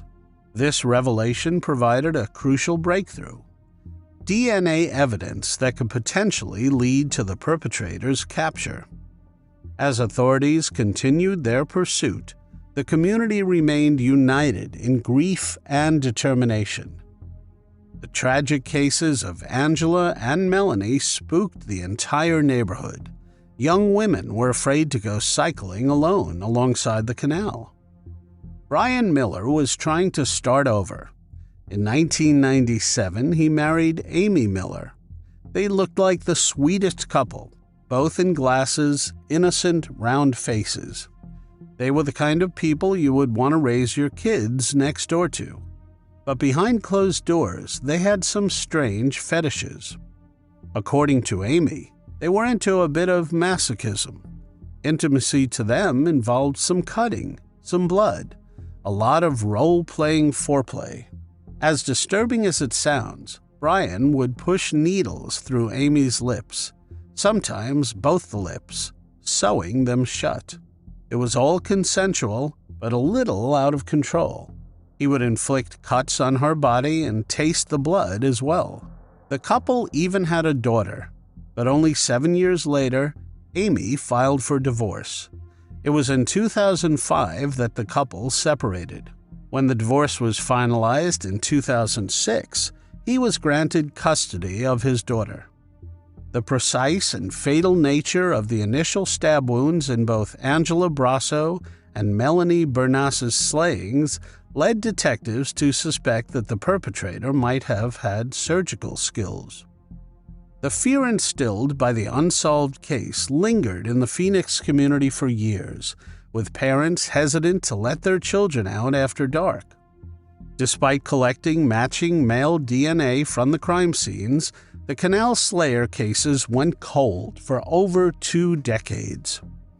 However, advancements in forensic technology, including DNA analysis and genetic genealogy, breathed new life into the investigation. It was in 2014 when Colleen Fitzpatrick, a forensic genealogist, utilized DNA profiles from the crime scenes to search public genealogy databases for potential matches. She used the Y chromosome in the DNA to fish out a potential match. Her effort yielded 6 matches to the name Miller, prompting detectives to dig deeper. However, Miller is a common last name, so Detective Schwarzkopf searched deeper into his files, where he identified 6 individuals with the surname Miller. When Schwarzkopf read the note Brian's mother submitted to the police, he noticed something. Many things in there were similar to what happened to Angela. Eventually, he focused on Brian Patrick Miller, a 42-year-old with a Phoenix address. Despite being one of over 600 persons of interest, records showed Brian's file was not thoroughly pursued by the police. Further investigation revealed he had a criminal record predating the canal slayings. Records revealed his Phoenix address and age, but his identity remained elusive, buried among hundreds of other suspects in the case files. So they zeroed in on the 42-year-old single father. Officer Eric Braverman reflected on Brian Patrick Miller's dual identity, contrasting his harmless demeanor with the larger-than-life persona of the zombie hunter. Despite his intimidating alter ego, Brian appeared as an unassuming divorced single dad in his everyday life. He collected pictures with officers in his attire. He was a bit of a celebrity. However, suspicions lingered regarding his potential involvement in the canal slayings. To confirm or refute these suspicions, investigators came up with a surveillance operation, closely monitoring his activities at his workplace in an Amazon warehouse. Each day, Brian parked his distinctive zombie mobile in the same spot, drawing attention to himself with loud music during breaks. Even at lunchtime, for 15 minutes, he would do the same. Detective Clark Schwarzkopf devised an intricate scheme to get Brian Miller's DNA. Posing as a security consultant, he approached the single father with a job offer, appealing to his interest in earning extra income. Brian, intrigued by the prospect of a well-paying position, agreed to meet Schwarzkopf at a Chili's restaurant to discuss further. During their meeting on January 2, 2015, Schwarzkopf and Miller filled out a job application, providing the perfect opportunity for the cold case unit to collect DNA samples. But he caught the detective off guard by bringing along his teenage daughter. As they talked, Brian's gentle demeanor was evident, especially in his interactions with his 15-year-old daughter Sarah, who accompanied him. The scene was set for an important moment in the investigation. As Schwarzkopf and Brian went about the meeting, they engaged in seemingly mundane tasks, unaware of the high stakes involved and the critical role this encounter would play in unraveling the mystery of the Phoenix Canal Slayer. The entire team was ready. They had watched closely as staff carefully took out the cutlery from the dishwasher and placed it in the booth where Brian came later. He ordered a cheeseburger and ate it fast. The detective kept trying to make him have a drink of a Coke or water, but Brian was hungry. It seemed the sting operation was going to be a bust, until Brian finally took a sip of the water. Despite being aware of Brian's troubled past as a juvenile offender, Detective Clark Schwarzkopf could not shake the feeling that he was not the perpetrator they were seeking. Observing Brian Miller interact with his daughter reinforced Schwarzkopf's gut instinct that he did not fit the profile of a cold-blooded assailant from the early 90s. As their encounter came to a close, Schwarzkopf received a brief tour of Brian's zombie hunter vehicle before parting ways, promising to stay in contact. Unbeknownst to Brian, the cold case unit discreetly sent his water glass to the crime lab for analysis. Nearly 2 weeks later, Schwarzkopf and his team received an unexpected call from the lab, sparking a mix of anticipation and disbelief among the detectives. Initially perceived as a joke, their skepticism quickly turned to shock when the lab director confirmed the match between Brian Miller's DNA from the water glass and the genetic material recovered from the crime scenes of Angela Brosso and Melanie Bernas. Revelation sent a wave of disbelief through Schwarzkopf, who struggled to comprehend the implications of the discovery. Within hours, Miller was apprehended. During subsequent police questioning, he adamantly denied any involvement in the slaying, adopting a dismissive and bewildered demeanor. Despite Brian's protesting of innocence, investigators wasted no time obtaining a search warrant for his residence. They were eager to delve into every aspect of his life and possessions in pursuit of further evidence. Recalling the moment vividly, Detective Clark Schwarzkopf described the surreal scene as he approached Brian Miller's residence. They were met with skepticism from onlookers who doubted their ability to penetrate the cluttered home. The house resembled a set from the television series Hoarders, with every available space crammed with trash. Trash left only narrow passages leading to essential areas like the bathroom and kitchen. Surveying the chaotic environment, Schwarzkopf could not help but feel overwhelmed. He recognized the monumental task ahead as his team prepared to meticulously comb through the clutter in search of potential evidence. Amidst the clutter, Schwarzkopf focused on a new lead mentioned by Miller during his interrogation: his ex-wife, Amy. Miller had singled out Amy as the one person he harbored genuine animosity towards, hinting at a troubled history between them. Delving into Amy's account, Schwarzkopf uncovered startling revelations about Miller's past. She was just 19 when she met Brian Miller in 1996. The two were married within a year, and they moved to Everett, Washington. Amy had a shocking revelation for the detective. She disclosed to the detective that Miller had confessed to a chilling act of violence: the demise of a young girl who had approached his door years before, an incident that had remained concealed until now.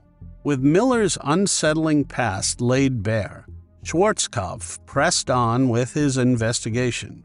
He was determined to bring closure to the long-standing mystery surrounding the Canal Slayer. Despite the complexities and emotional toll of the case, Schwarzkopf remained steadfast in his pursuit of justice. He was propelled by a relentless commitment to uncovering the truth. Amy told the investigators something vital. Brian had told her about the fatal stabbing of a mentally challenged Girl Scout who came knocking at his door. According to Brian, this was right after he was released from juvenile detention. He was living in an apartment operated by a Mennonite church outreach program north of Central Phoenix. According to the story he told, when the little girl knocked at the door, Brian pulled her into the apartment, not even giving her a chance to scream, slitting open her throat. Details got more grim when he allegedly wanted to preserve her head in cold water. As he placed it in the tub, he accidentally ran hot water, so his plans were ruined. He simply dismembered her and threw her in the garbage. Yes, a whole person stuffed into garbage bags. He left the bags in the trash can till garbage day, but the awful stench that neighbors complained to him of, he justified by saying it was meat gone bad. The story did resemble an account from May 26, 1992. In the heart of North Phoenix, 13-year-old Brandy Myers was out and about. Armed with determination and a stack of pledge sheets, she set out to canvass her neighborhood. She went from door to door collecting money for the school's bookathon. She was 13, but mentally closer to a 9-year-old. Brandy was last seen by witnesses less than 70 feet from Brian's apartment. Mennonites recalled the terrible smell that rose from his apartment. It was worse than rotting meat. So bad they had to get the house cleaned while Brian was away. But the cleaners did not peek inside the trash.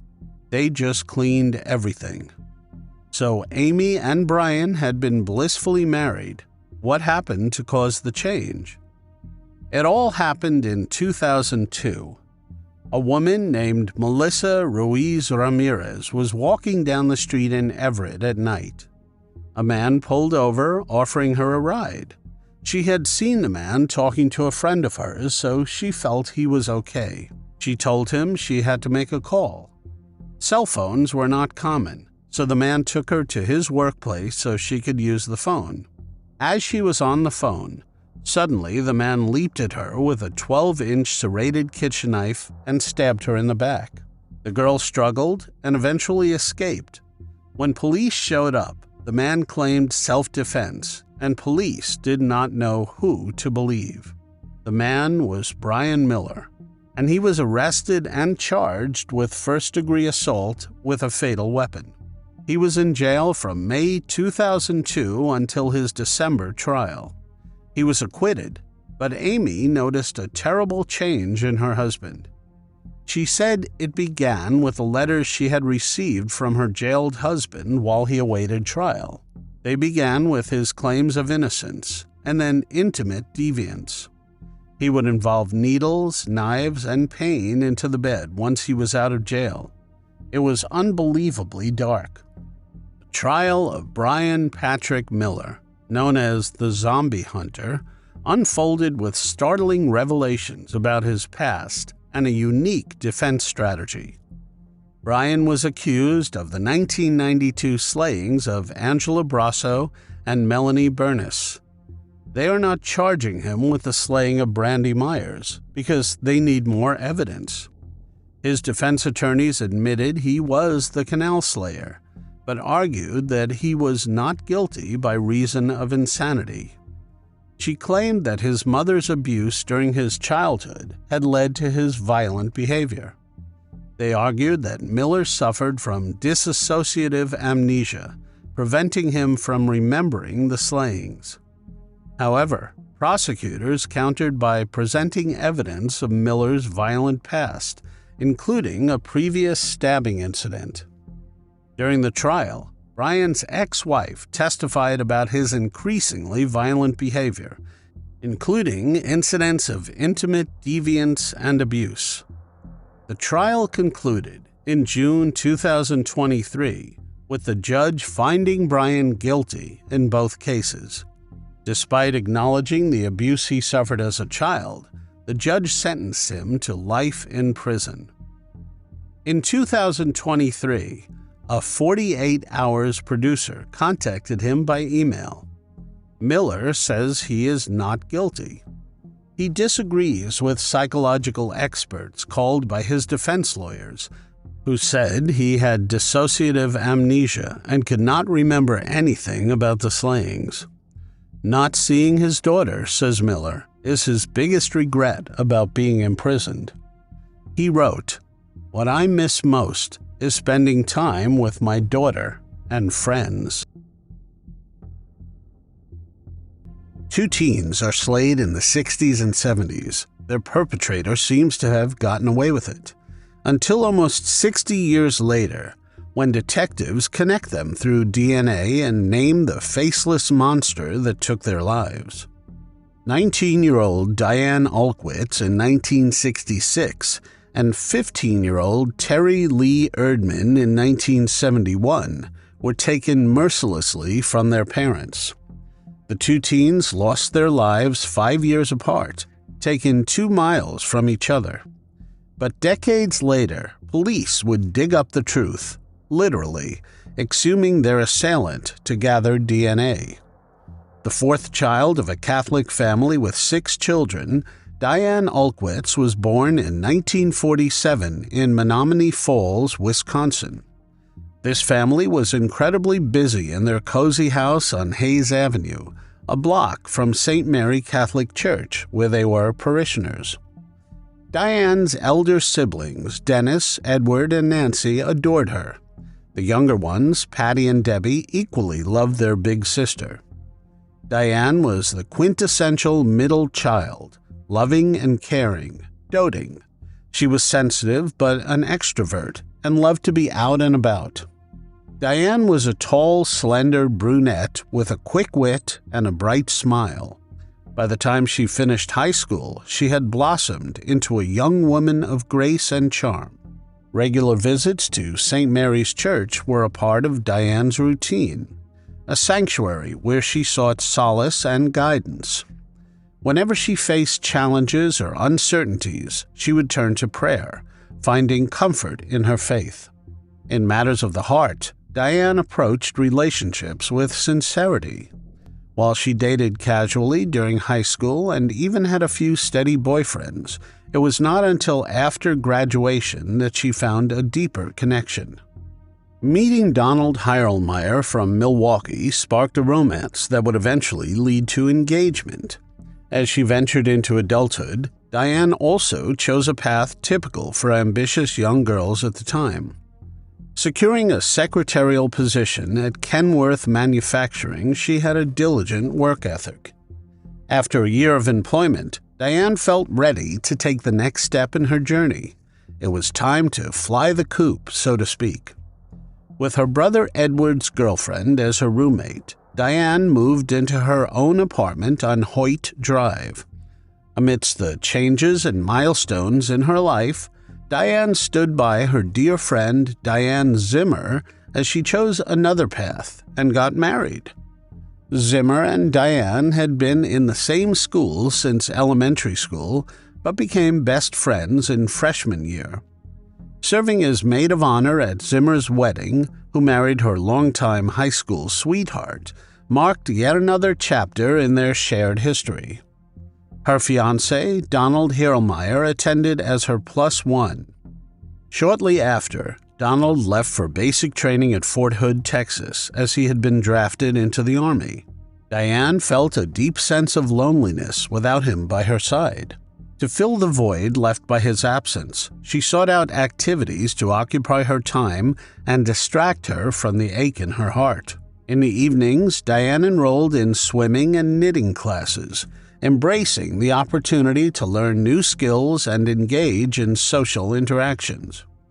Additionally, she took on a part-time job as a hostess at the local Dutchland Dairy restaurant, eagerly immersing herself in the bustling atmosphere to pass the hours. On November 3, 1966, Diane went about her day as usual.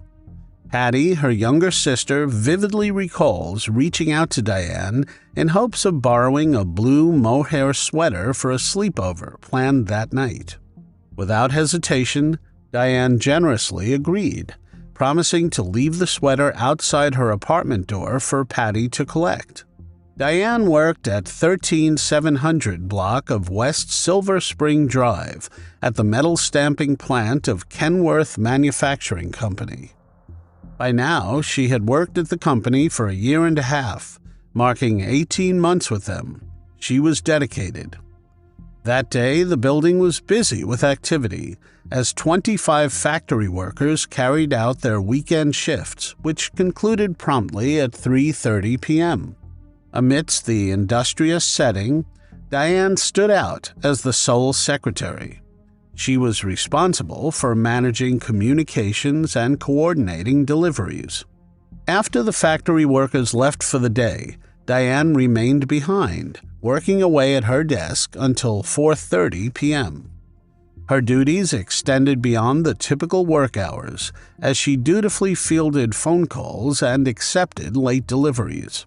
Following her shift, Diane would typically rendezvous with her best friend Zimmer at her nearby workplace. Together, they would head home, sharing laughter and companionship along the way. However, that day, something was definitely off. Diane was unusually late in picking up Zimmer, worrying for those who knew her well. In response, Zimmer accepted a ride with her employer's wife, who offered to take her to Kenworth to investigate. Upon arriving at the factory, they were confused. Diane's car sat in the parking lot, seemingly undisturbed. Peering through the window into the plant, they spotted Diane's purse resting on a desk and her coat hanging near the closet. Yet Diane herself was nowhere to be found. To add to the mystery, all the doors were securely locked, leaving no clues as to Diane's whereabouts. Maybe she was in the bathroom. Dennis, her brother, worked in the plant next door, so Zimmer and the boss's wife walked over to him. The trio returned just in time for the supervisor to show up for some after-hour tasks. He came to unlock the shipping room around 5:20 p.m., and that is when they saw all the blood. 20 feet from the door was the lifeless body of Diane, face down on the floor in her own blood. She had been stabbed so many times. Her knit dress was pulled up between her legs, slightly hanging off her shoulders, but her underwear was untouched. So initially, the officers believed she had not been assaulted. There was no appearance of aggression or violence near her private parts. But the medical examiner reported it was not so. An autopsy revealed that she had been stabbed 106 times with a knife that likely had a 3-inch blade with one sharp serrated edge. Her wounds measured were between 1/2 to 3/4 of an inch wide and from 2 to 3 inches deep. Initially, she had put up a fight and tried to block the painful attack, as there were defensive wounds on her arms and the back of her hands. The attacker had bashed her nose, breaking it. There were 30 stab wounds on her head, neck, and face, and 35 stabbings in rows down the sides of her back, where she had been stabbed repeatedly while on her stomach. Diane's tragedy sent shockwaves through the once peaceful village of Menomonee Falls, leaving its residents full of disbelief. In all of the village's history, such a violent act was unmatched. It was the first recorded slaying in the serene community at the northwestern city limits of Milwaukee. Just months prior to Diane's untimely tragedy, the slaying of a 10-year-old girl in Milwaukee had cast a shadow of fear over the region. Debbie, her younger sister, was scared because the girl was so close to Debbie in age. But Diane, with a reassuring smile, had said, "We are fine. We live in Menomonee Falls." In the aftermath of Diane's attack, the town changed forever. Fear gripped the hearts of residents.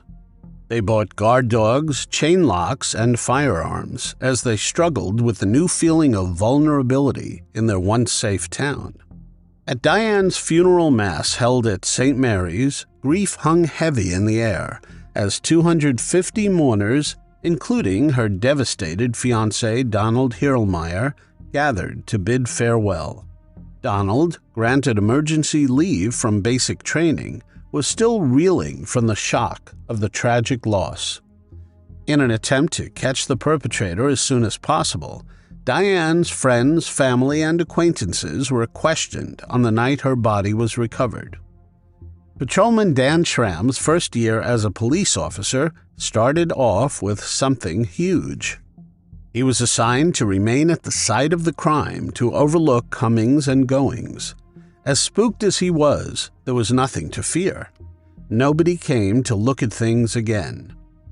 He would retire as a captain 26 years later, but nothing could match the horrors of the Dianne Olkwitz case. The investigation into Diane's slaying unfolded to give a better picture of the events leading to her tragic demise. Police surmised that the assailant ambushed Diane as she prepared to lock up and leave for the day, catching her off guard when she was all alone after hours. Their suspicions deepened as they contemplated the intruder's familiarity with the layout of the plant. It suggested that there was planning involved in targeting Diane.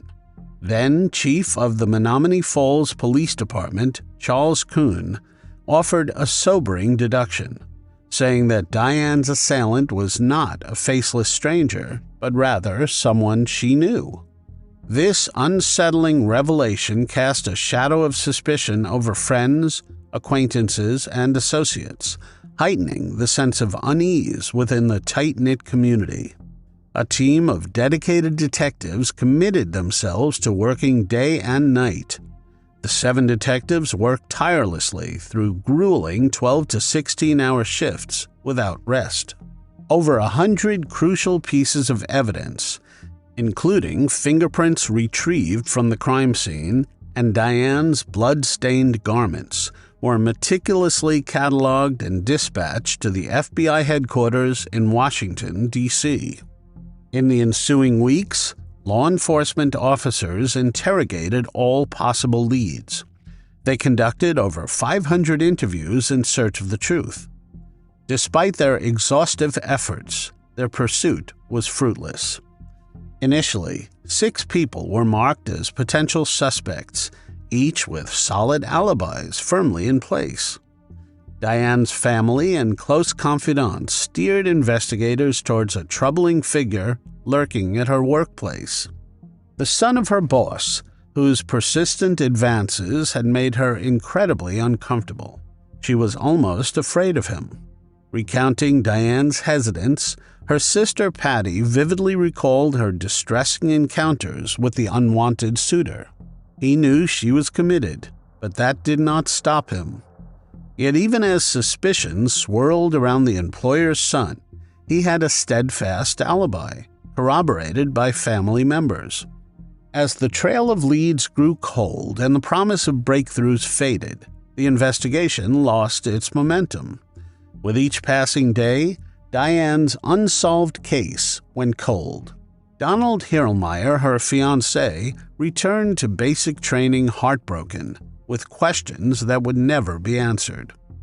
Diane's parents both passed young, their health deteriorating under the strain of their daughter's slaying.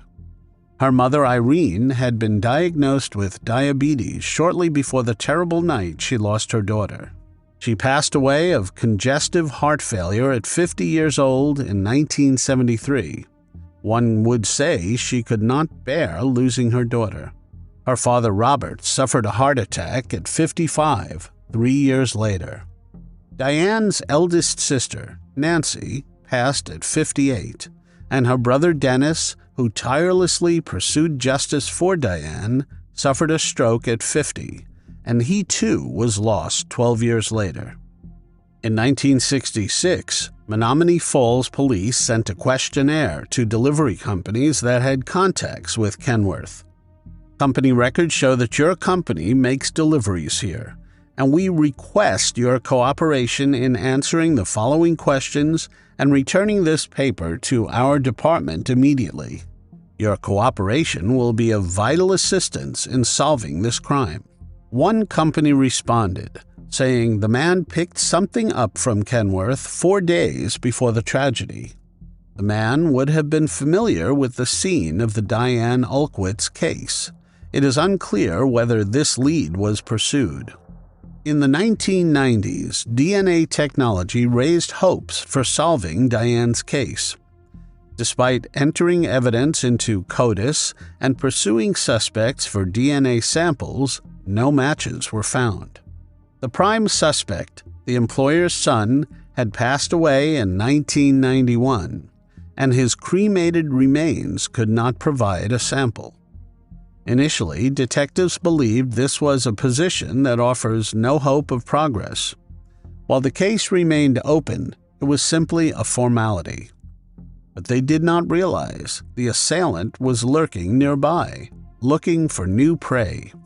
Terri Lee Erdmann was described as a quiet, reserved girl with a great sense of humor. The middle child of 3 siblings, she had 2 brothers, Daryl and Daniel.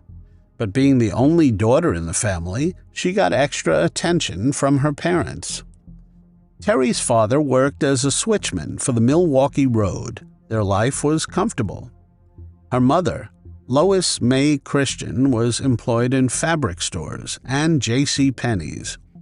She often went bowling with her husband in couples leagues. The family loved spending time together at their cottage in Tomahawk, Wisconsin. Terri had a loving family. The 15-year-old had just finished 9th grade at Samuel Morse Junior High School. She was going to enroll in James Madison High School during fall in September of 1971. On Wednesday, 23 June 1971, she left home somewhere around 5 p.m. She was going to babysit in the neighborhood.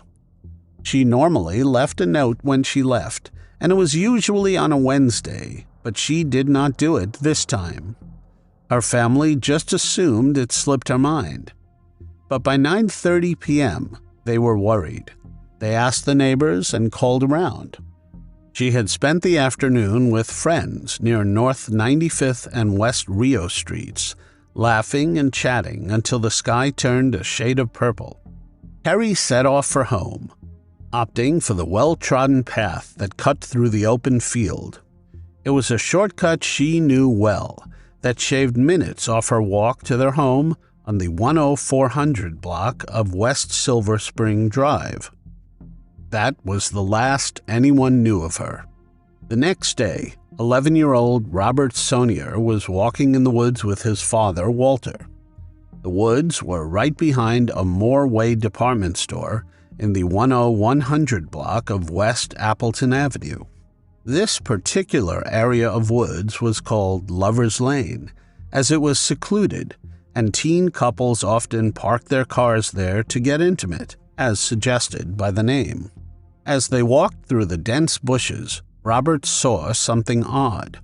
It looked like a person lying on the ground in the thicket of trees and small grass. He first thought perhaps it was a couple, but then noticed it was a girl all alone. He realized it was a lifeless body of a girl.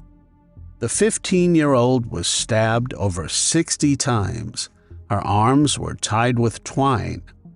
Her blue shorts and underwear had been pulled down, and her jersey sweater was pulled over her face, suggesting she had been assaulted. According to Officer Robert Schultz, she had been stabbed aggressively. Late that night, around 12:30 a.m., her father was brought in to identify her body at the county morgue. Terri's 1971 case is the third oldest unsolved case at the Milwaukee Police Department. Police exhausted all possible leads, and nothing could be said about whether or not she would get justice. Her family was never the same again. In 2011, DNA was taken from Terri's autopsy, and it was identified as male DNA. Detectives suspected the same person committed both of the slayings of Diane and Terri due to case similarities. Firstly, the distance between the cases. It happened around 1.5 miles from each other. Also, both victims were teenage girls, so it did match the profile he must have set in his mind for the ideal victim. Both of them were stabbed. It was highly aggressive, as if in a frenzy, even as the life had drained from the body. Lastly, there was evidence of intimate assault, which provided a motive for such a heinous crime. A joint request was placed at the Wisconsin Crime Lab to compare the DNA profiles to each other. The Wisconsin Crime Lab then confirmed that the DNA profiles from both victims were consistent. The DNA could not be matched to a suspect, so the case went cold again. In October of 2021, Menominee Falls detective Chris Bellows met with the staff of the State of Wisconsin Crime Laboratory about the use of forensic investigative genetic genealogy, which had been developed in 2019.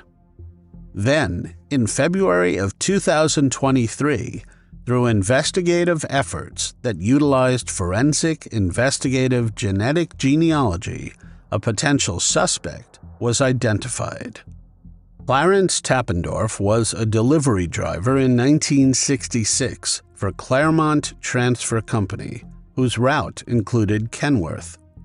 There were no deliveries scheduled on the date of Diane's demise. 4 days before her slaying, he picked up a delivery according to the questionnaires Menominee Falls PD had given out during the initial investigation. He would have basic knowledge of the layout of the building, and the fact that Diane would be alone 3:30 p.m. to 4:30 p.m. On the day Diane lost her life, Tappendorf made a delivery to a location across the street from Kenworth Company. Tappendorf, a man whose life spanned 80 years, had already passed away on January 6, 2008. Investigators reached out to the late Tappendorf's 2 adult sons, and one of them agreed to provide a DNA sample. They compared his DNA to the profiles from both cases and discovered that the DNA found on Diane Olkwitz's clothing likely belonged to Tappendorf, their father. Police then obtained a search warrant to exhume Tappendorf's body from Holy Cross Cemetery in Milwaukee to collect DNA samples for further analysis. Tappendorf was a devoted husband to Joyce for 57 years, a loving father to his 6 children, 6 grandchildren, and great-grandfather of many. As wonderful as he sounds, this family man was a positive match for the perpetrator's DNA, as announced in October 2023. He would have been 39 years old when he took Diane's life and 44 when he attacked little Terri Lee. But it makes one wonder, especially considering what happened to him later. At the age of 17 years, his daughter's life was taken from her. A young man was charged with battery and abuse, causing her demise. Hattie Jo Tappendorf was found beaten lifeless on a sidewalk on 1st August 1975, just 2 blocks from her home. This was in 1975, 4 years after Tappendorf's last reported attack. The perpetrator was identified as Roy Clark O'Neill, 18 years old. His parents turned him over to the police after viewing a television report that showed a watch found at the scene of the slaying. The suspect told authorities that he had taken LSD and had been drinking. He was convicted of second-degree slaying and sentenced to 38 years in prison. Then Tappendorf's son passed away in 1987. His wife, Joyce, had to face the unbearable pain of losing a child to a violent fate all over again. On Friday, May 22, 1987, their 34-year-old son, Mark, took his own life in what police determined to be a slaying. Mark shot his wife, Linda, 34, in the head with a hunting rifle before turning the weapon on himself early Friday morning in their South Side home. The bodies were discovered by their 15-year-old daughter around 7 a.m. The couple's daughter and son had slept through the ordeal. Joyce reflected on the tragedy, struggling to comprehend why such sorrow had struck her family again. She described her son as a deeply troubled person, unable to understand why he had also taken Linda's life. But this could offer another explanation. Perhaps there was an undiagnosed illness, a mental illness, for both the father and the son. Debbie Cagliari, Diane's sister, thanked the detectives for their hard work and dedication to solve Diane's case. Debbie was only 9 when Diane had passed. It took 57 years to bring the family closure, but they were finally able to bury the whole thing and leave it behind. Her niece even appeared for an interview. She said the following to families of other cold case victims: "Do not give up. Do not give up. You cannot give up hope. You have to keep it going." Norman Gross, a former classmate of Diane, said he never gave up hope that her perpetrator would eventually be revealed. "Just going to class reunions and stuff. Her name was always there. She is always on your mind. All these years, and finally it has come to a conclusion." Attorney General Josh Kaul said, "It saddens me that the person responsible was not able to be brought to justice while he was alive. But I am glad that we were able to bring closure to this case through the relentless academic investigators and scientists to ensure that the person responsible was identified." Chief Jeffrey Norman said, "I know there are families out there wondering about their case. There is no statute of limitations regarding a slaying investigation. We are working on it, whether it is 5 years, 10 years, 70 years, to bring closure, to bring the resolution to these most heinous crimes." Despite the tragic losses and the years of anguish, the truth was uncovered. allowing the families to finally begin to heal. While some would say Tappendorf got away with it, it is almost bizarre how he suffered in his life. At least through DNA genetic genealogy, the families of the victims had some answers as to who would do something so gruesome. As to why, well, that answer lies buried with Clarence Tappendorf. Investigators say they are looking into the possibility that Tappendorf could be responsible for more crimes. For nearly 3 decades, the brutal slaying of young Geelong, Australia mother Annette Steward lay shrouded in mystery.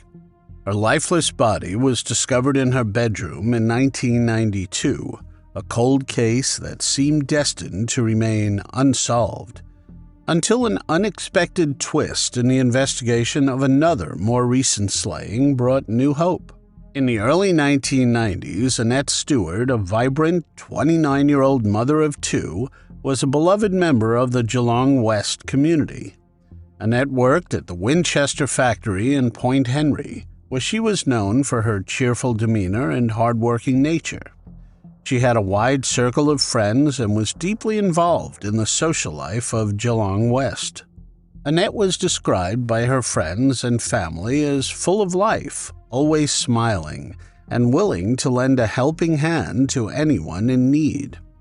Her home on Hope Street was a hub of activity, often filled with laughter and the comforting aroma of tea as she entertained friends and neighbors.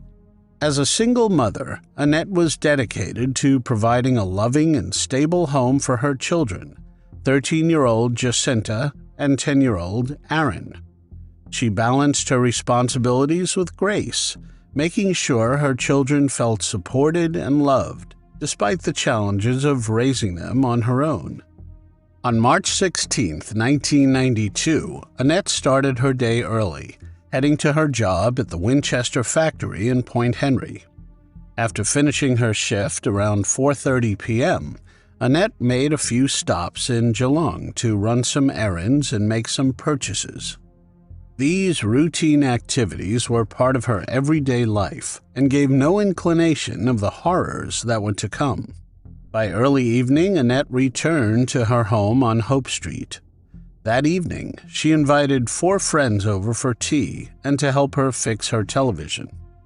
After they left, Annette prepared for a quiet night at home. But 2 days later, a friend, David Grant, noticed her car was still parked in the driveway, an unusual sight that raised immediate concern. This friend decided to check on Annette, entering the house, only to be met with a horrifying scene. Inside, he discovered Annette's naked body in her bedroom. The home, once a haven of safety and joy, had become the site of an horrific crime. An autopsy would later reveal that Annette had been brutally strangled, a cruel and senseless act that cut her vibrant life short just weeks before her 30th birthday. In the days following the discovery of her body, Geelong West was gripped by shock and grief. The brutal nature of her demise sent ripples through the community, and Victoria Police quickly launched an extensive investigation. Detectives meticulously combed through Annette's home, searching for any clues that might lead to the perpetrator. They interviewed neighbors, friends, and anyone who had been in contact with Annette in the days leading up to her tragic end. The fact that there were no signs of forced entry suggested that Annette might have known her attacker. This was a theory that guided the initial phase of the investigation. Police collected various pieces of evidence from the crime scene, including hair fibers and other forensic materials. One of the primary suspects was a co-worker of Annette's from the Winchester factory. This individual had been named by a coroner as a prime suspect in 2007, but despite being questioned, no charges were brought against him. This suspect, along with several others, were scrutinized thoroughly, but each lead seemed to fizzle out without yielding any concrete results. The community was cooperative, and Annette's friends and family were desperate for answers. But despite the best efforts of the detectives, the investigation began to stall.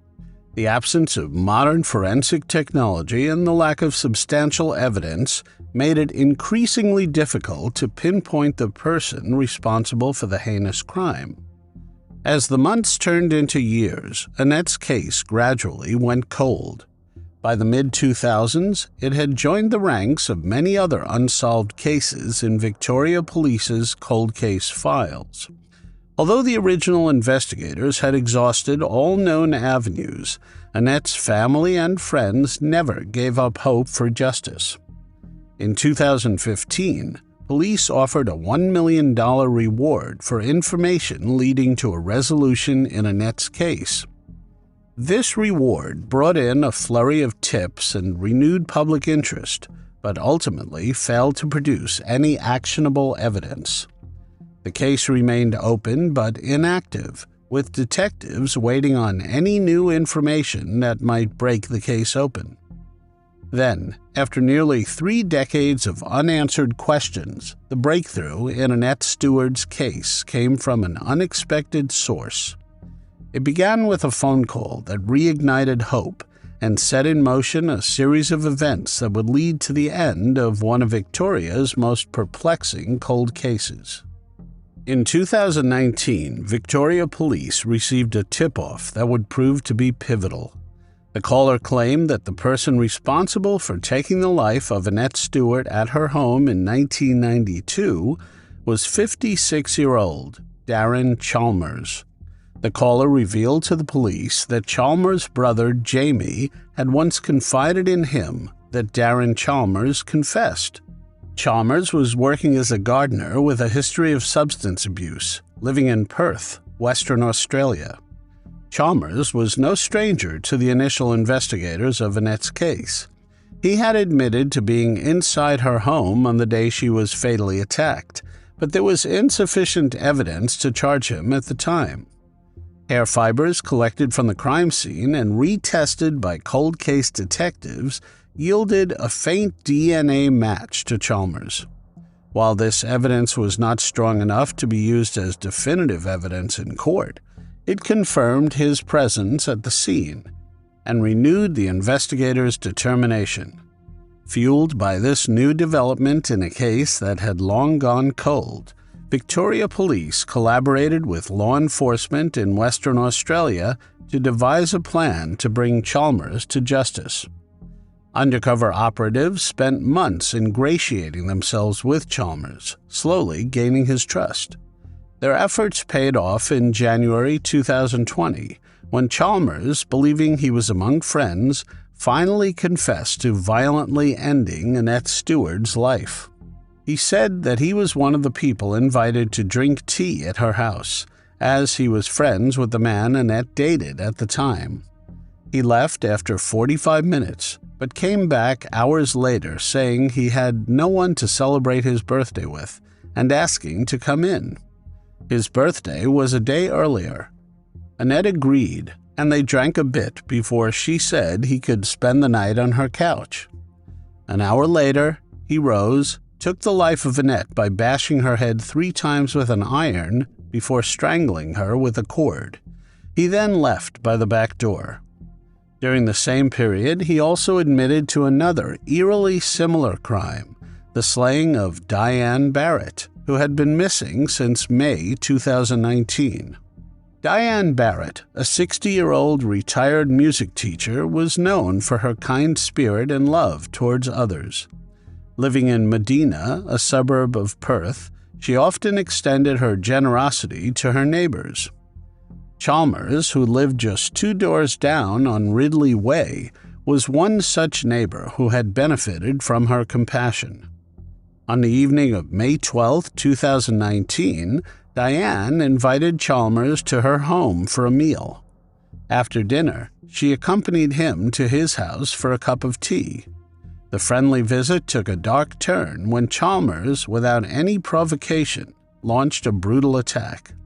He jumped on Diane and used an iron bar across her neck, pressing down with both knees to choke her. The attack lasted for 3 excruciating minutes. After Diane's senseless demise, Chalmers showed no remorse or respect for her remains and dumped her body in a remote bushland southeast of Perth. To cover his tracks, Chalmers meticulously cleaned his home, wiping away any evidence of the crime. Diane's disappearance was reported by concerned neighbors when they noticed her dog locked inside her house without food or water, her lights and television still on. This was completely out of character for Diane, who was last seen alive at a local Bunnings store buying flowers for her elderly mother. Her sudden disappearance and the subsequent discovery of her dog heightened fears for her safety. The investigation into Diane's case intensified over the following months. In January 2020, during the undercover operation targeting Chalmers, he led police to the location of Diane's remains. Because of the advanced state of decomposition, she had to be identified through dental records. The exact cause that ended her life could not be determined by forensic pathologists, but Chalmers' confession provided the necessary details to piece together the tragic events of that night. In January 2021, Darren Chalmers pleaded guilty to his involvement in the Diane Barrett case. He was sentenced to life imprisonment. He must be in prison for at least 20 years before being eligible for parole. During court proceedings, more light was shed on Chalmers' troubled past, which allegedly played a significant role in shaping his violent tendencies. Born and raised in Victoria, Chalmers was made a ward of the state during his teenage years. It was during this vulnerable period that he suffered assault and abuse at the hands of both men and women. These traumatic experiences left him with deep-seated feelings of anger and rage, particularly towards women. This background of abuse and emotional turmoil had seemed to manifest in violent behavior throughout his life. Justice Stephen Hall, who presided over the case, described the slaying of Diane Barrett as an unprovoked episode of extreme violence. He acknowledged that while Chalmers' substance abuse and troubled past might provide some context for his actions, it did not serve as an excuse. On November 29, 2023, Chalmers returned before the Supreme Court for a pre-sentence hearing on the Annette Steward case. The court was told Chalmers had written a 1-page letter to the court, the full details of which were not aired. In it, Chalmers asked never to be released. No parole for 40 years, not 20, not 30, please 40 years plus. I think I deserve it. Victorian Director of Public Prosecutions, Kerry Judd, KC, said Chalmers told the court he took the 2 women's lives believing he would secure a significant financial benefit for himself. Chalmers was handed another life sentence for taking the life of Annette Steward. He was ordered to serve a single non-parole period of 36 years for both slayings. He will be in his 90s before he is eligible for parole, ensuring that he remains behind bars for the majority, if not the entirety, of his life.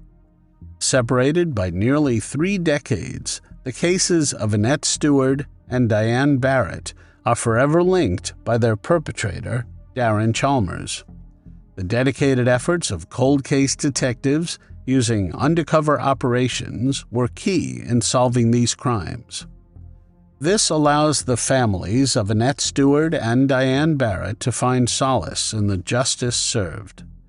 Annette's 2 children, Jacinta Martin and Aaron Steward, told the court their lives were ripped apart when their mother's life was taken. We were left to feel like a burden on our families. Outside the court, Gillian Steward, the sister of Annette, expressed relief over the sentencing. It is nearly 32 years we have been waiting for this result. Knowing he can never do this to anyone else, this is wonderful.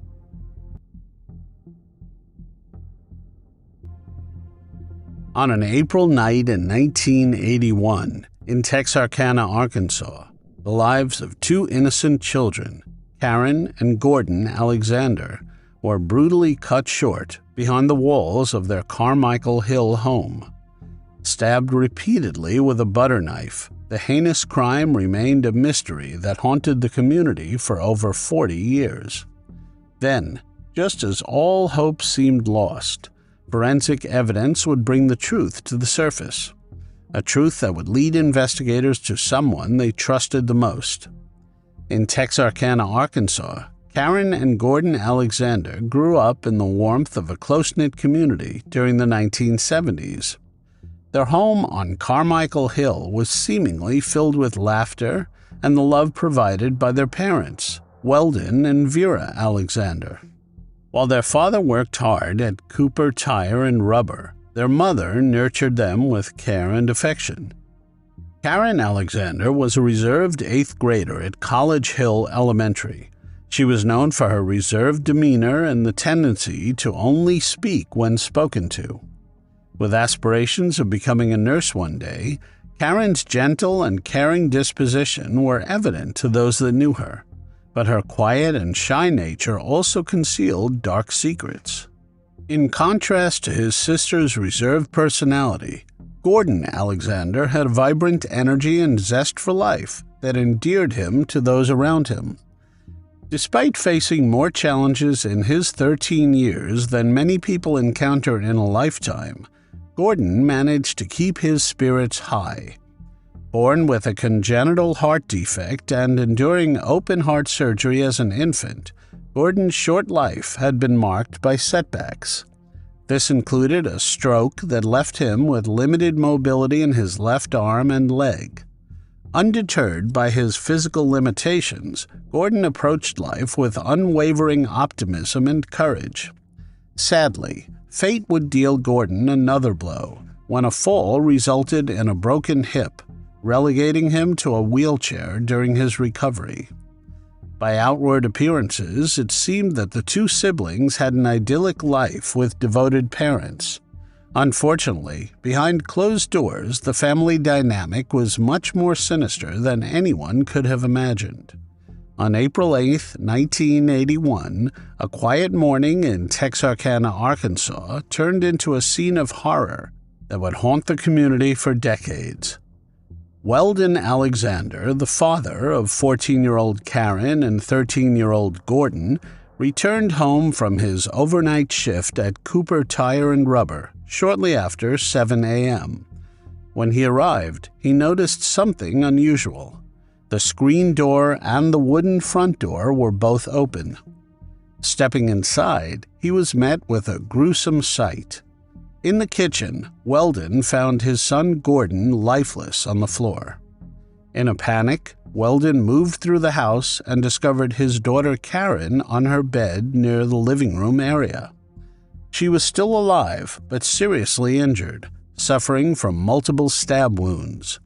Weldon immediately called the police, who arrived to confirm the horrific scene. Gordon had already succumbed to his injuries, while Karen was in critical condition, barely clinging on to life.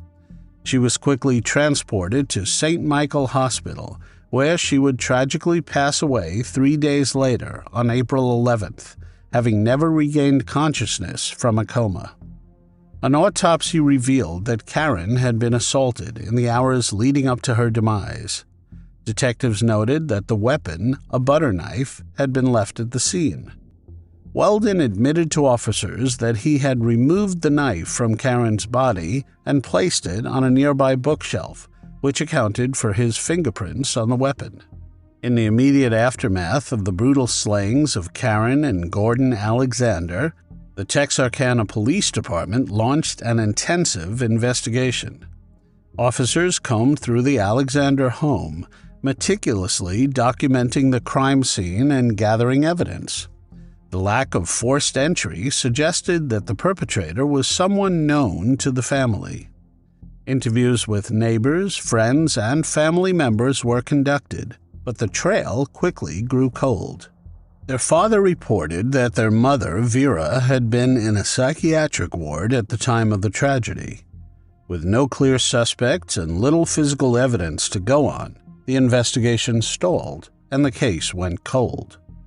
In 1983, a glimmer of hope appeared when Henry Lee Lucas, a violent, convicted felon awaiting trial in Texas, began confessing to numerous unsolved crimes across the United States. Lucas manipulated law enforcement by providing detailed accounts of various slayings, gaining perks such as road trips and restaurant meals in return. He would claim responsibility for the Alexander children's case, saying that he had entered their home and attacked them as they slept. His confession initially seemed credible, as he had drifted through Texarkana around the time of the tragedy. But further investigation revealed that Lucas had been working in Florida at the time of the slayings, debunking his confession. Forensic evidence would later confirm that Lucas's DNA did not match the samples found at the scene, forcing detectives back to square one. The Alexander family was devastated by the loss of Karen and Gordon. A month after the tragedy, Weldon and Vera Alexander moved out of their home and relocated across town. In 1984, Vera Alexander, overwhelmed by grief, took her own life at the age of 37. Weldon Alexander would eventually remarry and have 2 more children. Decades later, the cold case was reopened in February 2023 by retired Captain Calvin Seward, who had a personal and professional connection to the original investigation. The decision came after the Facebook page Justice for Karen and Gordon Alexander gained popularity. Driven by advancements in DNA technology and a determination to find justice for the Alexander children, Seward, along with forensic criminologist Dr. Todd Steffi and DNA scientist Kelly Dixon, revisited the evidence. DNA extracted from the victim's fingernail tissue revealed a familial match implicating their own father, Weldon Alexander. Further investigation showed that fibers and materials from the crime scene matched those used at Weldon's workplace. Based on the new evidence, investigators developed a theory of what they believe happened on the night of April 7, 1981. According to their reconstruction of events, Weldon Alexander had been assaulting his daughter Karen for at least 6 months before the crime. On that tragic night, he attempted to do it once again. Karen's brother Gordon likely stumbled upon the assault and attempted to intervene. In a fit of rage, or perhaps desperation to silence his son, Weldon attacked Gordon first, using a butter knife to do so. Weldon then turned his attention to his daughter, who had managed to reach the living room. There, he unleashed another violent attack. Weldon Alexander lived out his remaining years quietly, passing away in 2014 from complications related to Alzheimer's disease at the age of 80.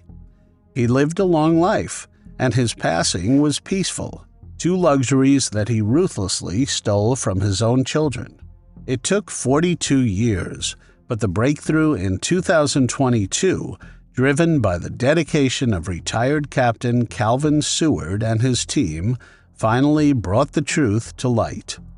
Although Weldon never faced justice for his heinous acts, the resolution of the case provided long-awaited answers and a sense of closure for the community and surviving family members.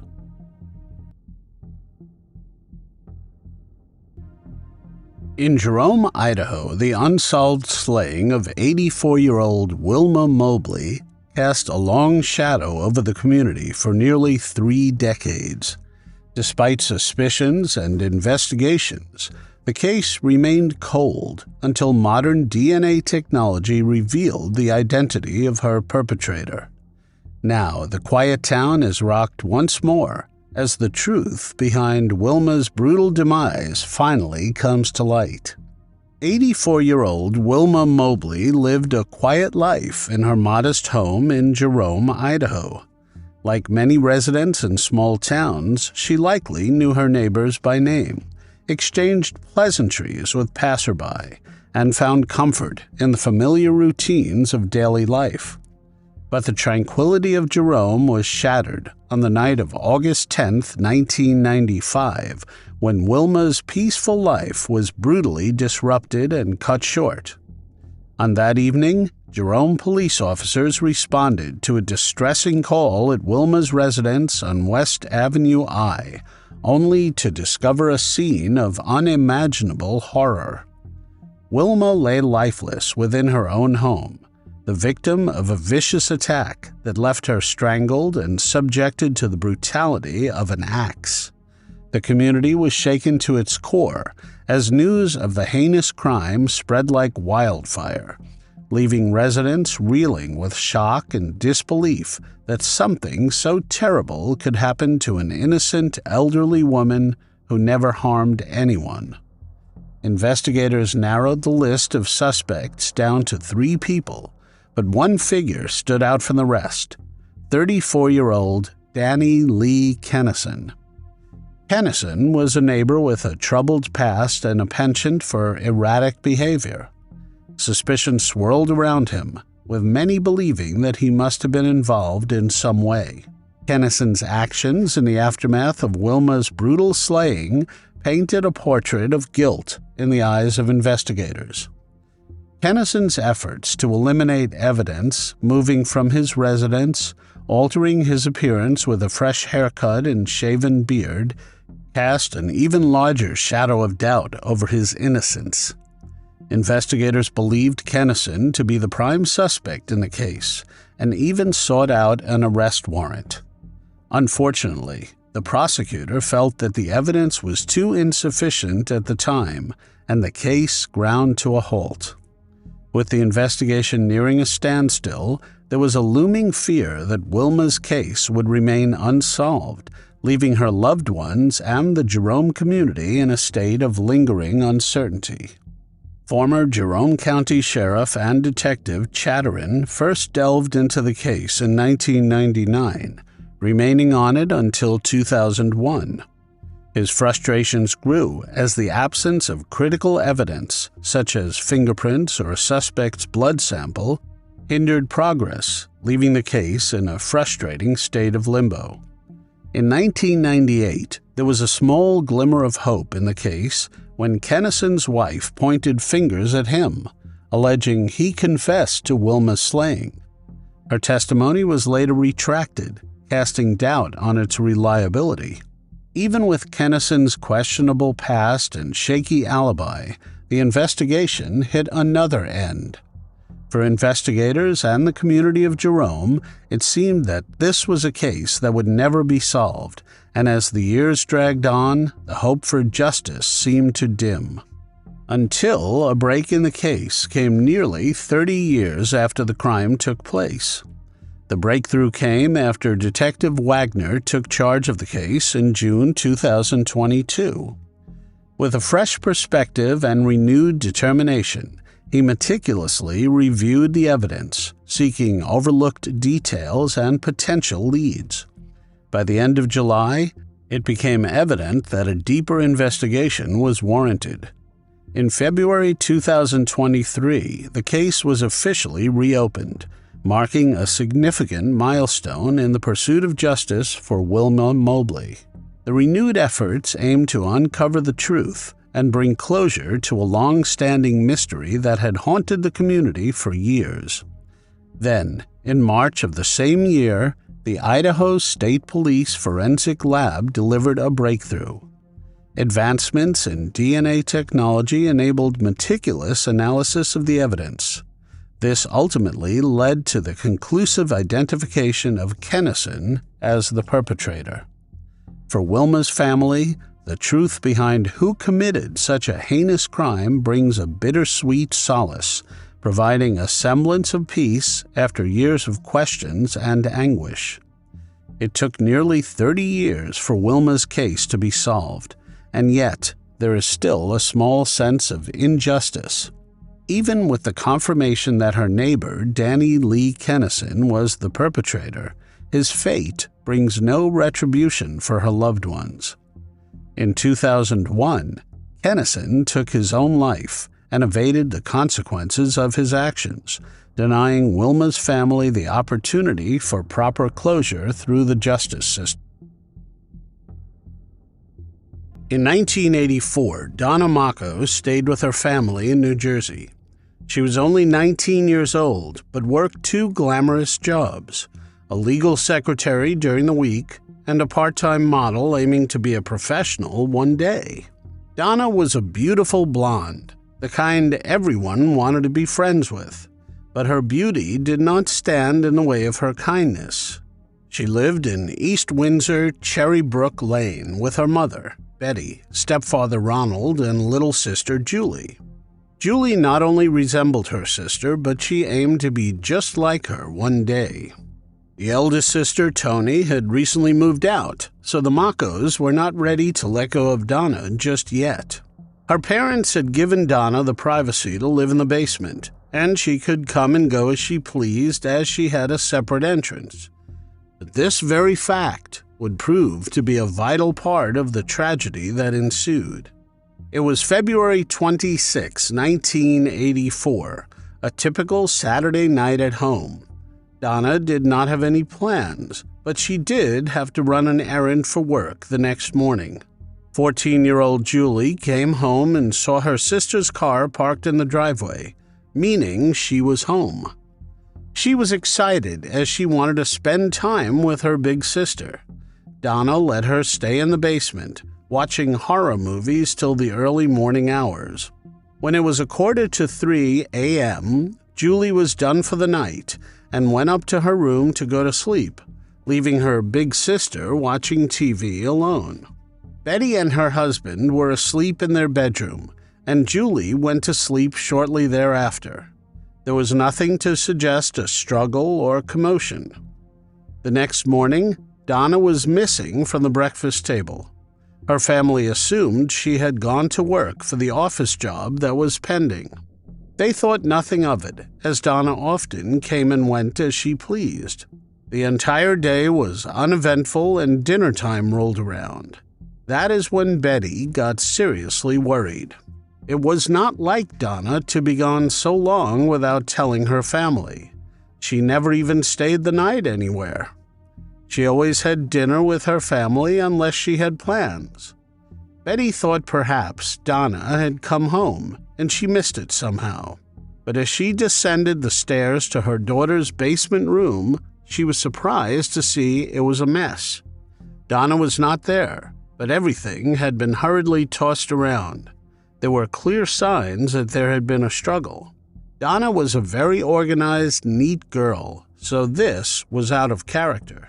And that is when her eyes settled on a shocking sight in the corner of the room. It was a pile of bloody clothes. Betty immediately called the police, upset that she had not seen this detail sooner. After some time of searching, investigators recovered Donna's car a mile away from home.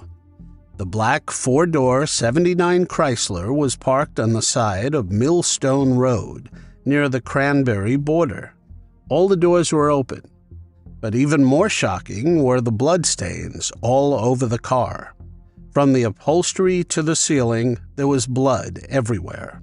Officers found her wallet, money, credit cards, and driver's license in the car. The blood from her room and blood from her car were sent for lab testing. A thorough analysis of her room revealed some clues. There was male DNA on some of Donna's clothes. It was obvious that a man had broken into her room and kidnapped her. There was the possibility of assault and the unthinkable. He might have taken Donna's life. The blood from the car and room belonged to Donna. Unfortunately, DNA technology was still in its initial stages, so there was not much to identify the perpetrator. There were no leads to find out where Donna was exactly. The case remained unsolved for months. Where was Donna? The Machos were struck with adversity again 6 months after Donna disappeared, when Ronald, their stepfather, passed away. Julie and her mother could not bear such a loss. Toni got married in 1986 and attempted to move on with her life. A year later, in 1987, Betty and Julie moved to Carrollton, Texas. They tried to start over, but it was marred with bad luck. They had kept everything in a storage unit until they settled down, but it was a bad idea. The storage unit was burglarized, leading to 16 boxes of Donna's things being stolen. Mementos, photographs, precious memories were lost. This is a very interesting point, because normally a burglar would not take photographs or files. Betty became grief-stricken after losing her husband and not knowing where her Donna was. In 1990, she passed away as well. Julie was 20 years old when her mother passed. As she took her last few breaths, Betty made Julie promise to never give up on Donna's case, to find her no matter what. A decade later, the sisters finally had an answer. Not necessarily one they liked. On April 2, 1995, 11 years after Donna vanished without a trace, an unexpected discovery was made. A Boy Scouts troop commander, while leading an expedition, stumbled upon a partially dressed skeleton concealed in thick underbrush. The remains were wrapped in a carpet in a wooded area near a cranberry farm. It lay eerily close to the spot where Donna's car had been abandoned years ago. Authorities swiftly responded, and using dental records, they confirmed the remains were indeed those of Donna Macho. The medical examiner initially concluded that she had passed due to a gunshot wound to the head, but back at the lab, a more thorough examination revealed that it was blunt force trauma. Donna Macho's case went from a missing persons case to a slaying. Unfortunately, that was the only progress, a separate classification. The authorities at the time had no idea who did this to Donna. Julie slowly rebuilt her life. She found love, got married, and raised 3 children, while checking up regularly on New Jersey police regarding her sister's case. A few years later, in 2013, Toni, now married as Toni Bartz, passed away as well. She was buried in Little Elm, Texas, where she spent her married life. Toni never did know who took her sister's life so brutally. But a decade later, there was new hope. In 2022, nearly 40 years after the tragic events, the authorities decided to reopen the investigation into Donna Macho's case. Their first step was to send all the original evidence to the Central Regional Laboratory of the State Police of New Jersey. This included DNA samples and fingerprints collected from the scene. In a remarkable breakthrough, the authorities announced in April 2023 that they had identified Nathaniel Harvey as the person responsible for taking the life of Donna Macho. Harvey, a man with a long history of criminal activity, had already passed away in prison.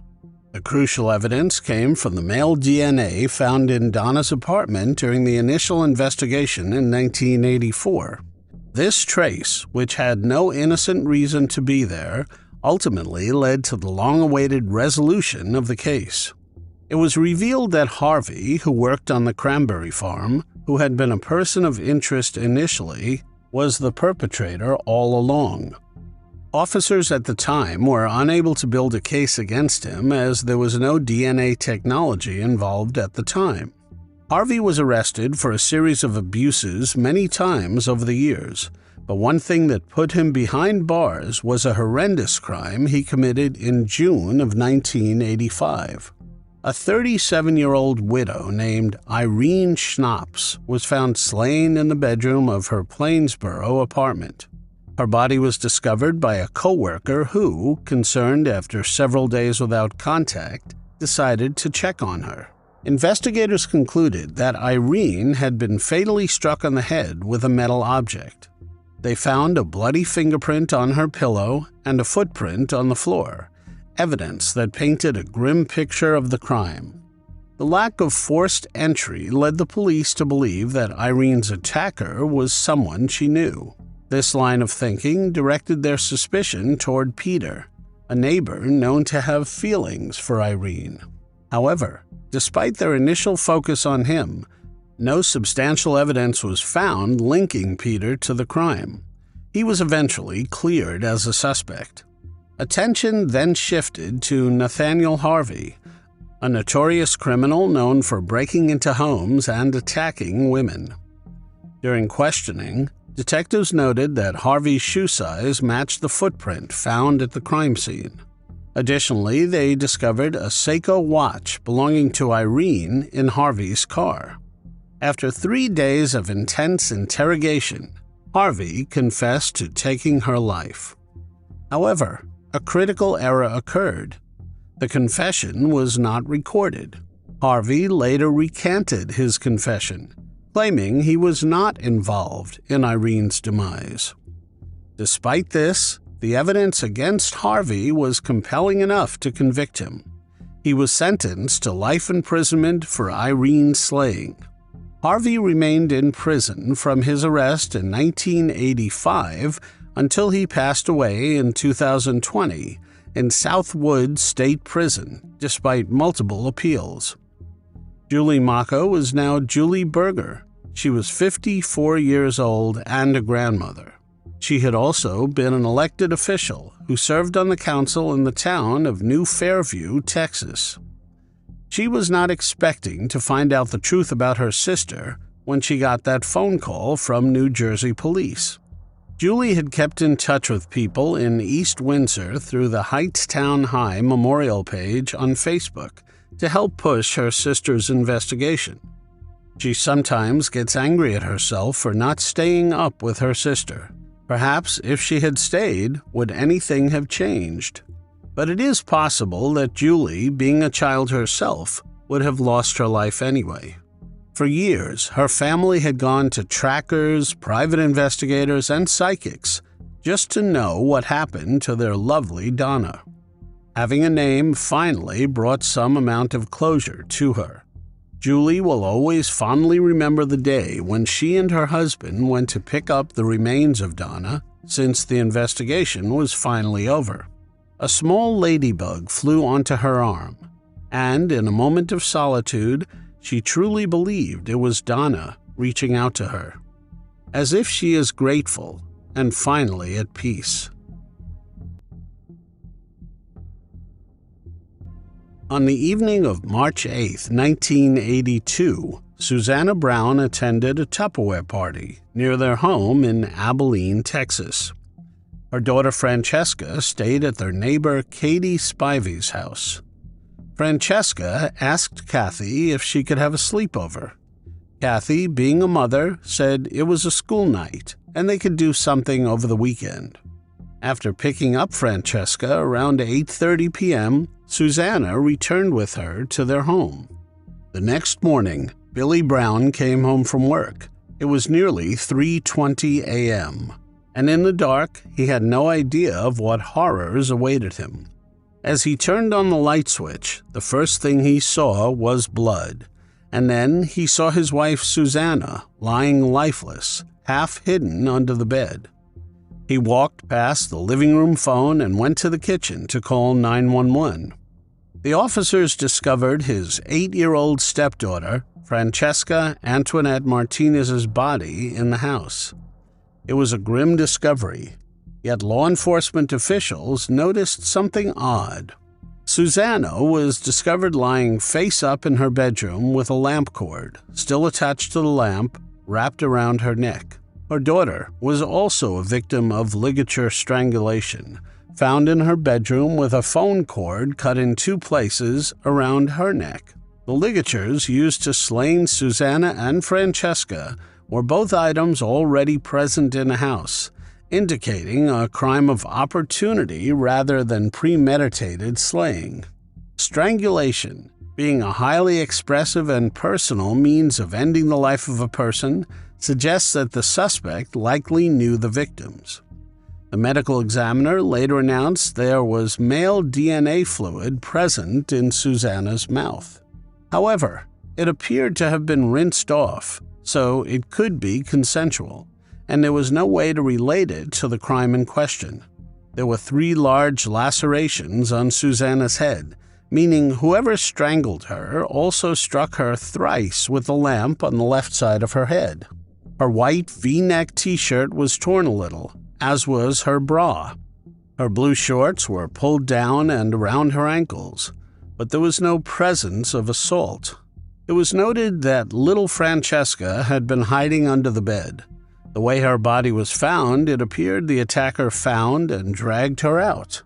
Interestingly, Billy told police at the time that the back door was slightly open and a window was open 5 to 6 inches. This looked staged, as all the screen doors were intact, in fact, shut. Officers could find no signs of breaking and entering, not even a scratch on the door, and there was nothing missing from the house. For a man struck with such misfortune, Billy seemed unfazed. He was calm, not too upset, and even made inappropriate dad jokes. That is when he turned from the affected loved one to their number 1 suspect. Investigators first wanted to know more about Susanna Flores Brown. For parents Nick Flores and Frances Soda, Susanna was a Texas girl through and through. Born on October 20th, 1951, in Taylor County, Texas. She had 2 sisters, a half-sister, and a half-brother. Susanna was loved and adored by all. When she was only 16 years old, she fell in love, but the man she chose was 10 years older than her, 26-year-old Freddie Martinez. In 1967, they got married. They were blissfully married for a long time. Freddie was in the Marine Corps, a lance corporal in the U.S. Army. He served in the Vietnam War up until 1973, when the war was over. For Freddie, 1973 would turn out to be an eventful year. In January, as the Paris Peace Accords were signed and troops were withdrawn, Freddie lost his father. But by the end of the year, some light came into his life. On December 11th, 1973, he was blessed in the form of little Francesca Antoinette Martinez, his baby girl. Francesca was affectionately known as Cha-Cha because of her fun spirit. She studied at Bonham Elementary School in Abilene. The mother and daughter were happy and loved, but unfortunately, as often happens with teen marriages, their marriage did not work out. The couple separated, with Susanna keeping Francesca. Susanna was very busy with her daughter, who loved to dance and be involved in just about everything. For a while, it was just the 2 of them, until 1979, when Billy Brown entered their lives. One night at a nightclub, she met a handsome man who took her heart. Billy worked at New Corp and appeared to be a loving family man. Susanna's sisters noticed the relationship turning sour very quickly. He was a flirt and a womanizer. Linda Flores and Rita Flores Lafferty believed he was cheating on her repeatedly. Susanna tried to attribute it to them being racist and even explained how he was different and kind, but the sisters still did not like him. Once they were all out with their dates at a nightclub when Linda came across the couple arguing. She saw Billy push Susanna hard, knocking her down. The couple had been in a relationship for around 3 years. Susanna's family described Billy as controlling and abusive. Susanna was in significant danger from Billy, as detailed by her siblings. Richard Flores, Susanna's half-brother, arrived at the crime scene after hearing about the double slaying. He noticed that Billy did not show any remorse at all and was laughing and joking about a bottle of whiskey Richard had left there about a week before. For Richard, the way Billy distanced himself from any emotions at all was a big red flag. Roanne Flores Beats, Susanna's half-sister, recalled Susanna expressing reluctance about being intimate with Billy. Susanna mentioned that Billy could become ugly or moody and make short and snotty remarks throughout the day if she did not perform in bed to his liking. The news of Susanna wanting to leave the relationship, coupled with Billy's alleged anger over intimacy issues, helped investigators identify a possible motive. Billy told the police that he had been trying to call Susanna for quite a while before he was finally able to get a hold of her. Investigators could paint a picture of what might have occurred. When Susanna did not answer the phone, his feelings of insecurity, jealousy, and control took over, sparking an argument that escalated into something more serious. Sarah Sato, a close cousin of Susanna, told investigators that in the summer of 1981, she escorted Susanna to the hospital. Susanna allegedly claimed that she and Billy Brown got into a fight that led to her suffering a miscarriage. The officers strongly believed there was physical abuse in the relationship. Things got heated often, and investigators discovered Susanna had once called the police in November of 1981, afraid of Billy. They had a domestic issue, and allegedly Billy had gone to see another woman. He laughed it off with the police, saying Susanna had poured dirt in his car's gas tank as revenge. Then, realizing it was too much and perhaps she crossed a line, she called the police, fearing Billy's reaction. Susanna confided in her family that she did not want to marry Billy or live in Texas due to the common-law marriage laws. While Susanna and Billy were not married by Texas laws, there was intent to marry and they were living together for some time, so she was considered his common-law wife. But Susanna's unwillingness was evident. According to court documents, she refused to take his last name until shortly before her end, only doing so under his pressure. A few weeks before her untimely end, Susanna asked her mother for money to change the locks. About a week before the tragedy, she asked her siblings if they could get her a gun. Richard Flores further explained that he knew something nobody else did. Susanna was trying to leave Billy, and he was very upset about it, threatening her. She went to Richard, told him everything, and asked him to help her buy a gun. It was almost as if Susanna knew something, as if she knew what was to come. As investigators zeroed in on Billy, interrogating him, he produced an alibi. He claimed he left for his job at the New Corp Manufacturing Company at around 4:30 p.m. on March 8th. He clocked in at 5 p.m. and clocked out at 3 a.m. the following morning. Investigators met with his alibi, Josie Landeros, a New Corp employee. It was rumored that Billy Brown was cheating on Susanna with Josie. Josie was cooperative and admitted it would be easy for Billy to slip out of work as the nature of his job allowed him to leave undetected. Other employees, including co-workers named James Coffey and Larry Skiles, confirmed it was highly possible, which further reduced Billy's alibi. Back in 1982, Billy could not be convicted due to lack of evidence. Little did the officers know, they in fact did possess evidence. It just needed DNA analysis. The case ended up in the unsolved pile until years later in 2012 when Abilene police asked Billy to come in for an interview. He did not show up or agree to give a DNA sample. 10 years later, on the 17th of January 2023, the oral swab from Susanna's mouth was processed, and there was no question it was Billy. The investigators wanted to speak to Billy. They confronted him outside his house, but he took it very lightly. Billy sat down for a 2-hour interview with the police, where he denied all allegations and said he loved his wife. He denied any domestic violence. He also denied any miscarriage, saying Susanna had an abortion in 1981 by her own will. When he denied giving a DNA sample, he was served a warrant, and the DNA sample was taken by force. Billy was reportedly heard saying, "I have signed my own ending."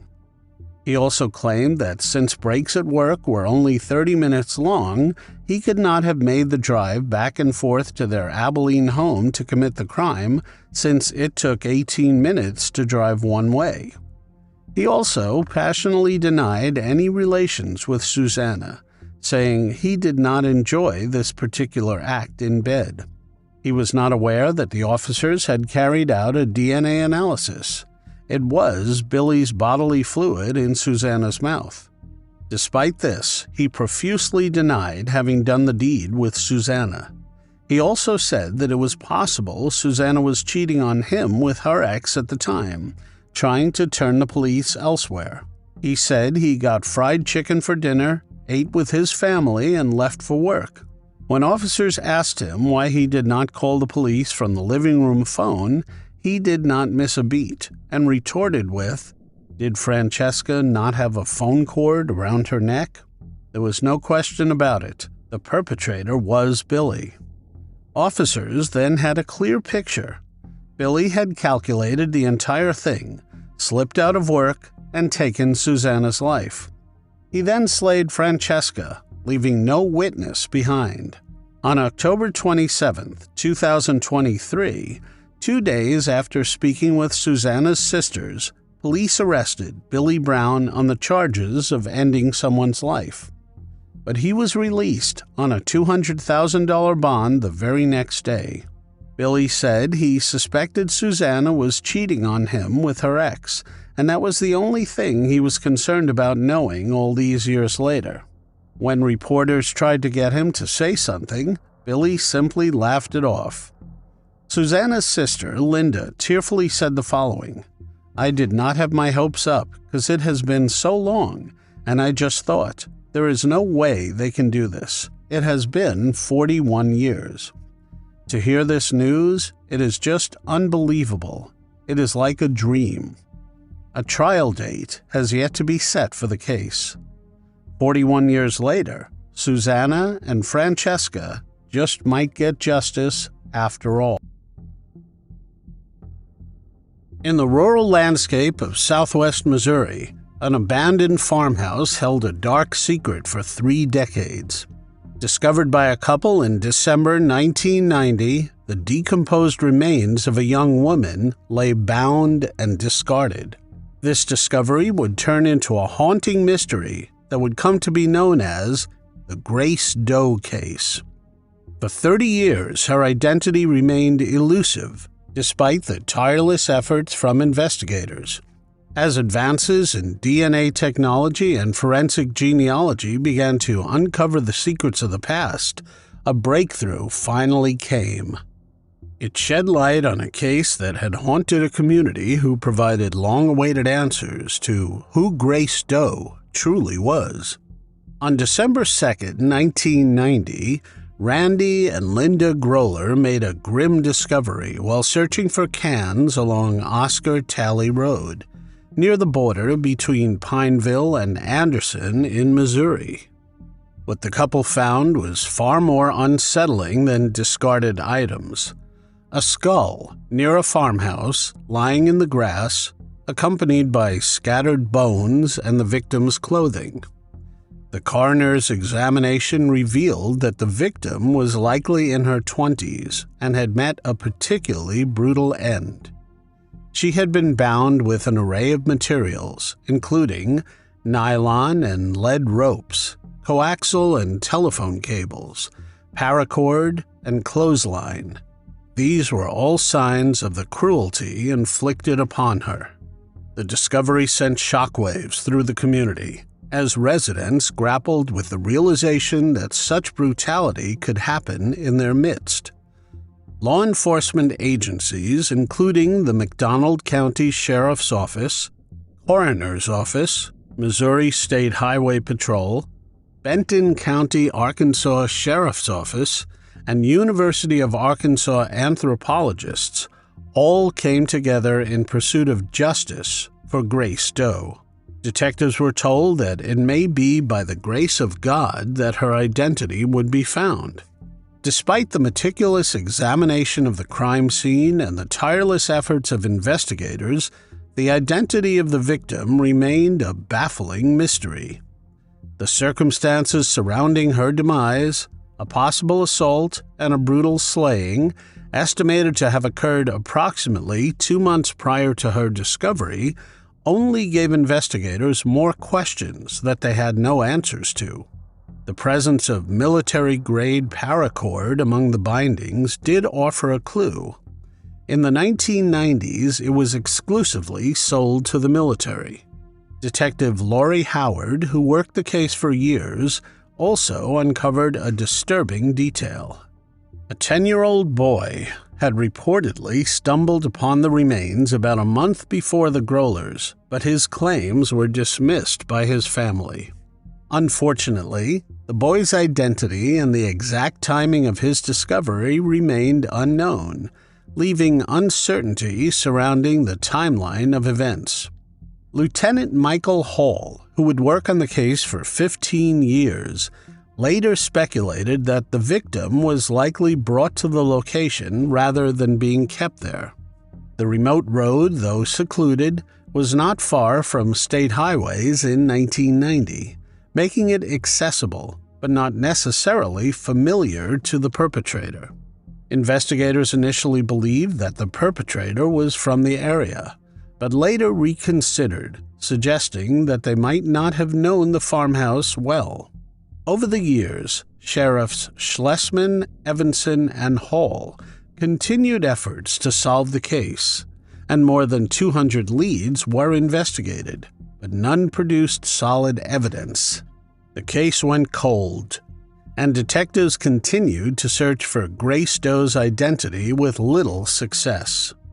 Technological advances in DNA forensics gradually began to offer new hope. Grace Doe's profile was entered into Name Us, CODIS, and the University of North Texas Center for Human Remains. No matches were found. In 2009, Detective Howard collaborated with a facial reconstruction expert and an FBI instructor to create an accurate likeness of Grace Doe. This image was circulated nationwide, generating numerous tips. Although there were many suggestions about her possible identity, her true name remained a mystery. One of the artist's renditions of Grace Doe that the sheriff's office circulated brought renewed attention to the case. In a bid to further the investigation, investigators partnered with Othram to identify possible relatives of the deceased. This partnership would eventually lead to significant breakthroughs in the case. In January 2021, Othram provided information on potential relatives identified through genealogy research. Investigators contacted Danielle Pixler, who revealed that she had a half-sister, Shauna Garber, who had been in foster care. Danielle had been searching for Shauna for over 28 years. Danielle agreed to provide a DNA sample, which was collected by the Topeka, Kansas Police Department and sent to Othram for familial testing. After years of searching, in March 2021, the DNA confirmed that Grace Doe was Shauna Beth Garber. Shauna was born on March 1, 1968 in Lola, Kansas. Sadly, much of Shauna's life was as tragic as her demise. As the youngest of 3 siblings, Shauna's early years were marred by severe abuse at the hands of her mother. Living in Topeka, Kansas with her parents and 2 half-siblings, Shauna experienced unimaginable cruelty. One horrific incident saw her mother douse her in lighter fluid and setting her on fire. An act of brutality that resulted in all 3 children being placed into foster care. The separation from her family led to a fragmented childhood for Shauna. At only 6 years old, her half-siblings were sent to different homes, and contact with her family was lost. Despite the abuse and upheaval, Shauna demonstrated remarkable strength and tenacity. A failed adoption put her back into the foster care system, where she aged out. This led her to seek out family connections of her adopted family in the Veneta or Claremore area of Oklahoma. Shauna's adult life remained challenging, and she participated in a work program that provided transportation to and from her job at Hudson Foods. This program eventually led her to McDonald County, Missouri, where her life would come to a tragic and violent end. Shauna was 22 years old when her remains were found in December 1990. While investigators were glad to know for certain Shauna's identity, the frantic search for the person behind the tragedy continued. The McDonald County Sheriff's Office embarked on the next phase of the investigation, aiming to piece together Shauna's life from the time she aged out of the foster care system to the moment her remains were discovered. Lieutenant Hall and his team sought any information that could shed light on Shauna's movements and associations during her adult years. Hall believed Shauna may have been living in southeast Kansas or Joplin, Missouri, and possibly used the name Shauna Harvey. The hope was that learning more about her adult life could provide crucial clues to her untimely demise. A significant aspect of the investigation involved revisiting old leads and re-interviewing potential witnesses. Detective Lori Howard learned of a possible witness, a woman who, as a teenager, had reported hearing a scream in the vicinity on Halloween night in 1990. She and her friends were at a house down the road when a truck with a loud muffler drove by. They went outside to investigate and heard two vehicle doors open, followed by a scream.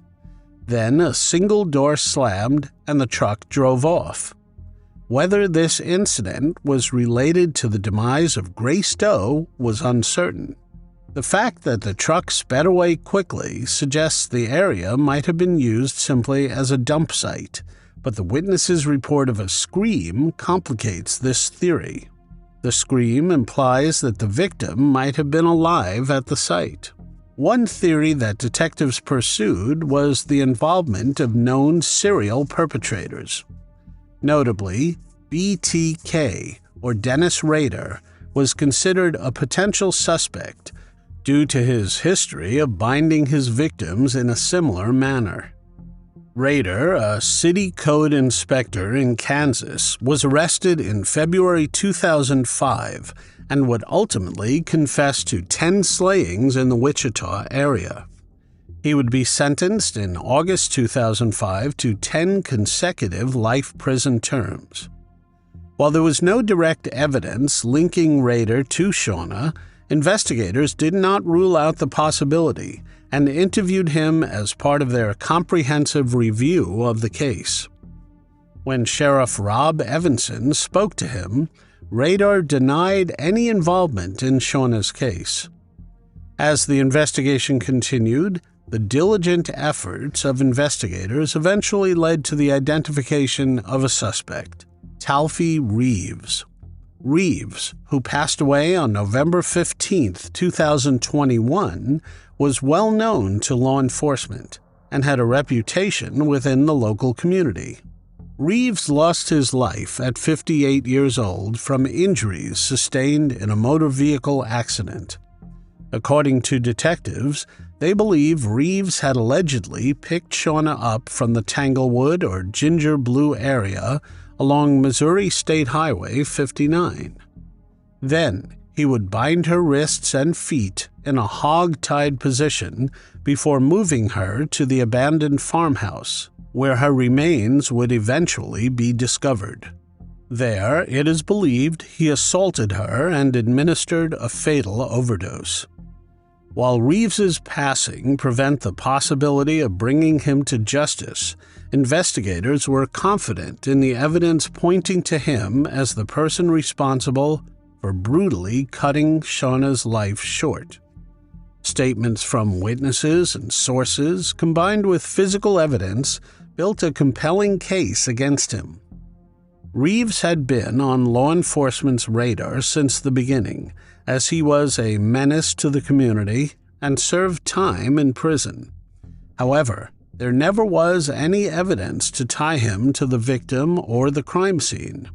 That is, until he passed away. People were now no longer afraid to talk to the police. In 2024, the detectives were able to confirm Reeves was Shauna's perpetrator through 6 corroborated sources and a witness who came forward. Detective Lori Howard said of her last conversation with Reeves, "I went to his house and said to him, 'Before you pass away, I want to be your last phone call because I want to know what happened to her.' He laughed and he smiled. That was pretty much the extent of what I got from him verbally. If he had been alive, charges in the first degree would have been sought from the McDonald County prosecuting attorney. The identification of Talfie Reeves as the man who ended the life of Shauna Garber Harvey marked the end of a decades-long investigation. Detectives Howard and Wise, along with their predecessors and colleagues, had dedicated countless hours to solving this case. Their tenacity and the support from forensic experts, law enforcement partners, and the community played crucial roles in finding answers that evaded them for so many years.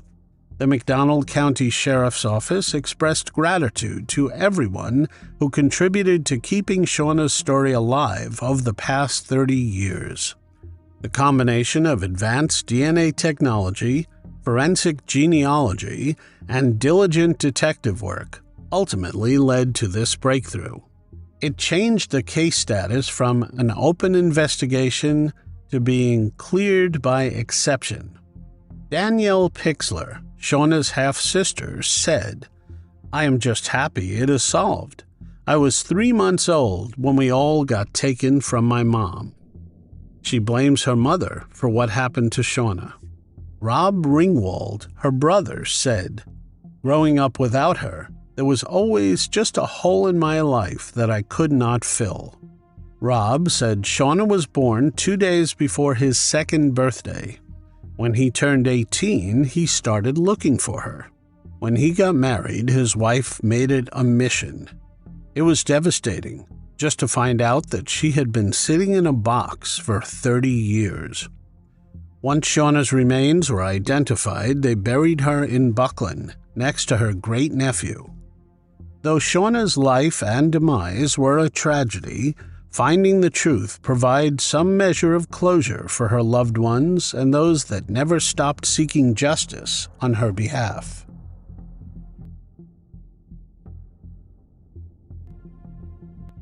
In the late 1980s, Virginia's serene Colonial Parkway became the haunting scene for a series of chilling slayings that left a community gripped by fear. 8 lives lost, 4 double slayings, and a violent perpetrator who seemed to vanish without a trace. Among his victims were David Knobling, Robin Edwards, and Teresa Howell, their tragic demise shrouded in mystery for decades, until advancements in forensic science would lead authorities to the truth. In the quiet dawn of September 23, 1987, the shores of Virginia's Ragged Island Wildlife Refuge bear witness to a violent tragedy. 20-year-old salesman David Lee Knobling and 14-year-old 8th-grade student Robin Margaret Edwards were discovered, lifeless and washed ashore by the unforgiving tide. Their story began on September 19th, when Robin slipped out of her house to rendezvous with David at an arcade, a seemingly innocent act that would lead to their untimely demise. Days later, their bodies were found on the south shore of the James River in Isle of Wight County. They were approximately 100 feet apart, both victims of gunshot wounds. The gruesome scene painted a harrowing picture. Robin was shot execution style in the back of her head, while David was struck twice, once in the head and once in the shoulder. Both were found partially clothed, with Robin's jeans unfastened and her bra around her neck. Investigators theorized that she could have been assaulted, but were unsure since it seemed that despite her being underaged, she may have had an intimate relationship with David. Adding to the mystery was the discovery of David's black Ford Ranger just 2 days prior, parked eerily at the refuge's parking area. The vehicle, with its wipers, engine, and radio still running, bore signs of a staged scene. The open doors and partially rolled down window fueled speculation. Had the perpetrator posed as a uniformed officer to lure the unsuspecting victims? The presence of David's wallet within the vehicle ruled out robbery, leaving investigators grappling with elusive motives. While they could not make sense of why this happened, they immediately linked the case to another, fearing that the same person may be behind it. As investigators delved into the chilling slaying of David Nobling and Robin Edwards, they found themselves drawn back to another dark chapter. A year prior, on October 12, 1986, the lifeless bodies of Kathleen Marion Kathy Thomas and Rebecca Ann Becky Dowski were discovered. Much like David Nobling and Robin Edwards, Kathy and Becky were young lovers whose lives had been brutally cut short. Both Kathy, a 27-year-old United States Naval Academy graduate, and Becky, a 21-year-old College of William and Mary senior, had vanished after leaving a computer lab at William and Mary on October 9th. The grim discovery of their bodies, their throats slashed so deeply they were nearly decapitated, painted a picture of unspeakable horror. Autopsy findings revealed the disturbing details of their demise: rope burns on their necks and wrists, signs of strangulation, and the heinous act of slashing their throats. The perpetrator, with callous disregard, covered their bodies and the vehicle with diesel fuel, yet stopped short from setting them ablaze. Despite the presence of over 100 latent and full prints, the perpetrator remained elusive, their identity shrouded in mystery. The absence of evidence of assault and the location of both women's purses within the vehicle ruled out robbery as a motive. Blood found inside the car led authorities to believe that the slayings had occurred elsewhere, further complicating the already baffling crime. The reason investigators believed all 4 slayings were connected was because the victims were all young couples targeted in or around Lover's Lane areas, with both locations only a 30-minute drive apart. Unfortunately, after David and Robin's case, even more people would fall victim under eerily similar circumstances. On April 10, 1988, Christopher Newport University students 18-year-old Cassandra Lee Haley and 20-year-old Richard Keith Call vanished after attending a party in Newport News. Cassandra had left her family's residence in Grafton the previous day for their first date, traveling in Richard's red 1982 Toyota Celica. The next day, Richard's unoccupied vehicle was discovered at the York River Overlook in Yorktown, with their belongings inside but their purses and wallet missing. Although there were initial theories of drowning, no sign of them was found after an extensive search of the river, leading to suspicions of foul play. A year later, on September 5, 1989, 18-year-old Anna Maria Phelps and her boyfriend's brother, 22-year-old Daniel Lauer, disappeared while en route to Virginia Beach. Daniel's car was later found abandoned at an Interstate 64 rest stop in New Kent County. Inside the vehicle, Anna Maria's purse was found, ruling out robbery.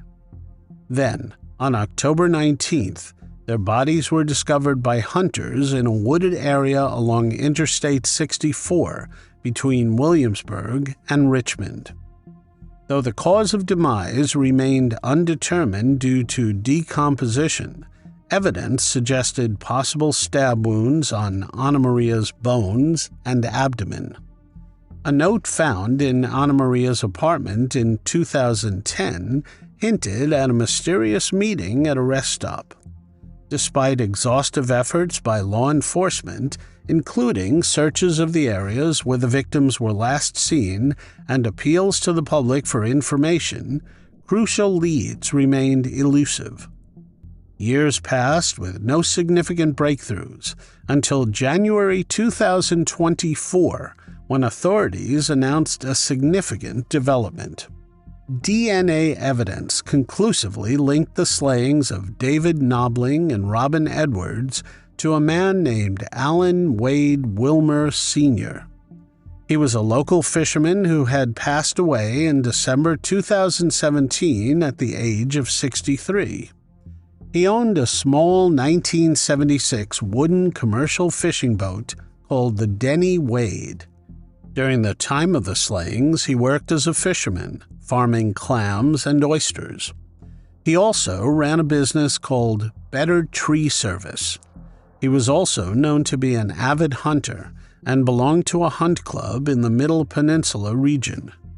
Wilmer had no felonies on his criminal record, so his DNA was never put into the system. However, in the fresh probe of the cold cases, authorities looked into Wilmer as a suspect. When they learned he had passed away, they legally obtained his genetic material and submitted it to the Forensic Science Department to compare it to the evidence collected in the slayings. Virginia State Police would not say what led to the sudden decision to test Wilmer's DNA profile. But he was the prime suspect in 1988 of the slayings of Cassandra Lee Haley and Richard Keith Call, one case of the Colonial Parkway slayings. His distinct blue truck with the license plate M. Raw was matched as belonging to a Peeping Tom on the Colonial Parkway in 1988. Investigators surveilled Wilmer at his Lancaster County home and even got a warrant to search his trailer. Ultimately, Wilmer passed an FBI polygraph and police moved on to other leads. He is now again the prime suspect in this case. Cassandra and Richard's bodies are still missing, so DNA testing has been hampered. In 2024, they also linked his DNA to the case of Teresa Howell. Teresa Lynn Spaw Howell's demise on July 1, 1989, outside the Zodiac Club in Hampton, bore eerie similarities to the other slayings. At 10:10 a.m. that same day, construction crews working in the 500 block of Butler Farm Road found female clothing. This is about 11 miles from where Robin and David were found nearly 2 years before. The remains of an unidentified female were found a short time later in a wood line not far from the clothing. 3 days later, on July 4th, a missing person report filed in York County led to the identification of 29-year-old Teresa. Like the other victims, she had been assaulted and strangled. The connection between her slaying and the Colonial Parkway victims was strengthened by the DNA evidence linking Wilmer to the crimes. With Alan Wilmer identified as the perpetrators in the slayings of David Knobling, Robin Edwards, and Teresa Howell, it brings a small sense of closure to a decades-long investigation that had left family and authorities searching for answers. Prosecutors for Isle of Wight County and the city of Hampton said that if Wilmer were alive, charges would be filed against him in connection with the 3 slayings. Virginia State Police and the FBI are now asking the public for information about Wilmer to see if he is possibly linked to more cases. One Hampton Roads Police Department recently checked Wilmer's DNA to see if he was a match for one of their unsolved cold cases. Another local police department is currently reviewing all assault cases that match Wilmer's modus operandi.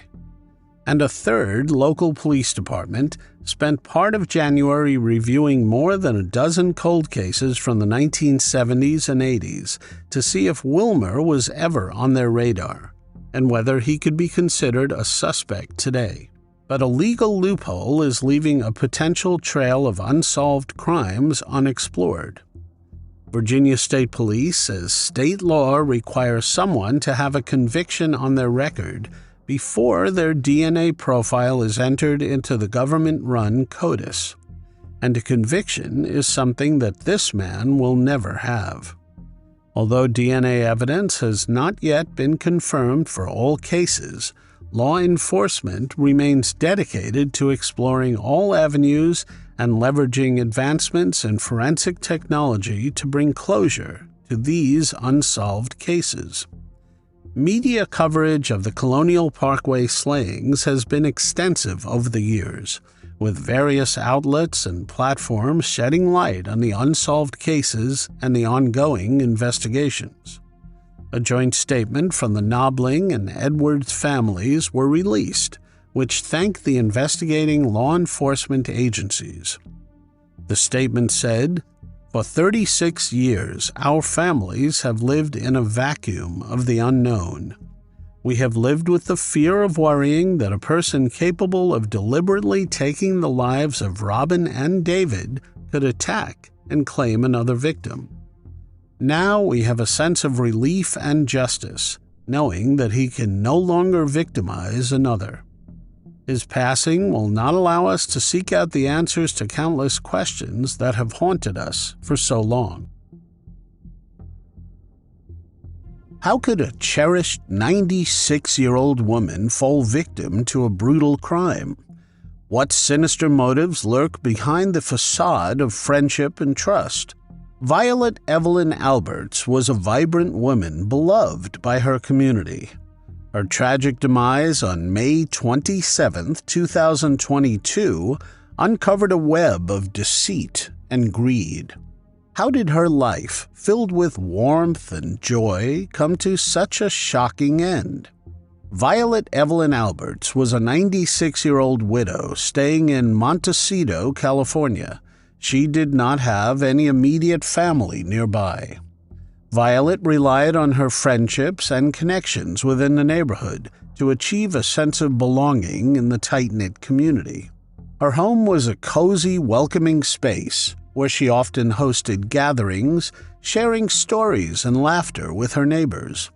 She had a particular fondness for gardening, and her well-tended flowers were a colorful highlight of the neighborhood. However, on May 27, 2022, Violet Evelyn Alberts was found lifeless in her bed by her caretaker. The ingredients to make cookies were found on the kitchen table, which she planned to bake in celebration of her upcoming birthday. The caretaker had arrived that morning as usual to assist Violet with her daily activities, only to be confronted with a scene of horror. One of the windows in Violet's home was shattered, indicating a forced entry. The immediate arrival of local law enforcement set off a thorough investigation. An autopsy later revealed that Violet had lost her life by asphyxiation, and it was determined that her life was taken. This grim discovery shattered the peace of the tight-knit community, plunging them into grief and fear. As investigators delved deeper into the case, they uncovered a tangled, evil web of financial exploitation against Violet. It became evident that her vibrant personality and warm demeanor had unfortunately made her a target for those with malicious intentions. Detectives discovered irregularities in Violet's financial records suggesting that someone had been systematically draining her accounts over several months. Suspicion quickly fell on individuals who had recently come into her life, posing as friends or helpers, but with ulterior motives. The scheme began when Violet, who was in a financially distressful situation, was approached by Pauline Macareno. Macareno was a 48-year-old woman who offered to sell her a reverse mortgage on her valuable home. Her home was valued between $4 and $11 million at the time of her slaying. Violet, trusting Macareno's seemingly sincere offer, believed this financial arrangement would provide her with the funds she needed while allowing her to stay in her beloved home. However, Macareno had sinister intentions. She executed a series of fraudulent transactions, including forging documents and establishing bogus entities. This was all aimed at illegally gaining control over Violet's property. Investigators soon uncovered that Macareno was the central figure in a manipulating and deceitful scheme targeting Violet. They uncovered forged documents and sham corporations. Pauline Macareno, the mastermind behind the fraud, was then arrested in 2022 and sentenced to 6 years in state prison. But who took the life of Violet? Detectives followed many leads, but it did not look as if it would be an easy case to solve. Detectives meticulously reviewed hours of surveillance footage from cameras located around Violet's neighborhood. In June 2023, the sheriff's office issued several public appeals with information on a suspected vehicle captured by nearby surveillance videos.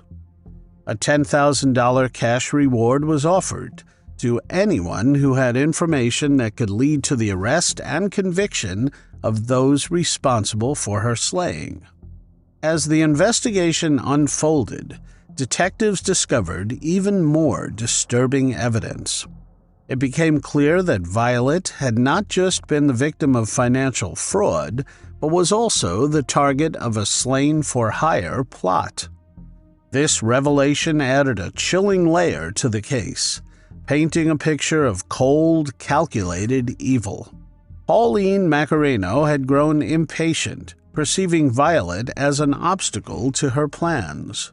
In Macareno's eyes, Violet was living too long, delaying the full realization of her fraudulent schemes. Driven by greed, Macareno decided to expedite her plan by orchestrating Violet's demise. The investigation revealed that Macareno had meticulously planned every detail of her fraudulent plot. She had hired a hitman to eliminate Violet, believing that her demise would allow her to swiftly finalize the transfer of the property into her own name. The depth of her deceit was astonishing, as she had created an intricate web of lies and manipulations to cover her tracks. Law enforcement officials worked tirelessly to unravel the full extent of Macareno's crimes. The case was a stark reminder of the lengths to which some individuals will go in their pursuit of wealth, displaying a shocking disregard for human life. Now the detectives have to find the people hired by Macareno to take the life of Violet. After 10,424 hours of investigating, a breakthrough came in early 2024.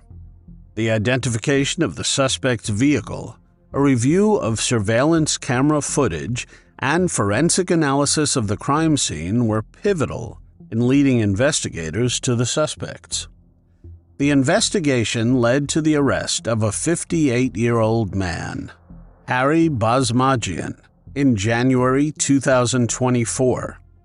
Basmajian, already in federal custody in Los Angeles on an unrelated charge, was implicated for his alleged involvement in the conspiracy to slay Violet. His arrest underscored the complexity and reach of the criminal network orchestrated by Macareno. Bosmajian suffered a medical emergency and is on an artificial life support machine as he no longer has any brain function. Henry Rostamayan, 33, was arrested in February 2024. His apprehension provided law enforcement with further insights into the conspiracy and the roles played by each individual involved. Shortly after, on March 5, 2024, 41-year-old Ricardo Martin Del Campo was also arrested. The vehicle belonged to him. When sheriff's deputies attempted to place Martin Del Campo under arrest, he and an associate fled and discarded firearms that were later found by deputies. Martin Del Campo's firearm was later determined to be a Glock semi-automatic pistol that had been illegally modified, essentially turning it into a pistol with a 30-round magazine that functioned like a machine gun. Just 3 days before Violet was found, two of the men, Martin Del Campo and Rostamayan, had gone on a scouting trip to Violet's home. This pivotal discovery shed light on the premeditated nature of the crime, underscoring the perpetrator's calculated efforts to survey Violet's home and plan their vicious and reprehensible actions. Investigators pieced together that the scouting trip was a critical step in the execution of the slain-for-hire plot, orchestrated by Macareno. It revealed the lengths to which Macareno and her accomplices were willing to go to ensure the success of their malevolent scheme. Both Rostamayan and Martin Del Campo are currently being held at the Santa Barbara County Jail without bail on charges of slaying and conspiracy to slay Violet Alberts. Fingerprints and DNA samples collected from the broken window and other areas of Violet's home matched those of Martin Del Campo and Rostamayan. Additionally, digital forensics played a significant role in the investigation. Investigators uncovered incriminating text messages and emails between the suspects and Pauline Macareno, discussing the logistics of the slave-for-hire plot and the financial exploitation scheme. These communications provided a clear motive and detailed the premeditated nature of the crime.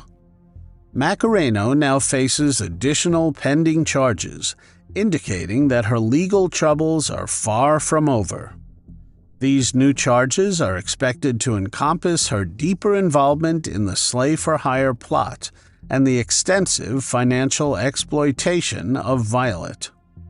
The arrests of Rostamayan, Martin Del Campo, and Bosmajian marked significant progress in bringing all those responsible for Violet's demise to justice. The community, still reeling from the loss of a beloved member, found solace in the relentless pursuit of the perpetrators by law enforcement.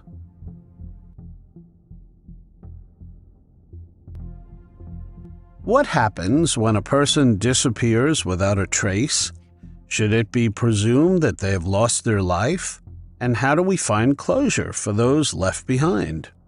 On May 12, 1972, the skeletal remains of an unidentified man were discovered on the south side of Winter Haven, Florida, in a remote, marshy area just east of Tampa.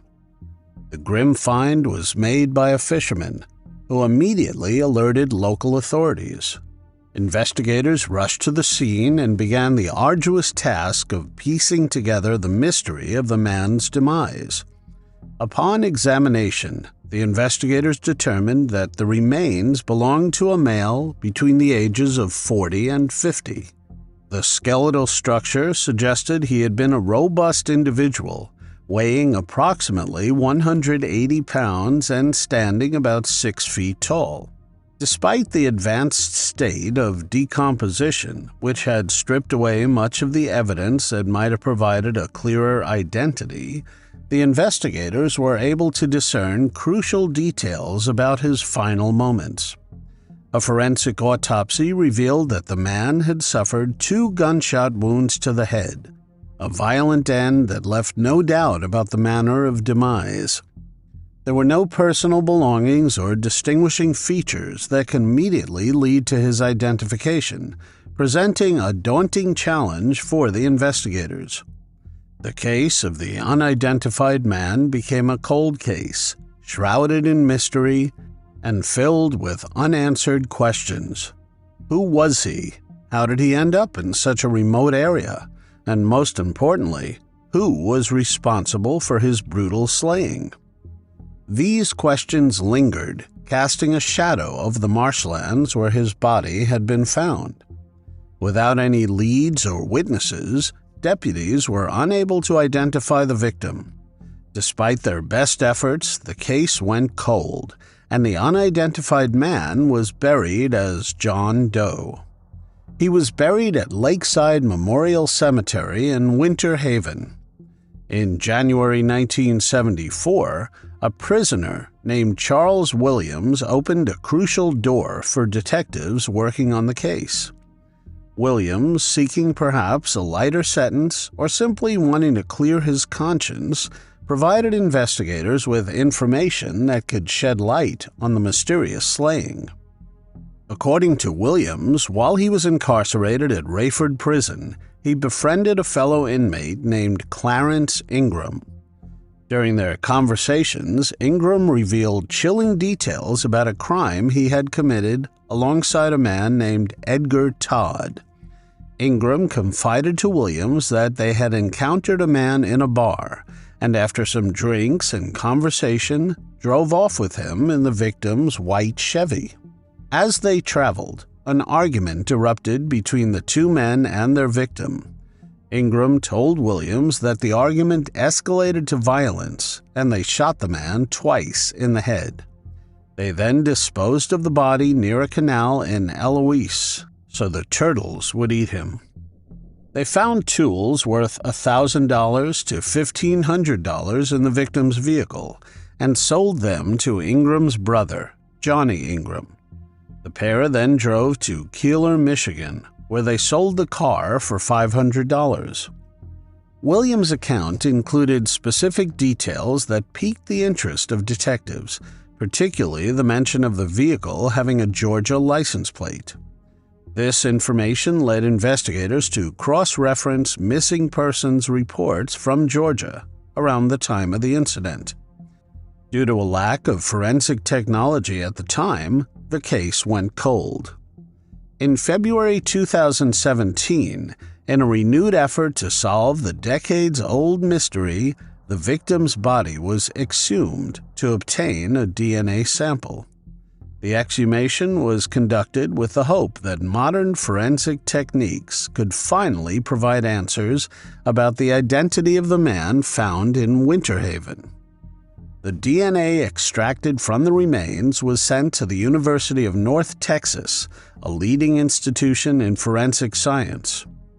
Collaborating with the Georgia Bureau of Investigation, investigators collected family reference samples from relatives of Lewis House, another missing person from Georgia who matched the physical description of the John Doe. However, the testing revealed that the victim was not Lewis House. This was a significant but disappointing development, as it meant the search for John Doe's true identity had to continue. The victim's DNA was subsequently entered into CODIS. Unfortunately, there were no matching profiles, leaving the victim's identity a mystery once again. In November 2023, investigators decided to leverage the latest advancements in forensic genetic genealogy, a method that had successfully solved numerous cold cases in recent years. A part of the victim's femur bone was sent to Othram. The private lab's analysis began with the meticulous extraction and sequencing of the DNA from the femur bone. Geneticists then compared this DNA to profiles available in public databases, seeking matches that could provide clues about the victim's ancestry and familial connections. In April 2024, Othram provided detectives with a crucial report suggesting that the unidentified victim could be Mac Lavelle Proctor. This potential breakthrough was based on extensive forensic genetic genealogy analysis, bringing investigators closer to solving the long-standing mystery of the remains found in Winter Haven. Armed with this new information, investigators reached out to Mac's son, Wright Proctor. Wright confirmed that his father had last been seen by family between 1969 and 1972 in Georgia. Wright provided additional context about his father's life, mentioning that Mac was a master mechanic known for his gentle nature and skilled craftsmanship. On May 5, 2024, detectives received a conclusive report from Othram. The report confirmed that Wright Proctor was indeed the biological son of Mac Lavelle Proctor, definitively identifying Mac as the victim discovered in Winter Haven back in 1972. This identification was a monumental step forward, bringing long-awaited answers to a case that had perplexed investigators and haunted Mac's family for decades. Mac was born on November 28, 1914. His talent for fixing anything with an engine made him a beloved figure in his community, where he was always ready to lend a helping hand. Despite his quiet and kind nature, his life took a tragic turn when he mysteriously disappeared. The exact date of his disappearance remains unclear, adding to the mystery surrounding his fate. Strangely, Mac was never formally reported as missing to law enforcement, leaving a gaping void in the record and complicating efforts to investigate his case. His family, perhaps due to a combination of fear, confusion, and the social norms of the time, did not reach out to the authorities. Further details from Mac's family revealed that, as a master mechanic, Mac would have likely carried his tools with him in the vehicle. This information correlated with the earlier account provided by Charles Williams, who had relayed that Clarence Ingram and Edgar Todd had sold the victim's tools after the slaying. With Mac's identity confirmed, investigators shifted their focus to building a case against Ingram and Todd. The consistency between Williams' prison confession and the newfound evidence bolstered the detectives' belief that they were on the right track. The connection between the white Chevy with a Georgia license plate and Mac further strengthened the case. As part of the cold case unit's thorough investigation into Mac's demise, detectives delved into the backgrounds of the suspects implicated by Charles Williams. Detectives discovered that Edgar Todd, one of the primary suspects who had allegedly shot Mac and disposed of his body, had passed away in 2015. Clarence Wallace Ingram, Todd's accomplice in the crime, had passed away even earlier, in 1995. This meant that both men directly involved in the slaying were no longer available to face prosecution for their heinous act. Further investigation revealed that Clarence Ingram's brother, Johnny Lee Ingram, who reportedly purchased the stolen tools from Ingram and Todd, had passed away in 2003. This information closed another potential avenue for obtaining first-hand testimony or further evidence that could link the suspects directly to the crime. The inability to bring Clarence Wallace Ingram and Edgar Todd to trial was a significant disappointment, particularly for Mac's family, who had hoped to see justice served. However, the identification of Mac's remains and the uncovering of the circumstances surrounding his demise provided a measure of closure.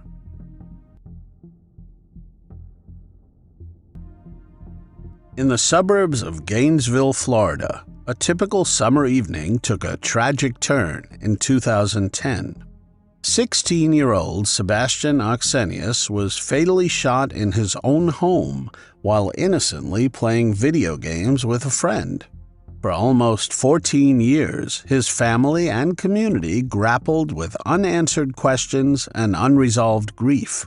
Developments in the case offered a renewed sense of hope for closure and justice in this long-standing mystery. Sebastian Ochsenius was a vibrant and promising 16-year-old, deeply cherished by his family and admired by his peers. A dedicated student at Buckholes High School, Sebastian excelled academically, consistently ranking near the top of his class.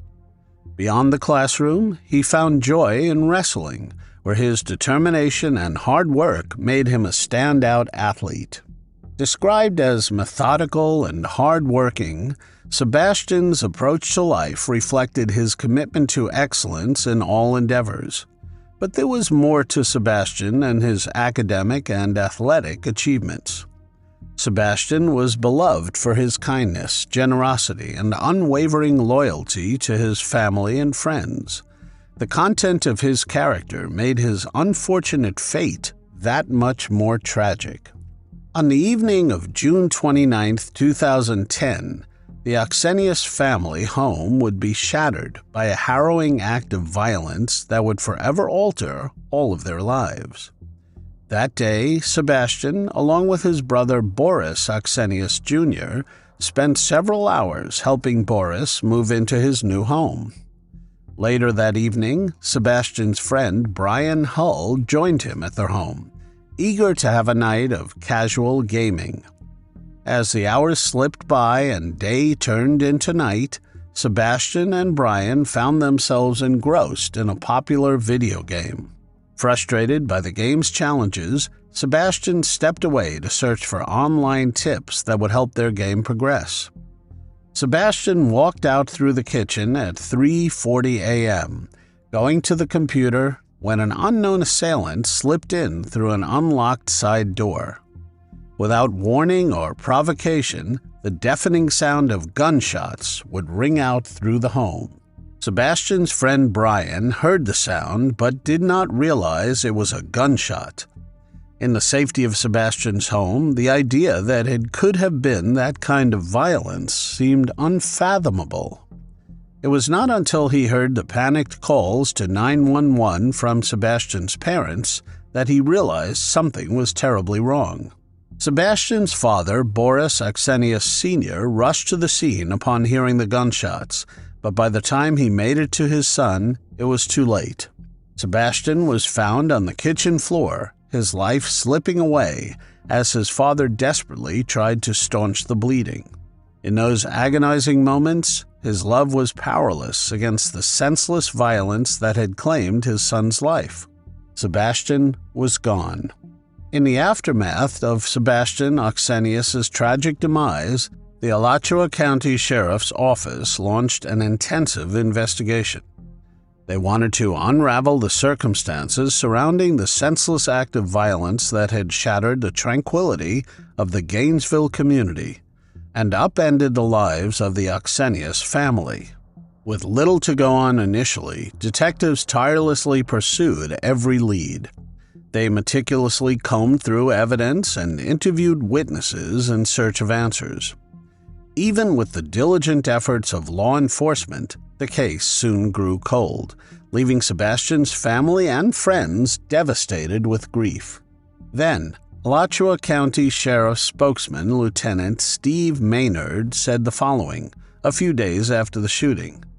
"We are very frustrated with this case. We do not have anything to go on. No viable suspect information, no motive, not even any information about how the shooter left the scene. Literally, we have nothing." As with seemingly all unsolved cases, Sebastian's demise soon faded from the public spotlight. A reward eventually grew to as much as $20,000, but tips still began to wane. In 2021, a glimmer of hope emerged as investigators uncovered new evidence that breathed new life into the long-dormant case. The breakthrough, while not disclosed in detail, provided a crucial piece of the puzzle that had eluded authorities for over a decade. With renewed determination, detectives worked tirelessly to follow up on the newfound lead. They were piecing together the intricate details of the crime and inching closer to identifying the perpetrator responsible for Sebastian's untimely demise. Months of meticulous investigation culminated in a significant development: the identification of a suspect with ties to Central Florida. 33-year-old Timothy Thomas, already serving a life sentence for unrelated charges, became the prime suspect. Thomas's criminal history, marked by a string of violent offenses, paints a chilling portrait of a man with a propensity for brutality. He had been arrested in Orlando in 2011 for armed robbery, kidnapping, and illegal substance charges, and was sentenced to 4 years in prison. But court documents show after he was released, he did not make it long before violating parole. A judge issued a warrant for Thomas's arrest, saying he had failed to notify his parole officer that he had moved. Law enforcement officers believe that is why, when a Monroe County deputy tried to stop him in a car with stolen plates in 2015, he opened fire. A deputy shot in the encounter survived, thanks to a ballistics vest. On December 23, 2023, a grand jury indicted Thomas on charges of burglary of a home and fatal slaying, while engaged in trafficking. He is being held at the Alachua County Jail on a $1 million bond. His court-appointed public defender asked to withdraw from the case, citing an unnamed and irreconcilable conflict of interest, according to court documents. Law enforcement is still looking for a woman who loaned Thomas her car in 2010. They believe she was in the vehicle at the time of the slaying. Sheriff Emery Gainey said, "We do not believe at this time that she had any prior knowledge of what Thomas had planned that night in 2010. Gainey asked for the public's help in finding the woman, whom he described as being Hispanic and very short. In 2010, she would have been 19 or 20 years old with a heavy build. The vehicle was a white or cream-colored Kia Sportage or similar style vehicle. Sheriff Gainey wanted to emphasize that the woman they were looking for was not in any trouble. They were just hoping to ask her some questions. In the wake of Sebastian's tragic slaying, his family has endured years of anguish, grappling with the relentless ache of his absence with each passing day. Boris Sr. says he hopes to one day get the opportunity to speak with Thomas and ask him why he did what the sheriff's office says he did. I want him to know how much damage he did. Maybe he does not care, but I want him to know what he did, how much pain he caused my family." While the prospect of Thomas facing consequences for his actions may offer a measure of relief, it pales in comparison to the void left by Sebastian's untimely departure. For Sebastian's parents and their loved ones, the pain of their loss transcends any legal retribution. During the press conference held on February 5, 2024, Boris Jr. said, "This happened in the home where you were supposed to feel safe as a 16-year-old. He was not out partying on a Friday. He was playing video games with his best friend. So it is understandable that this was not a cause of a child that was looking for trouble or something to get into. Simply, he was in the safest place he was supposed to be. We hope as a family that you can help us get to the final chapter of this, which is bringing my brother justice. It has been, as they mentioned, 13.5 years we have been suffering through this. My family, my parents. He was only 16 years of age. His life was stolen. If you could please help us bring this to justice and bring this person forward so the last loose ends can be tied and we can move forward with ending this for my family, I would appreciate it. No courtroom verdict, no matter how just, can take away the pain in their hearts or fill the void left by Sebastian's absence." In the township of North Whitehall, Pennsylvania, a brutal act of violence shattered the peace over 3 decades ago. Rose Nath, a beloved 78-year-old widow, was found viciously stabbed and beaten in her ransacked home. The chilling discovery made by her nephew when she failed to appear at church left investigators and her family grappling with unanswered questions. Now, with the progress of groundbreaking DNA technology, new light has been shed on this cold case and has led to an arrest. Rose Nath was born in the early 1910s in the Lehigh Valley area of Pennsylvania. Raised in a modest family, Rose's early years were marked by the values of hard work, faith, and community. She grew up during a time of drastic change in America, witnessing the Great Depression and World War II, times that would instill in her a sense of resilience and determination. Rose would meet her husband, Michael Nath, in the late 1930s. The couple married and settled in North Whitehall Township, where they built a life together. Michael worked in various local industries, while Rose found employment at the D&D Shirt Factory, a well-known local business that provided steady work for many in the community. Rose dedicated several decades of her life to the factory, where she was known for her strong work ethic and friendly demeanor. Despite not having children of their own, Rose and Michael were deeply connected to their extended family. Rose took great joy in being an aunt and great-aunt, often spending time with the children in her family. As a devoted Catholic, Rose was an active member of St. John the Baptist Church in Northampton. She attended Mass regularly and participated in various church activities. Her faith was a cornerstone of her life, providing her with a strong sense of purpose and community. Rose was known to be generous with her time, often volunteering for church events and helping those in need. After retiring from the D&D Shirt Factory, Rose continued to lead a fulfilling life. She enjoyed gardening, cooking, and spending time with her friends and family. Her home, nestled along the banks of the Lehigh River, was a peaceful retreat, and while she seemed to have a very quiet lifestyle, Rose remained vigilant and active. Her home was filled with cherished memories and mementos of her life with Michael, who had passed away a few years before her own life would come to an end in one of the most unimaginable and horrific ways. January 21, 1989 began like any other for Rose. Despite the recent burglary at her home just after Christmas, Rose maintained her routine, leaning on her faith and family for comfort. That morning, Rose did not appear at St. John the Baptist Church for her regular Sunday service. Known for her unwavering commitment to her faith, Rose's absence was immediately noticeable. Concerned, her family decided to check on her well-being. Her nephew, who often looked out for her, went to her home to ensure she was safe. Upon entering the house, Rose's nephew was faced with a horrifying scene that would forever be etched in his memory. The normally tidy living room was in disarray, indicating a struggle had taken place.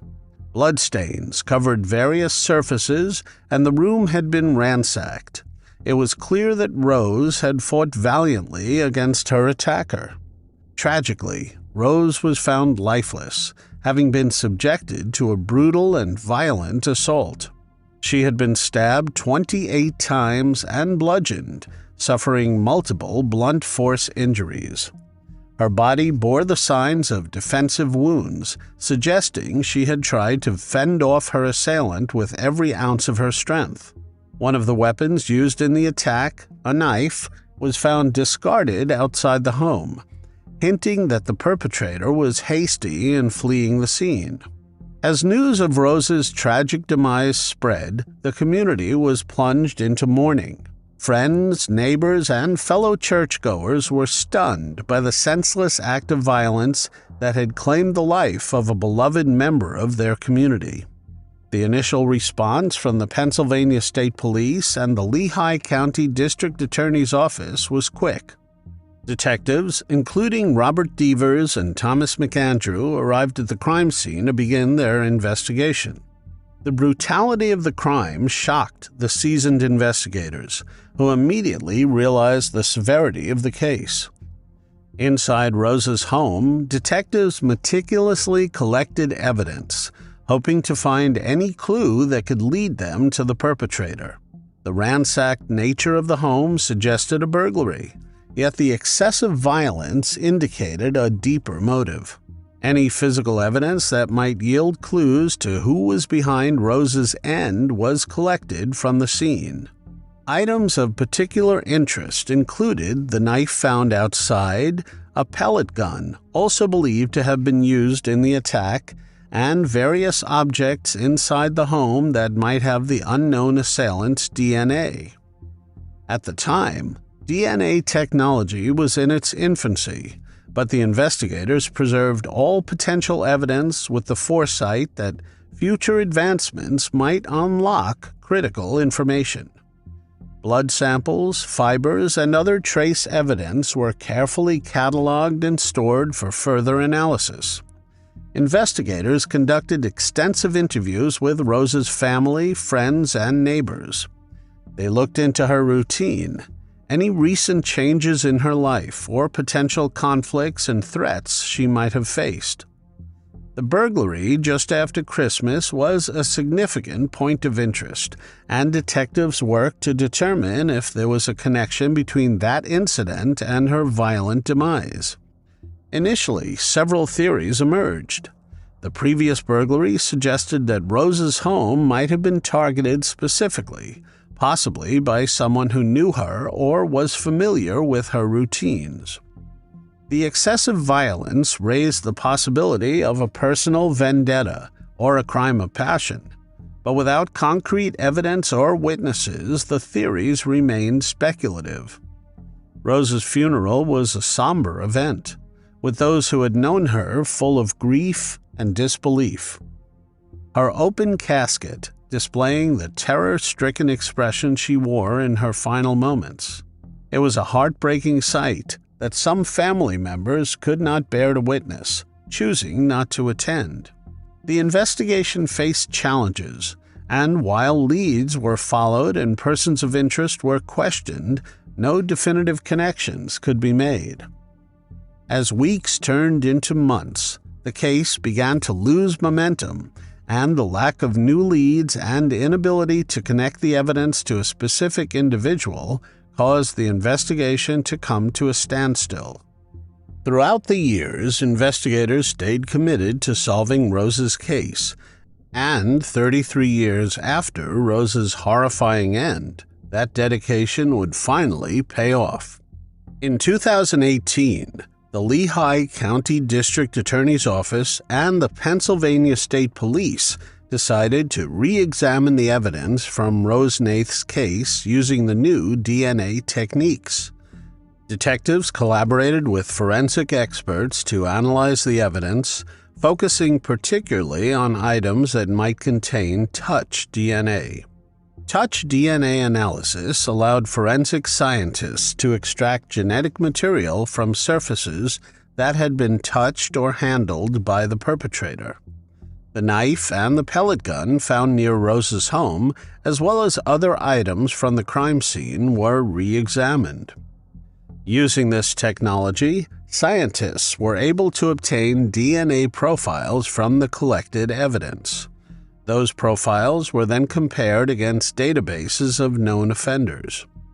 The breakthrough came when a DNA profile from the crime scene matched that of Michael Breisch, a name previously unknown in connection with the case. At the time of Rose Nath's slaying, Breisch had been living in a community corrections facility in Allentown, Pennsylvania, not far from North Whitehall Township. He was 30 years old at the time of the crime and had a criminal history that included burglary and other offenses. Investigators began to piece together Breisch's movements and actions around the time of the crime. They discovered that just 10 days after Rose's violent end, Breisch had been arrested for escaping from the community corrections facility where he was supposed to be living. This information, combined with the DNA evidence, provided a compelling link to the crime. It was also revealed that Breisch had no known personal connection to Rose, which meant that the attack had likely been opportunistic rather than targeted. In May 2024, armed with the new evidence, authorities located 65-year-old Michael Breisch, living in Coshocton County, Ohio. He had moved there after spending several years in Pennsylvania. Local law enforcement, in coordination with Pennsylvania authorities, apprehended Breisch and charged him with the slaying of Rose Nath. Breisch was extradited to Pennsylvania, where he faced charges including criminal fatal violence, burglary, robbery, and other related offenses. He is being held without bail at the Lehigh County Jail. The arrest of Michael Breisch has brought a sense of relief and closure to Rose Nath's family and the North Whitehall Township community. For over 3 decades, they had lived with the anguish of not knowing who had ended Rose's life. The diligent work of investigators, combined with advancements in DNA technology, had finally provided the answers they sought. Now, as Breisch awaits his day in court, the family is one step closer to finding justice.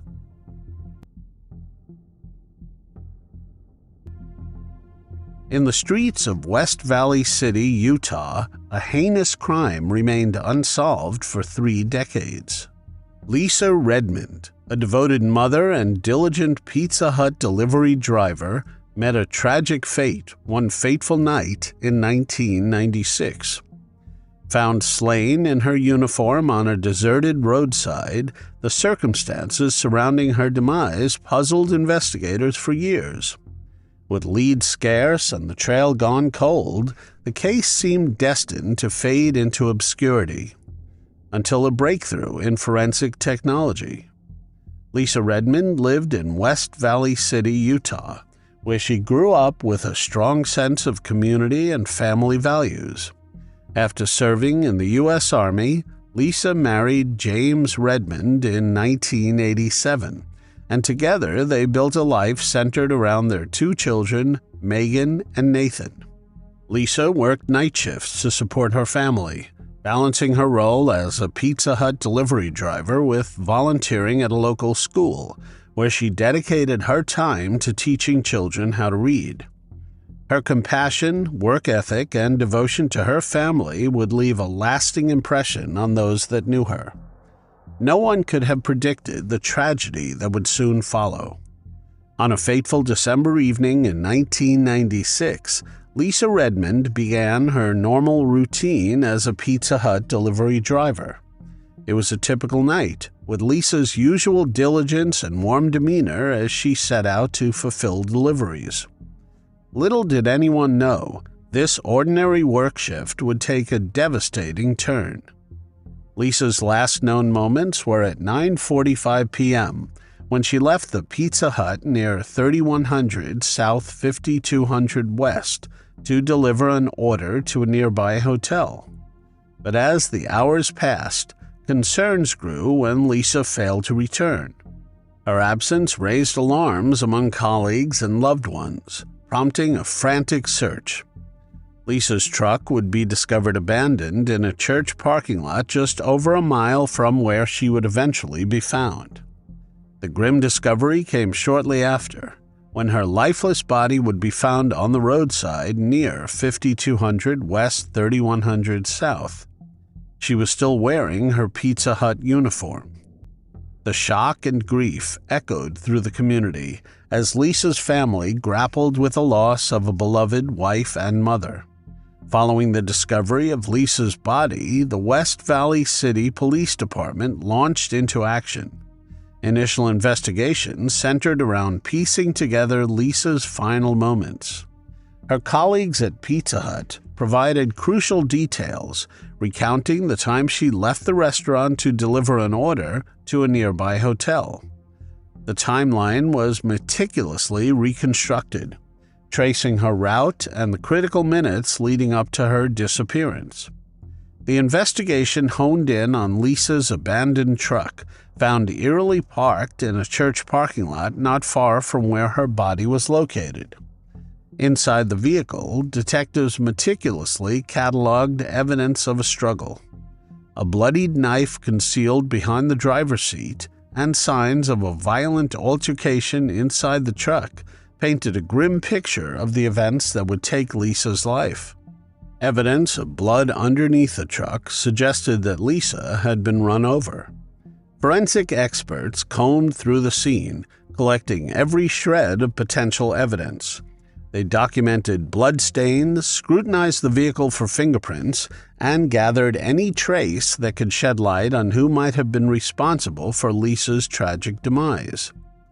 In the midst of the investigation, the community rallied together, offering tips and support to law enforcement in the hopes of bringing justice to Lisa Redmond and closure to her grieving family. But despite the initial flurry of activity and leads, the case soon grew cold, leaving investigators grasping for answers in a case that would haunt them for decades to come. Eventually, the case seemed to gradually slip into obscurity, but in 1999, just a few years after Lisa's brutal slaying, her family would be hit by another tragedy. Lisa's husband, James Redmond, lost his life in a car accident near Fort Collins, Colorado. The tragic loss of James reignited public interest in Lisa's unsolved slaying, prompting renewed efforts by authorities to seek justice for the Redmond family. During this period, the local media spotlight intensified, casting a new wave of attention on the case. Pizza Hut responded to the community's outcry by increasing the reward for information about the case. The initial reward of $5,000 was doubled to $10,000, encouraging witnesses to come forward with any overlooked details that could help in solving the mystery. But even with the renewed interest and occasional media coverage, leads grew stale. Witnesses moved away, and the case files gathered dust. The once promising investigation faded into a cold case for nearly 2 decades before a breakthrough would crack the case wide open. This turning point came in 2024 when forensic technology identified critical evidence linking a man named Donald Eugene Young Jr. to the crime scene. He was then charged for taking the life of Lisa Redmond. Specifically, DNA recovered from a seat belt buckle inside Lisa's truck was found to match Young's genetic profile. Investigators got Young's DNA back in 2002, but only questioned him in 2019. This discovery provided a link that had eluded investigators for years, breathing new life into the cold case. Fingerprints recovered from a knife found in the truck also matched those of Young, solidifying the connection between the suspect and the violent altercation that had resulted in Lisa's untimely demise. Young, already serving a 30 years to life sentence for unrelated crimes, including assault, emerged as the prime suspect in Lisa Redmond's case. His criminal history includes previous federal allegations for the slaying of 3 prostitutes in St. Louis, which were dismissed. Also a dismissed but still open case for the 1999 slaying of Amy Quinton at the University of Utah. This known history of violence and criminal activity across state lines added weight to the newly uncovered evidence in Lisa's case. It painted a clearer picture of the events that had transpired on that fateful December night in 1996. The West Valley Police Department, in collaboration with prosecutors from the Salt Lake County District Attorney's Office, worked tirelessly to build a case against Young.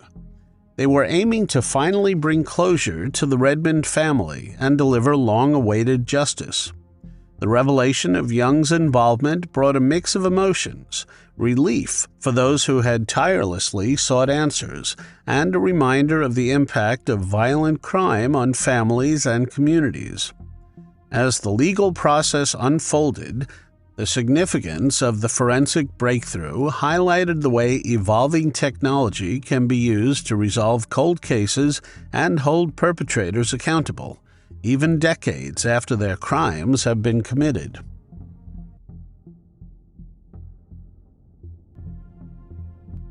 In 1974, in the secluded woods of Ledyard, Connecticut, a chilling discovery would be made when two bodies were found in a shallow grave, their identities unknown. A woman known only by her alias would not be identified for nearly 5 decades. After years of mystery and questions about who this woman really was, advances in technology and relentless investigative pursuit were finally able to unveil her true identity. In the spring of 1974, on May 30th, Connecticut State Police received a cryptic tip that led them deep into the secluded woods behind a nondescript home on Shoeville Road. As they meticulously combed through the dense underbrush, their efforts were rewarded with a chilling discovery. A shallow grave carefully concealed beneath layers of fallen leaves and earth. Inside this makeshift tomb laid the remains of 2 individuals, their bones weathered by time and the elements. The man was quickly identified as Gustavus Lee Carmichael, a known serial bank robber who had previously escaped federal custody. But the woman's identity remained elusive. Investigators sifted through the clues found with her remains. She was dressed in a tan leather wet-look vest, a gold or tan sweater, a brown tweed skirt, and brown granny boots. Alongside these clothes were pieces of jewelry, including a pendant and rings. One ring had the letters JHSN monogrammed, the initials ILN, and the date 1917 engraved inside, while another ring was an inexpensive piece with a fake emerald stone. Despite these tangible clues, the woman's identity could not be found due to the extent of decomposition and her use of aliases. Investigators knew she had gone by the name Lorraine Stahl, but this alias and others she might have used did not yield any solid leads. The case grew cold over the years. In 2011, the woman's case data, dental x-rays, and a description were uploaded to the Name Us, and her DNA was submitted to CODIS in 2012, but no matches were found. In a renewed effort to solve the case, in July 2022, forensic evidence was sent to Othram. Othram developed a comprehensive DNA profile using forensic-grade genome sequencing. This advanced method allowed for more detailed analysis compared to previous efforts. In January 2024, Othram's work led investigators to a potential relative of the unidentified woman. Confirmatory DNA testing connected the remains to Linda Sue Childers, born on September 4, 1946, from Louisville, Kentucky. Conversations with her family confirmed her presence in the Northeast in the years leading up to her disappearance. Linda's daughter provided a DNA sample, which conclusively identified the remains as those of Linda Sue Childers in February 2024. Little is known about Linda's early life, but by the time she reached her 20s, Linda's life had taken a tumultuous turn. She became involved with Gustavus Lee Carmichael, and under the name Lorraine Stahl went on the run with him in an attempt to evade law enforcement as they moved from place to place. In the late 1960s, Linda and Gustavus's criminal activities eventually led them to Ledyard, Connecticut. They robbed a New Jersey bank a few days before Christmas. Seeking refuge, they stayed at the home of Richard DeFreitas and his common-law wife, Joanne Rainello. During the time that Linda was at the DeFreitas' home, she expressed fears to Joanne about the life she was leading. She told her that she was nervous about using fictitious names and was afraid of being caught by the police and what she might say if she were apprehended. Tensions rose within the group, and on December 31, 1970, Linda and Gustavus's lives were brutally ended. DeFreitas and his accomplice Donald Brandt feared that Linda might reveal their criminal activities if apprehended, and decided to silence her. They were also bank robbers and thieves. Gustavus was also slain, as his protective nature made it impossible for the perpetrators to target Linda without eliminating him. After their untimely demise, Linda and Gustavus were buried in a shallow grave behind the house on Shoeville Road, where their remains would lie undiscovered for nearly 40 years. Joanne was the person who tipped off the police. DeFreitas and Brandt were subsequently convicted of the slayings, but both of them have since passed away. The identification of Linda Sue Childers brought long-awaited closure to her family, who had wondered about her fate for over 50 years. Her daughter and sister, informed of the discovery, were finally able to lay her to rest properly. Linda's story, though marked by tragedy, also serves as a reminder of the power of modern forensic science in solving even the most challenging cold cases.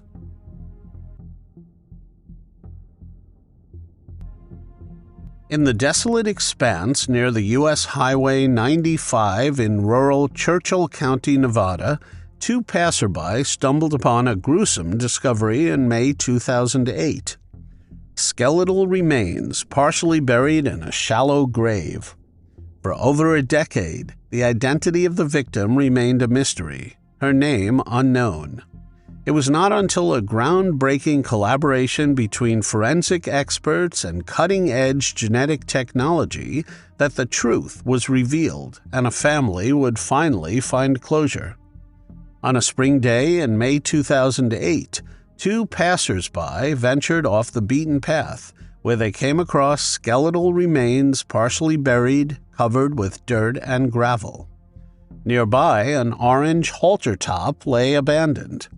The Churchill County Sheriff's Office responded swiftly, launching an investigation into what could have happened. The remains were transported to the Washoe County Medical Examiner's Office, where a forensic pathologist determined that the victim was an adult female. She had passed away as a result of multiple gunshot wounds, an unmistakable slaying. Even with the best efforts of law enforcement and forensic experts, the case quickly grew cold. The details of the case were entered into NamUs under the identifier UP8110, a digital memorial to the unknown woman. Investigators scoured missing persons reports, compared dental records, and examined any potential leads, but each promising lead seemed to end in a halt. The orange halter top found near the remains, initially thought to be a crucial clue, provided no significant breakthroughs. Year after year, the file on the unidentified woman gathered dust. Investigators, driven by a commitment to justice and closure, never gave up hope. They continued to review the case periodically, hoping advancements in forensic science might eventually provide the answers they sought. They also hoped that someone, somewhere, might come forward with the crucial piece of information that would crack the case wide open. The unidentified woman's case was one of many waiting for the right combination of technology, expertise, and opportunity to bring her story to light. In 2023, after years of stagnation, the case of the unidentified woman from Churchill County took a shocking turn. The Washoe County Regional Medical Examiner's Office partnered with Othram. This collaboration would be the beginning of a new chapter in the investigation. Othram scientists employed forensic-grade genome sequencing to develop a comprehensive DNA profile from the skeletal remains. This advanced technique allowed them to extract a high-quality DNA sample, even from degraded remains. The DNA profile was then compared against profiles in consumer genealogical databases with consent for law enforcement use. Although this type of analysis does not yield a direct identification, it generates powerful investigative leads by identifying potential relatives. The genetic genealogy search provided a promising lead that pointed to a potential relative of the unidentified woman. The examiner's office followed up on this lead, contacting the individual and explaining the situation. The potential relative agreed to provide a DNA sample for direct comparison. Using their advanced technology, Othram compared the DNA samples and confirmed a positive match. The unidentified woman was finally given a name in 2024, Betty Lou Japel. Betty Lou, who was 70 years old at the time of her untimely passing, had vanished under mysterious circumstances in 2006. Originally from McMinnville, Oregon, she and her longtime partner, Kenneth William Miller, had led a nomadic lifestyle, traveling in their motorhome and truck. She and Kenneth never married, but they had been together for about 30 years. Their travels took them to Quartzville, Arizona, where they were last seen. In mid-2006, their motorhome was found abandoned in a remote area near Redmond, Oregon, and their truck turned up in Montana. The last activity on their bank accounts was in June 2006, and they were last known to be in the company of a friend, Gregory Allen Groundhog Cole.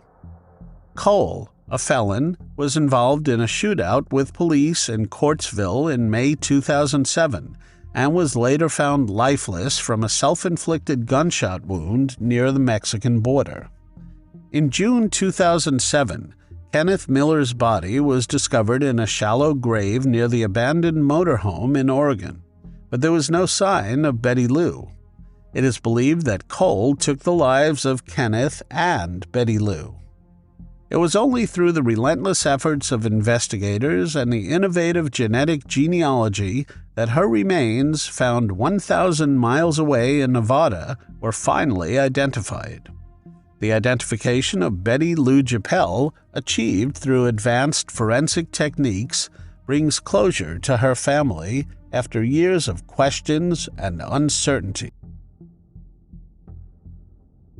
Nobody would have expected the tragedy of 4 lives being taken in Calgary, the coldest region of Canada. 4 young girls were taken long before their time. Their families had given up on justice long ago, until it arrived decades later, thanks to advancements in technology. But who were these 4 victims? Eva Dvorak was an energetic type of girl. She had a bubbly personality and would take the spotlight in any room.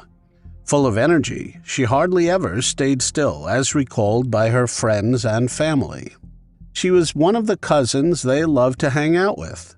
Always singing and dancing, she put a smile on everyone's face. Eva often went swimming or roller skating with her sisters and cousins and had a big circle of friends for a girl her age.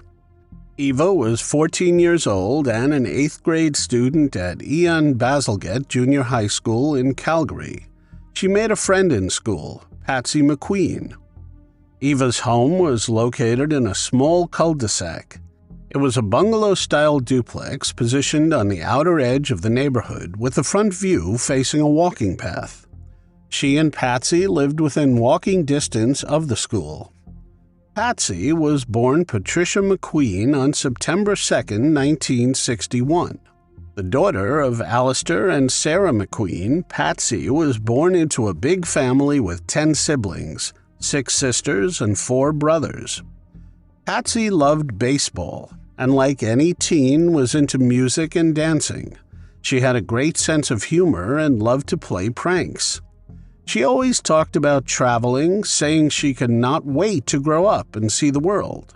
Patsy loved to make people laugh and smile. On the afternoon of February 12, 1976, Eva Dvorak and Patsy McQueen left class and hung out at their friends' homes. They were going to spend the weekend partying. But a couple of days passed and they did not touch base at home. No visit, no call. Their parents got worried and reached out to law enforcement. A missing persons report was filed for them and a search ensued. Some students at the school were interviewed and mentioned illegal substance use both during and after school. Things like marijuana and some chemicals, but nothing hardcore like needle substances. They agreed that both girls were involved in these activities, with Eva looking up to Patsy. The police asked around and realized they had disappeared at night. The girls were last seen around midnight on February 15th, walking near 9th Avenue and 12th Street southeast in Calgary, heading towards downtown. Unfortunately, there was no need to recover the missing girls, as they were found in the grimmest way possible. Several days after they were reported missing, a Calgary resident found them at 10:30 a.m. Their bodies were discovered under the Happy Valley Underpass west of Calgary. The man found them lying together, fully clothed, with no obvious signs of assault. Despite extensive investigations, including witness interviews, examination of tire impressions, and toxicology tests, no illegal substances were found, and the manner of their passing was determined to be asphyxia.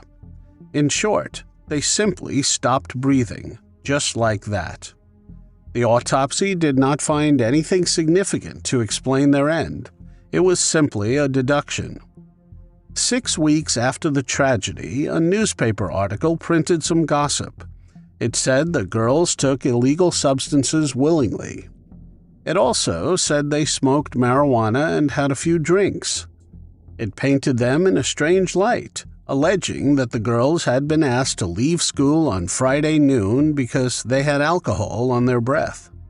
The article further explained that the girls hopped parties, going to new parties all weekend long, staying with friends, drinking, and doping. A neighbor saw the teens on 9th Avenue and stopped to offer them a ride, which they refused. It almost made it sound like it was their fault as to what happened to them. Whatever the case was, they were minors and incapable of making decisions. Melissa Rehorek, 20, moved to Calgary from Windsor and lived at a downtown YMCA while working as a housekeeper at a nearby hotel. Her friends and family describe her as an adventurous and hard-working person. She was a positive girl who trusted people a little too easily, the sort of person to see good in everyone. Since she loved hiking and traveling, she once traveled to Banff to be close to nature and explore Canada a little. Enjoying the outdoors, she told friends she planned to hitchhike west for a weekend in the mountains. Melissa left on the evening of September 15, 1976. As her roommate said goodbye, she had no idea this was the last time she would see Melissa. It was normal for her to go hitchhiking out of the city during her days off. Clad in a blue denim jacket and denim skirt, she wore a red blouse and around 8:30 p.m. was off to get a ride. A Calgary transit driver possibly dropped her off near Highway 1 in the Bernas area. Bernas is a neighborhood in northwest Calgary. It is a laid-back suburban area close to some great natural spots. It is right by the Bow River and touches Bernas Park, which is perfect for picnicking, boating, and even ice skating in the winter. There is a mix of homes, local shops, and community spots. Plus, it is very convenient for getting onto Highway 1, the Trans-Canada Highway, to head west toward the mountains. The very next day, a hiker came across something unusual about 22 kilometers west of Calgary. At 10:50 a.m., he realized it was a body. Police identified her as Melissa Ann Rihorek. She was discovered in a ditch off a remote gravel road. Evidence suggested a struggle, and an autopsy revealed she passed of asphyxia and had suffered a blow to the head. Investigators found long black hair strands in her hand, which were not hers. Despite hair analysis, no suspect was identified. It seems Melissa may have encountered her assailant while hitchhiking. The struggle and evidence of strangulation indicate a violent attack, possibly by someone with long black hair, who remained unidentified for nearly half a century. Many years after her body was recovered, police tried to analyze the DNA from that hair in the 90s. Unfortunately, they were not able to identify it at the time, as there was no particular national database available. Being alone in a city can be dangerous, as we talk about Barbara McLean's tragic story. 19-year-old Barbara had recently moved to Calgary from Nova Scotia in 1977. She left the town of Inverness, Nova Scotia, for a few reasons, the biggest one being that a former mining town was no place for a high school graduate, as it did not have many opportunities. Barbara was a smart girl and wanted to build a life for herself. She had been in Calgary for about 6 months. She lived with her brothers, Bobby and Jim, and started out working at a restaurant and later a bank. According to her father, Barbara was homesick and had plans to go home for a 2-week visit in early March. She might even go back to college, she told her parents, but sadly that was never meant to be. On February 25th, she was out with friends at a cabaret in the Highlander bar. She had argued with her boyfriend and decided to hitchhike home. She was last seen walking alone from the hotel in the early hours the following morning. About 6 hours later, her body was found by a dog walker near 6th Street and 80th Avenue northeast of Calgary. Evidence showed that Barbara had fought back against her assailant.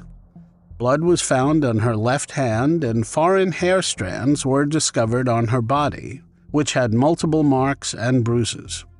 She had been strangled. In the months after his daughter was strangled, Dr. Jim McLean predicted that the case would be solved. He was confident that the perpetrator would be behind bars, stating that it might take 2 or 3 years, but the man would eventually be found. The perpetrator was thought to have gone away in a taxi after the incident, as there was no other way back, no bus or subway or train. Despite extensive investigations, including interviewing hundreds of taxi drivers and collecting over 600 hair samples within a year, the case went cold. Barbara's case caused fear. The risks and vulnerability of being alone in a city, especially late at night, scared girls her age. Dr. Jim McLean passed away in 2000, but his prediction finally came true years later. There were weak attempts in the 90s. Patsy and Eva's case was thought to have an intimate motive.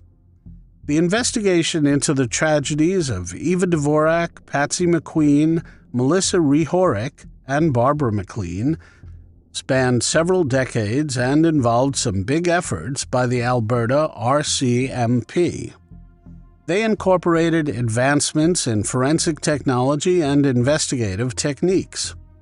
Evidence lifted from all 4 victims was submitted to the RCMP's National Forensic Lab Services for testing.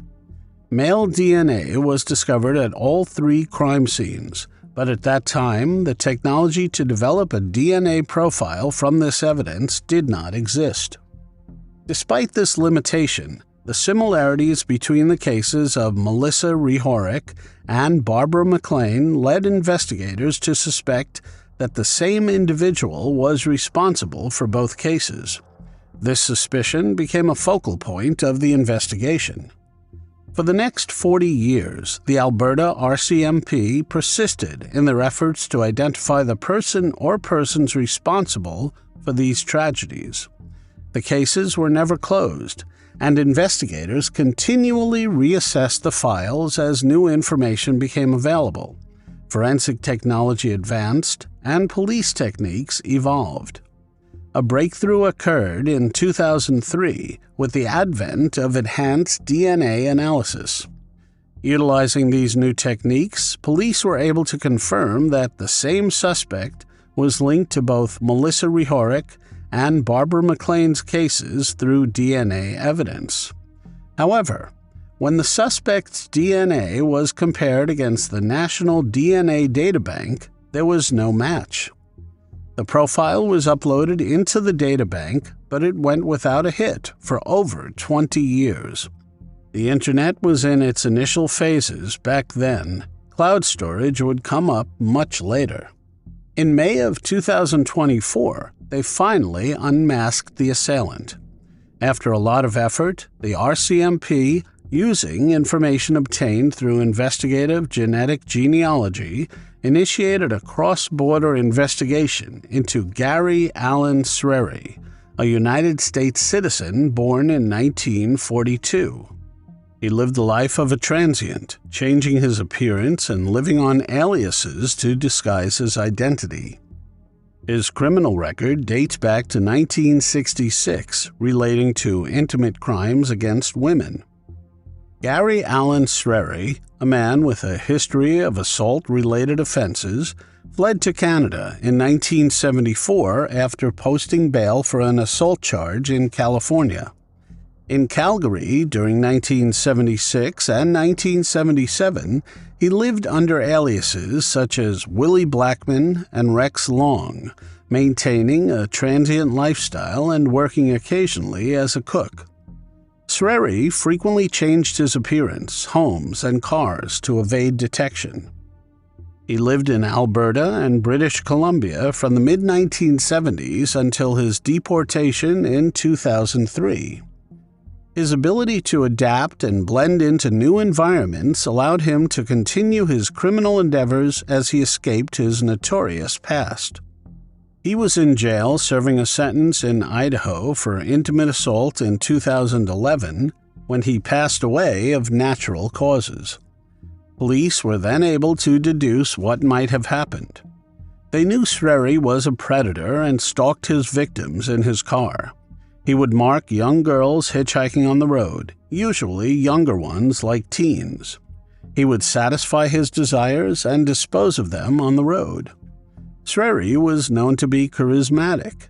In his 30s, when the assaults happened, it is possible that he developed trust, that he approached young girls as a kind stranger and then revealed his true face. DNA evidence confirmed him to be the common profile between Eva Violet Dvorak, Patricia McQueen, Melissa Rehorick, and Barbara McLean. RCMP has reason to believe these 4 girls were not his only victims. His name never appeared throughout investigations.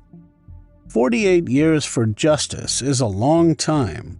Nearly half a century after the first investigations began, RCMP was able to uncover the truth for the surviving loved ones of the victims. While the unmasking of Gary Allen Sreri cannot undo the pain and loss experienced by the victims' families, it does provide a sense of closure and underscores the vital role of modern technology in solving cold cases. The families of the victims thanked the authorities for their efforts in public statements, and while they never got to confront the perpetrator, they know at least that karma got to him and he served his time behind bars.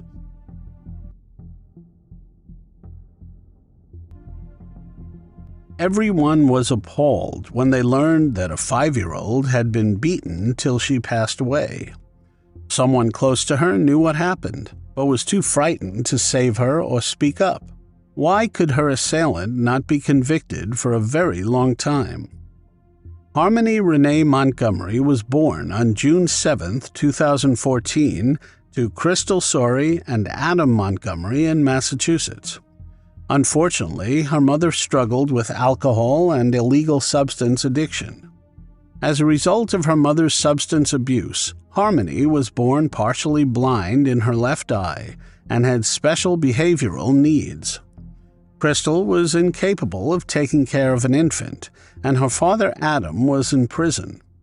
Due to her parents' inability to get a hold of their lives and their struggles with substance abuse, Harmony was placed into foster care with Tim and Michelle Rafferty when she was just 2 months old. Harmony, who is described as a pleasant, kind girl with a big smile, became a big sister when her half-brother Jamison was born in 2016. Crystal also lost custody of Jamison, and both children were placed in the same foster home. Despite her challenges, Harmony was a social, intelligent, and happy child who embraced her role as a caring big sister when she was only 2 years old, as described by her foster mother, Michelle. Unfortunately, Harmony never really stayed in one place. There was a constant tug-of-war between the CPS and her mother, Crystal.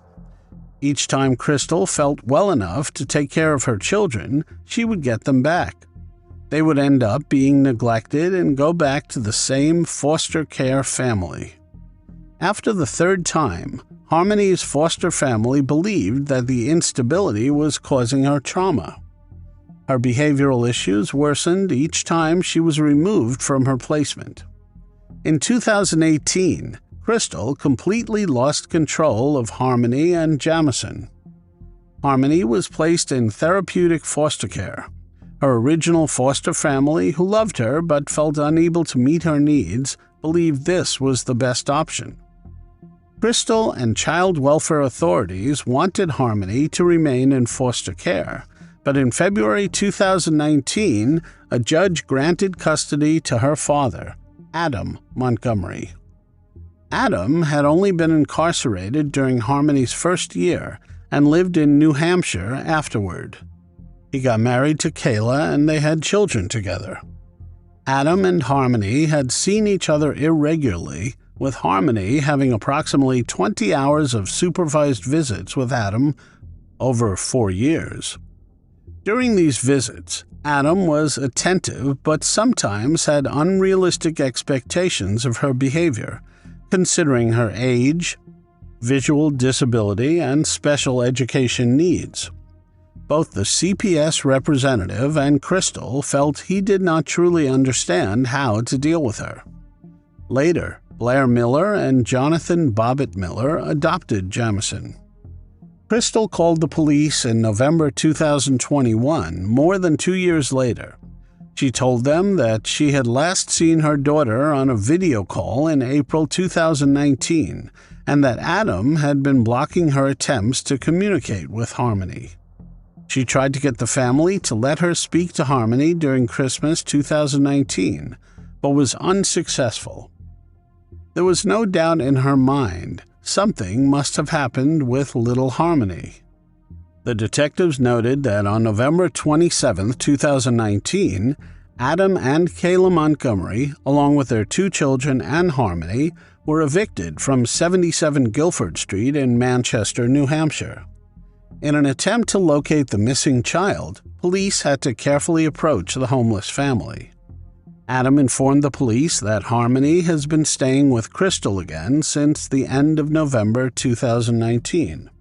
Kayla Montgomery was then arrested in January 2022 by Manchester police on charges of welfare fraud, accused of accepting $1,500 in food stamp benefits for Harmony. It was wrong to take food stamps in her name when she was staying with her mother. On April 4, 2022, authorities had the opportunity to arrest Adam on several charges relating to theft and possession of stolen items. He was accused of stealing a rifle and a shotgun, as well as receiving or retaining these stolen items. Additionally, Adam faced charges of being a felon in possession of the rifle and shotgun, as well as being an armed career criminal due to his previous felonies. The alleged thefts took place between September 29th and October 3rd, 2019, in Manchester. Harmony's uncle, Kevin Montgomery, contacted the police department and reported seeing Harmony with a black eye during the summer of 2019, and that he questioned Adam about it. Adam admitted he had bashed her around the apartment after finding her trying to stop her baby half-brother from crying by covering his mouth. Kevin did not believe this for a second. Harmony was very kind to her baby brother, and she was not capable of harming him. Even if she would have done that, it was dangerous to give a minor a black eye. Kevin also witnessed other abusive behaviors by Adam, such as forcing Harmony to stand in a corner for 4 hours and making her scrub the toilet with her toothbrush. Concerned for Harmony's safety, the family reported to New Hampshire's Division of Children, Youth and Families, DCYF. Despite the urgency and severity of these reports, DCYF failed to take any action. Adam then cut off contact with the family because of their repeated reports. The failure of DCYF to respond to these urgent warnings should have made Harmony's case a priority. Witnesses saw Harmony with the couple in the days following the eviction. However, between December 6 and 10, 2019, Adam and Kelle were seen only with their children without Harmony. Even though Adam says that Harmony is staying with her mother, Crystal is still saying that she has not physically seen her child since Adam got custody. The case then went cold for a short while, as investigators had no leads. In June 2022, Kelle, Adam's wife, finally came clean about what exactly had happened to Harmony. Adam Montgomery, the father of her children, had taken the life of his firstborn, Harmony. The 5-year-old was no more. Kelle had been an illegal substance addict at the time. She also suffered domestic abuse at the hands of Adam. She lied about Harmony for years to protect Adam, whom she feared and strangely loved as well. She was afraid of what he could do to her and her children. Adam had instructed her to say that he had dropped her off to work at Dunkin' Donuts while he took Harmony to her mother and that he had later picked her up. A quick call revealed Kelle did not work at Dunkin' Donuts at the time Harmony lost her life. Kelle recounted in November 2019 the family was evicted and forced to live out of their car. Harmony kept having toilet accidents in the car. She was not slow or dumb, she had behavioral issues because she had moved around so much. From one family to another, there was no place she could call home. And after losing the house the Montgomerys lived in, she struggled with potty training. Many children who have been physically abused or who do not have a home are unable to control their bowel movements. They wet the bed or have little control. Harmony's foster mother, Michelle, told jurors that Harmony was potty trained by the time she was 2.5 years old. On December 7, 2019, Harmony had another accident. The family was on their way to the Burger King parking lot to park the car for the night. Harmony had been struggling with going to the toilet for a while. She accidentally peed her pants and wet the car while Adam was driving. Frustrated, Adam flew into a fit of rage. He turned around in his seat and punched her 3 or 4 times. Whenever they stopped at a red light, he would turn around and deliver blows on her head. They stopped at least 2 red lights. Harmony moaned for about 5 minutes before the noises stopped. The couple thought nothing of it and welcomed the silence at first, but Kelle knew something was very wrong. Adam later said to her, "I think I hurt her this time. I think I did something." Kelle and Adam did not realize she was no longer breathing until much later. The car broke down later that day and Adam had to pull over. He shook Harmony, but she was unresponsive. The little girl would usually go to sleep if Adam hit her, meaning this was routine for her, but this time he went too far. Adam then stuffed Harmony's body in a duffel bag, storing it in the trunk. Kelle was too afraid to say anything. He kept driving around, sometimes adding snow to slow decomposition. Kelle told authorities that Harmony's body was moved multiple times. At one point, it was hidden in a red cooler. The couple, needing a place to stay, had then gone to Kelle's mother's apartment building to store the cooler. Kelle's mother did not suspect anything. She just assumed it was the family's luggage. When the family moved into a shelter between December 30th and February 20th, 2020, Harmony's body was placed in a plastic bag and hidden in the ceiling. After neighboring residents of the shelter complained about the smell, Adam hid the body in a walk-in freezer at the pizza restaurant where he worked. Since Adam was a dishwasher and a cook at the pizzeria, he had access to the freezer. Nobody suspected anything. When the family finally moved to an apartment on Union Street, he took the body with them. In March 2020, Adam had a friend rent a U-Haul to move Harmony's body in the middle of the night. He then drove the U-Haul away, and Kelle did not know where the body went from there. Investigators later connected the dots and realized the U-Haul was driven to Tobin Bridge in Massachusetts. He might have dropped her in the Mystic River that flows under the bridge. The new charges against Adam included second-degree slaying for recklessly causing Harmony's demise, falsifying physical evidence, abuse of a corpse, and tampering with witnesses or informants by attempting to get Kelle to perjure herself. Kelle was then sentenced to 18 months in prison over perjury charges for lying under oath about Harmony's whereabouts at the beginning of the investigation. Prosecutors argued that on December 7, 2019, Adam Montgomery fatally beat his daughter Harmony due to a bathroom accident and then spent months manipulating and concealing her corpse to avoid detection. Adam refused to attend his trial in 2024. Through his defense attorney, he maintained his innocence, claiming he loved his daughter unconditionally and blamed Kelle for the child losing her life. He did admit to disposing of her body, but not that he had anything to do with her demise.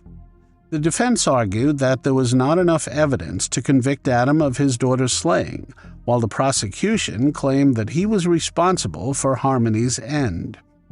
The trial brought attention to the issue of domestic violence and child abuse, as well as the importance of seeking justice for Harmony's disappearance. Adam denied all charges to the very end. Kelle, meanwhile, became a state witness who testified against her now ex-husband Adam, who she said was physically and emotionally abusive during their marriage. When he did show up in court, he was given a chance to reveal where Harmony's body was. Perhaps his charges would be reduced. Adam, 34 years old, chose to remain silent.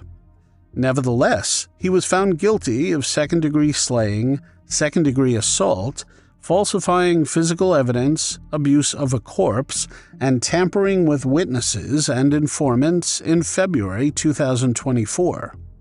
He was given 45 years to life in prison on May 9, 2024. The only reason he was not convicted in the first degree was because little Harmony's body was never found. Harmony lost her life at the hands of the one person who was supposed to protect her. To this day, nobody knows for sure where Harmony's body has gone, except for her cold-hearted father. Crystal Sori is grateful that the perpetrator is behind bars, but she vows not to rest until Harmony's body has been recovered.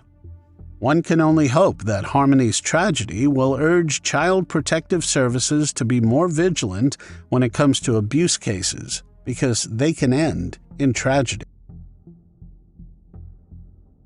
What if a serene morning drive suddenly turned into a nightmare? How does a beloved community member become the target of an unexpected act of violence? And what are the consequences when justice remains elusive for almost 50 years? Daniel Ashton Walker was a cherished member of his community, respected and adored for his warm nature and unwavering willingness to assist those around him. However, the serenity of his existence was abruptly shattered on the fateful morning of October 1st, 1974. Unbeknownst to him, a dark cloud was forming over the tranquility of his life. The day started like any other for Daniel, with no hint of the calamity that would befall him. As the sun began its ascent into the sky, painting the heavens in hues of orange and pink, Daniel carried on with his daily routine, unaware that his life was about to take a devastating turn. Daniel's Volkswagen van was parked alongside Interstate 40, around 60 miles to the west of Needles in San Bernardino County, California. Accompanied by a passenger, an 18-year-old hitchhiker, Ken Robinson, he picked up, they had decided to take a break from their journey and rest for a while. The day before, he packed his van and left family in Santa Ana on his way back home. The vast expanse of the California desert stretched out before them, offering a momentary respite from the humdrum of their daily lives. As the clock struck 6 a.m., Daniel and Ken settled in, preparing for a brief pause in their travels. The peaceful stillness of the early morning hours enveloped them as they reclined in the van, savoring the calm before the impending storm. The tranquility of their brief respite was shattered as Daniel was jolted awake by the sudden crackle of gunfire. An unknown assailant had emerged from the shadows, unleashing a barrage of bullets that tore through the peaceful morning air.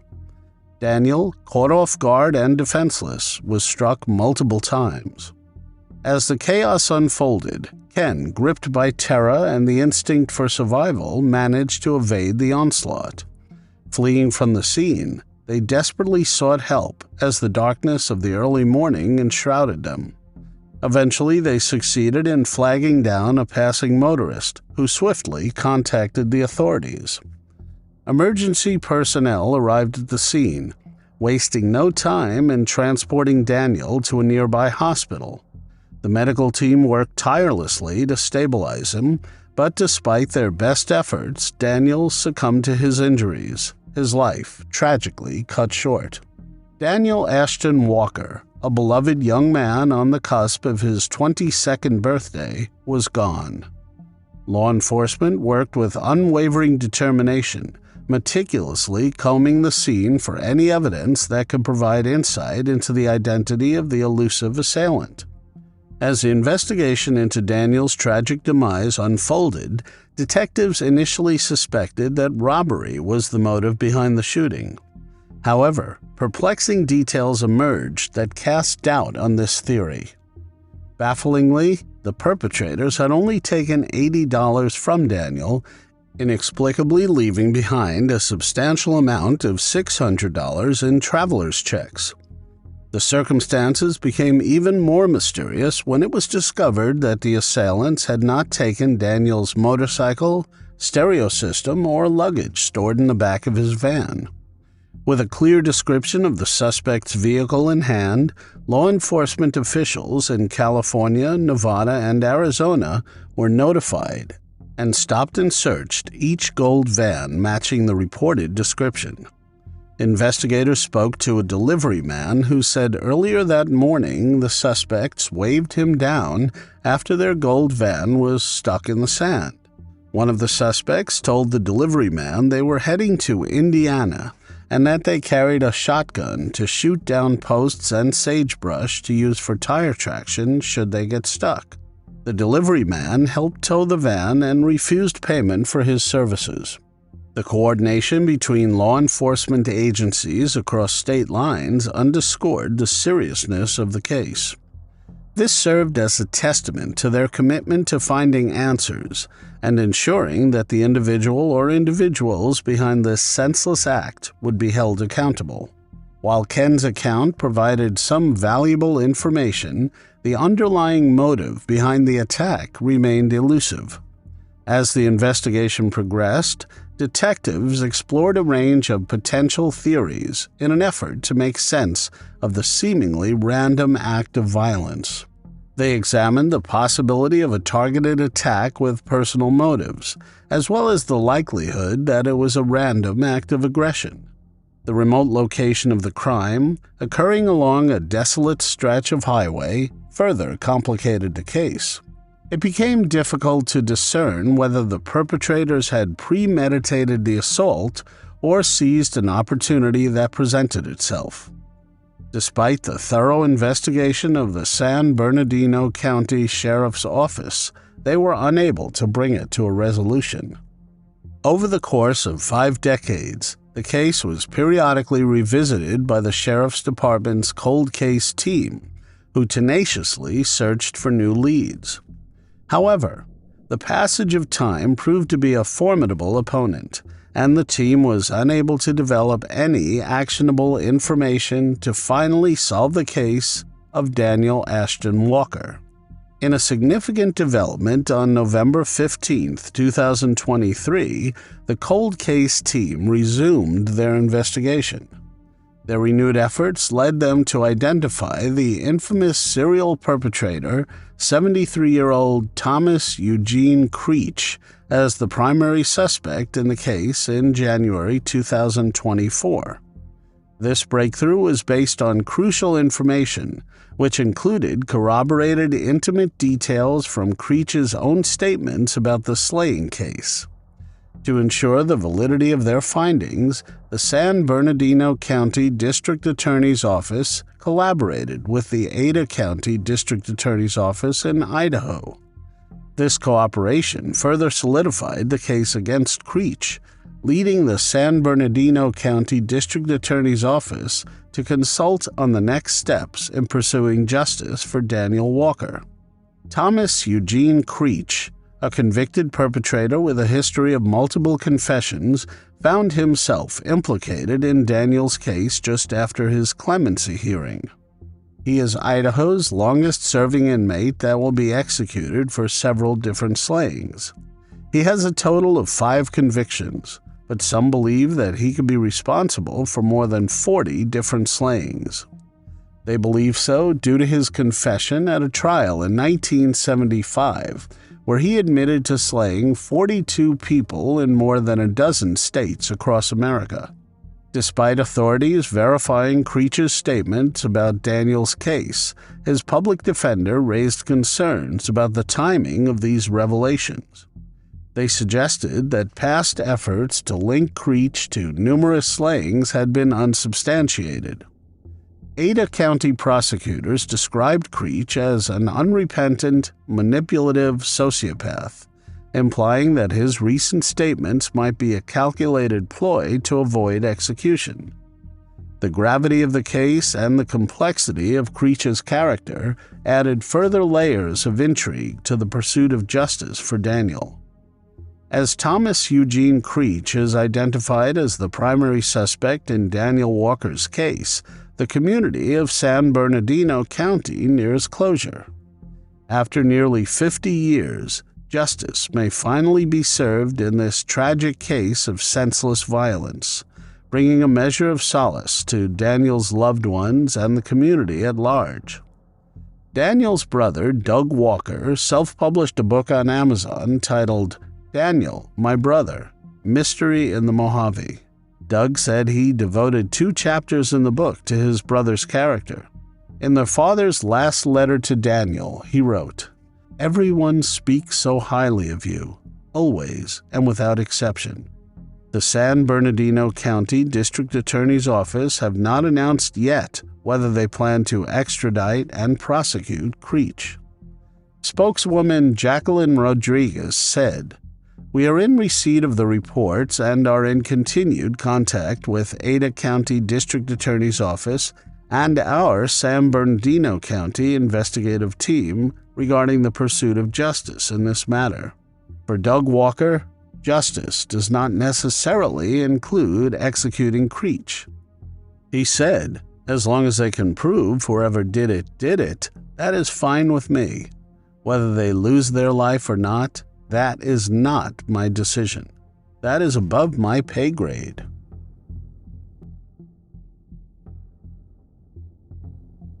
Who was Scott Parrish, the respected businessman and community volunteer from Fort Wayne, Indiana? What secrets lay hidden behind his seemingly perfect life? For nearly 18 years, his tragic demise remained a mystery that shook the community to its core. Robert Scott Parrish, a 49-year-old businessman, was the respected owner of Parrish Wallpaper and Paint, Incorporated, located in Fort Wayne, Indiana. Born and raised in Fort Wayne, Scott had deep roots in the community, where he was widely recognized not only for his entrepreneurial success, but also for his extensive volunteer work with numerous local organizations. Scott was a devoted family man, cherished by his parents Jim and Nancy Parrish, and his siblings Mike, Greg, Tom, and Danny. His dedication to both his business and community made him a well-loved figure in Fort Wayne. Scott's company was more than just a local business. It was a testament to his commitment to quality and service, earning the trust and loyalty of countless customers over the years. Little did anyone know that beneath the surface of this seemingly perfect life lay the seeds of a tragedy that would soon unfold. On the evening of March 29, 2006, around 6:30 p.m., Danny, Scott's brother, and his wife Patty became alarmed when Scott failed to appear at work and did not answer his phone. Fearing something was wrong, they went to Scott's house in the 1000 block of Vermont Avenue to check on him. Inside, they made a horrifying discovery. Scott was in the bathroom, unresponsive and with a gunshot wound to the head. In a panic, they called the police immediately. When the police arrived, Danny and Patty explained how they found Scott sitting on the toilet, fully clothed with the lid down and suffering from a gunshot wound. The scene was gruesome, with blood splattered on the wall next to the toilet and dried blood on the cabinet in front of him. It was declared at the scene that Scott had lost his life. He had 2 contact gunshot wounds behind his left ear, one exiting through the top of his head and the other through his forehead. He also had a through-and-through gunshot wound on his upper arm. Crime scene investigators found a brass-colored .40 caliber Smith & Wesson shell casing on the bathroom floor near the bathtub. Another shell casing was located on the floor in front of the toilet, close to Scott's left hand. A third projectile was discovered on the bathroom sink. As investigators continued their search, they uncovered an unexpected find: a concealed marijuana grow operation hidden behind a false wall in the basement. Nearby, they found a Black & Decker cordless screwdriver, suggesting recent use. This discovery raised numerous questions. Was Scott involved in illicit activities, or was someone else using his property without his knowledge? Could this illegal operation be connected to his demise? Investigators were now faced with unraveling a complex case where the image of Scott as a respected businessman and community volunteer was suddenly shadowed by the dark secrets hidden in his home. The following day, the coroner officially classified the demise as a slaying case. His wallet was found in the Heartland Church parking lot over a mile away from his home. There was no money in the wallet, but it had his driver's license and library card. In January 2008, police interviewed a witness who had known Scott for 3 years. When questioned about the case, the witness identified a Hispanic man named Derek Rodney Johnson, known as Q, whom the police already suspected. The witness described Johnson, originally from Texas, as someone who often boasted about committing robberies and slayings. On January 22, 2008, another key witness came forward with important information. This witness recounted a conversation with Johnson that took place a few weeks after Scott's life was taken. The witness recalled talking with Johnson in his kitchen on South Lafayette Street, where he showed them 2 marijuana plants growing in a closet. He then claimed that he had taken the plants during a robbery. The witness reported that Johnson admitted to shooting Scott in the head during the robbery when he attempted to access a gun in a safe in his bathroom. Johnson mentioned that there were several marijuana plants in Scott's basement, but he only took 2 plants and a small bag of marijuana. Further details from the witness indicated that Johnson had possessed 2 .40 caliber guns at one point, but their current location was unknown. On July 31, 2014, detectives interviewed Johnson at the Westville Correctional Facility. He was already in state prison after pleading guilty to 2 counts of aggravated battery and 1 count of criminal recklessness for shooting Leonardo Puentes in Fort Wayne in 2006. He was sentenced to 34 years, and his earliest possible release date for that sentencing is 2029. After being informed of his rights and signing a waiver, he admitted to knowing Scott through a mutual acquaintance, Witness 1, with whom he worked on construction sites. He also revealed that he initially bought marijuana from Scott through Witness 1, and later directly from Scott. He then confessed to carrying 2 .40 caliber Smith & Wesson guns around the time of Scott's slaying, and being familiar with the layout of Scott's bathroom, having used it during an illegal substance purchase. On July 1, 2015, detectives received a letter from Johnson, who was then at the NCCF Annex in Newcastle. In the letter, he claimed that his gang, Northern Vatos Locos, had executed Scott for stealing marijuana and money. He stated that while he knew the identity of the perpetrator, he could not disclose it due to the gang's code of silence. Johnson explained that he had reported Scott to his superiors in the gang and had ordered the hit. He even mentioned receiving photos of Scott after the slaying from the shooter. Johnson clarified that there would be no signs of struggle, as the gang members, frustrated with Scott's deceit, had sat him down on the toilet and shot him. He admitted to participating in some robberies, but insisted he never wanted anyone to be harmed. Johnson claimed that the weapon had been passed to someone in his crew and eventually sold to an unknown individual. He described the guns as a matched set, one left-handed and one right-handed, but denied ever owning twin .40 caliber Smith & Wesson guns.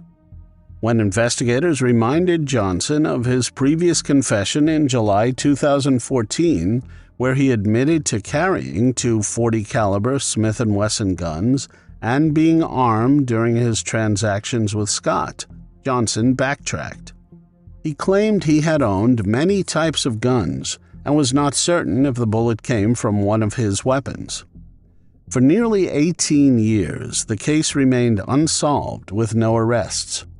In 2023, Detective Brian Martin and Detective Darren Strayer began interviewing witnesses again. Finally, in 2024, new evidence and witness testimonies emerged, leading to charges against Derek Johnson. Johnson's motive for the case appeared to be connected to the marijuana grow operation he found in Scott's basement. He confessed to detectives that he had shot Scott in the head and taken the marijuana plants. This breakthrough is a significant development for the Fort Wayne community. It brings closure to the Parrish family and finally delivers justice for the victim after nearly 18 years. Detective Brian Martin credits playing cards that FWPD placed in local jails that feature profiles of unsolved slaying cases, leading to a new interview in the case. Danny said that he had not slept well since that night in 2006. He and his wife set up a memorial bench for Scott at Lakeside Park in Fort Wayne. Derek Rodney Johnson's sentencing date must still be announced.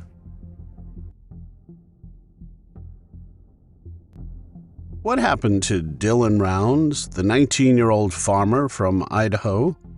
How did a young man known for his love of the outdoors suddenly vanish? Is he still alive or not? These questions have gripped the rural communities of East Idaho, where Dylan grew up amidst stunning landscapes in the farming community. Dylan Round's parents, Justin and Candace, divorced when Dylan was just 4 years old. This led to him and his younger brother and sister splitting their time between Idaho Falls, where their father lived, and Twin Falls, where their mother resided. Despite the separation, both locations provided Dylan with a profound connection to the outdoors, a central aspect of Idahoan life. From a young age, he developed a deep love for the wilderness, finding solace and excitement in the great outdoors. Whether hiking through dense forests, fishing in clear mountain streams, or simply exploring rugged terrain, Dylan's affinity for nature was evident. The young man, renowned for his adventurous spirit and love of the wilderness, was reported missing on May 28, 2022.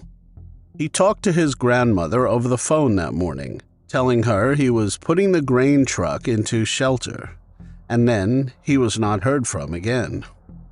Dylan, who had been living in an RV camper near the Nevada-Utah border in Lucin on his own farm property, suddenly vanished. This sparked a slaying investigation that would unravel a disturbing series of events. The investigation quickly uncovered troubling evidence. During the initial search for Dylan, deputies discovered a pair of his boots near his farm. One of the boots bore a blood stain, confirmed by DNA analysis to be Dylan's, with a man called James Brenner's DNA also found on the boots. This suggested possible tampering after Dylan's disappearance. Brenner was known to be a squatter residing on Dylan's property around the time of the young man's disappearance. According to Dylan's parents, Brenner was among the last people Dylan had contacted before he went missing. Subsequent scrutiny of Dylan's phone records revealed activity on the day he vanished at a remote property in Lucin. The last signal from Dylan's phone was traced to the Lucin Pond. A thorough search of the area led to the discovery of Dylan's phone. Digital forensic analysis of Dylan's phone unearthed a time-lapse video taken around the time of his disappearance. The video showed Brenner cleaning a gun, his arms and shirt visibly stained with blood. Authorities analyzed the shirt and confirmed the presence of Dylan's DNA. The accumulating evidence strongly pointed to Brenner's involvement in Dylan Round's disappearance and probable demise. As investigators continued their work, Dylan's family and the community awaited justice, hoping for answers that would bring closure to this tragic case. Brenner faced serious charges in March 2023 of first-degree felony and abuse or desecration of a human body. Also a third-degree felony based on compelling evidence gathered during the investigation. The prosecution built their case on several key pieces of evidence: the time-lapse video, the shirt Brenner wore in the video that revealed traces of Dylan's DNA, and the DNA on Dylan's boots that were discovered during the initial search efforts. Beyond the evidentiary discoveries, Brenner's troubling criminal history was highlighted during the investigation.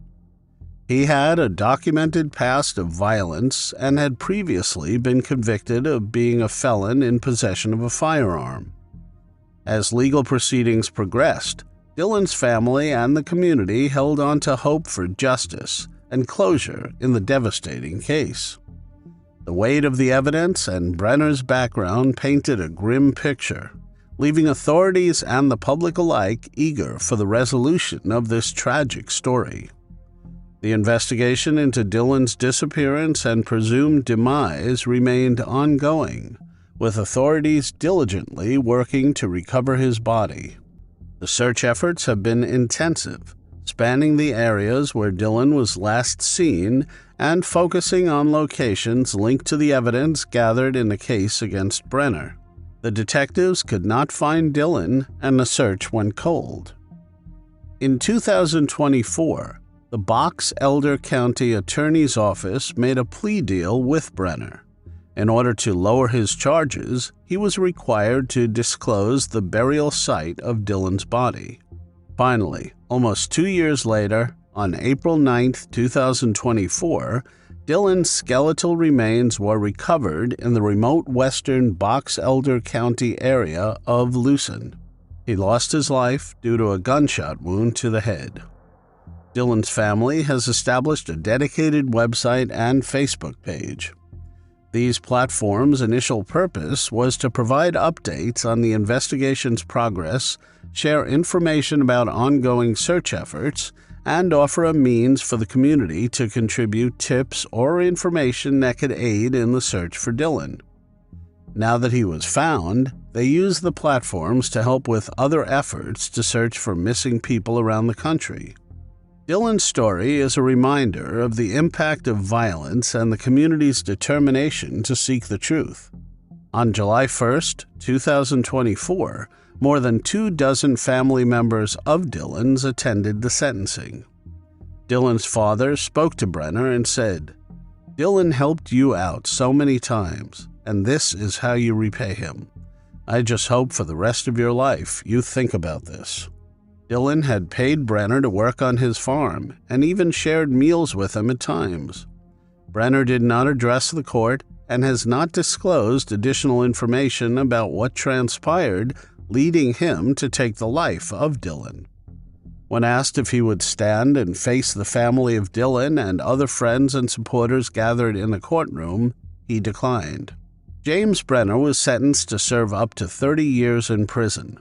The judge is going to advise the parole board to keep him in prison as long as possible because of his lack of empathy. Dylan's mom said, "It does not necessarily put it to rest, but this court part of it and the anxiety of the consistently waiting, what is going to happen, when is it going to happen, what if it does not happen, that part we can finally lay to rest." Another family member had the following to say, "While we had hoped for a different outcome, we have known since the start Dylan was no longer alive. This recent development means the investigation has gone full circle, and now we can finally bring Dylan home and close this chapter." On a crisp October night in 2014 in the suburbs of Longueuil, Quebec, Canada, 23-year-old Janique Delcourt was savagely attacked on a bike path. Her life cruelly cut short by a brutal assault. The case baffled investigators and haunted the community, while the unknown perpetrator seemed to vanish without a trace. For years, her family and friends held on to hope, even as leads grew cold and answers remained elusive. Then, nearly a decade after the brutal crime, a breakthrough would reignite the quest for justice. Janique Delcourt was a bright, vibrant young woman whose life was filled with promise and potential. Residing in Longueuil, Quebec, she was known for her infectious positivity and kind-hearted nature. At 23, she was at a stage in her life where she was exploring her passions and carving out her path for the future. In her free time, Janique enjoyed outdoor activities, including walking and cycling, often taking advantage of the scenic bike paths around Longueuil, a pastime that would abruptly end and brutally cost her her life. On October 21, 2014, Janique Delcourt's routine evening walk home from work turned into a horrifying nightmare on a poorly lit bike path. As she made her way along the familiar route, enjoying the solitude of the area, she was suddenly attacked with an iron bar and her life was brutally ended. Her friends and family were left grappling with grief and unanswered questions, prompting an outpouring of support and calls for justice. Immediately following the discovery of her body, Longueuil police responded swiftly. They launched an intensive investigation into the circumstances surrounding the case. A year after Janique's life was taken, a small white cross and commemorative plaque were erected in her memory near where she was assaulted. At the same time, Monique Dalcourt, Janique's mother, started a petition. She says that the government is not doing enough to support the families of crime victims. Since her daughter's life ended, she has had trouble sleeping, had to stop working, and has not been able to afford to pay for therapy sessions to get professional help. She said, "I am asking for them to recognize parents of slain children as victims." She wants the government to provide more services and financial support. According to her, the government should pay for all psychotherapy sessions for parents who lost a child in a violent crime, for as long as it is deemed necessary by their doctors. She also says parents should be reimbursed for damages if they are no longer capable of working as a result of their child's demise. Over the ensuing years, the investigation into Janique's case remained active, with periodic updates from authorities who promised Janique's family that they were committed to finding the perpetrator. Advancements in forensic technology and persistent police work kept hope alive for Janique's loved ones, who endured the agonizing wait for answers. After nearly a decade of relentless pursuit of justice, Longueuil police announced a major breakthrough in Janique Dalcourt's case. In May 2024, authorities revealed that Michael McDuff Jalbert, 35 years old, had been arrested. He was the man who called the police in 2014 to report the incident and was arrested soon after. But due to insufficient evidence at the time, he was released without charges, leaving the case wide open. Only this time, he was charged with first degree in connection with the brutal slaying that had shocked the community back in October 2014. The arrest was a significant development in a case that had left Janique's family and investigators frustrated and searching for answers. Chief Inspector Pierre Duquette of the Longueuil Agglomeration Police Service described the investigation as complex. He emphasized that advancements in forensic science had finally yielded critical new evidence. Details of the breakthrough were withheld to protect the integrity of the ongoing judicial proceedings, but Duquette assured the public that the determination to seek the truth and provide closure to Janique's family had never wavered. He expressed gratitude for the resilience and patience shown by Janique's parents, Monique Dalcourt and John Gandolfo, throughout the years. The community, deeply affected by Janique's tragic demise and the long pursuit of her perpetrator, responded with a mix of relief and sad reflection as news of the arrest spread. Vigils and tributes renewed across Longueuil, honoring Janique's memory and acknowledging the persistence of law enforcement in resolving her case. Janique's father told journalists outside the courtroom that though nothing can bring his daughter back, his family can get some sort of closure. Our daughter Janique was senselessly and brutally slain, beaten to her end by a sick individual who needs to pay for his crimes. Our family now needs time to process all of this. Nick Gandolfo, Janique's brother, remembers her as a kind, happy young woman who exuded positivity. He said, "It was just something that radiated off of her. I knew that if I was having a bad day, I could reach out to my younger sister, and she would put a smile on my face. Just thinking about it now puts a smile on my face." As McDuff Jalbert awaits his next court appearance, the arrest offered a ray of hope that justice would finally be served for Janique Dalcourt, whose vibrant life had been cut short.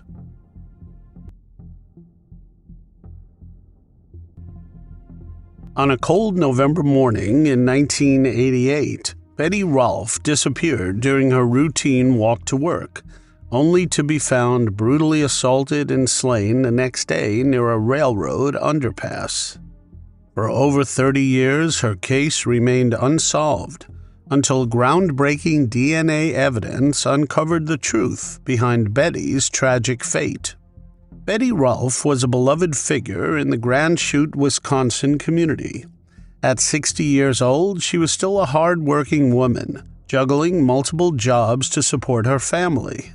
One of her primary roles was at the Country Air banquet room, where she diligently handled laundry and other tasks.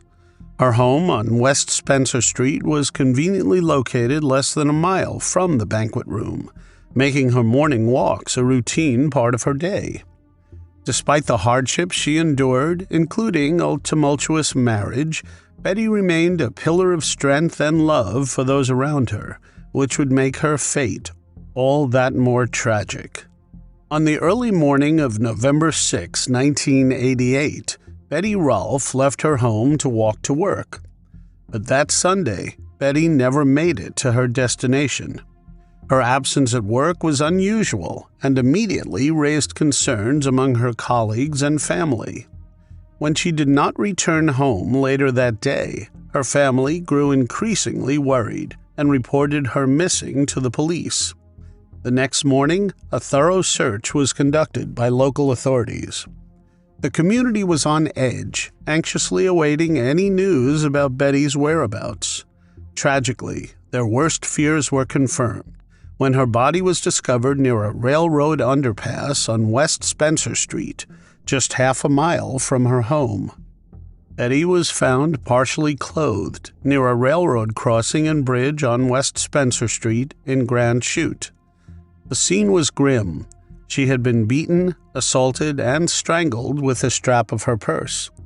Some of the contents of her purse were strewn around, including $30 in cash and a document she planned to send to a local newspaper about her and her husband's upcoming anniversary.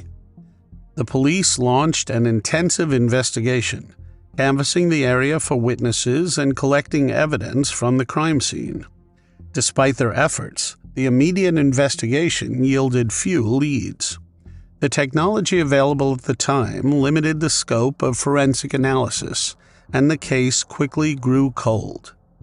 For over 3 decades, Betty Rolfe's slaying remained a haunting mystery. In 2019, investigators made the decision to leverage familial DNA testing, a cutting-edge technique that was becoming increasingly instrumental in solving cold cases. This innovative approach involved comparing DNA evidence collected from crime scenes with genetic profiles available in public databases. This approach aimed to identify potential relatives of the perpetrator. The breakthrough came when investigators identified a familial link to Gene Meyer. He had lived in Grand Chute around the time of Betty's tragic demise, but had since relocated to Washington State. Narrowing down the potential suspects to Meyer and his brother, authorities focused their attention on Gene Meyer after eliminating his brother through a DNA test. In 2022, investigators obtained a direct DNA sample from Meyer while he was residing in Washington. The forensic analysis provided a conclusive match to the DNA recovered from Betty Rolfe's crime scene. It established Meyer as the prime suspect in Betty's brutal assault and slaying. He was arrested for the crime. After being arrested for the heinous 1988 crime, Meyer returned to Outagamie County, Wisconsin, and was incarcerated and awaited his trial while the legal preparations began. The prosecution meticulously built its case, using the conclusive DNA evidence linking Meyer to the crime scene. As the case progressed through the judicial system, Betty Rolfe's family and the community watched closely, hopeful that the trial would provide answers and closure. Throughout the trial, which spanned over a week in May 2024, the courtroom watched on as the gruesome details of the crime were revisited and examined. The prosecution and defense went back and forth, arguments centering around the forensic findings and circumstances surrounding Betty's demise. Ultimately, after deliberating for several hours, the jury reached a verdict, and on May 21, 2024, Gene Meyer was found guilty of both the slaying and the horrific assault. Meyer's conviction was a sense of closure that so many had been waiting for. On July 11, 2024, Meyer was sentenced to life in prison with the chance of parole after 34 years for the first-degree slaying charge, and 20 years for the first-degree assault with a dangerous weapon charge. The two charges will run consecutively. Betty's daughter, Sheila Worm, said outside the courtroom, "We can rest easy now that they have him and that he is going away for a long time." The community of Grand Chute and Betty's loved ones found solace in knowing that accountability had been achieved for the senseless act of violence that had haunted them for over 3 decades.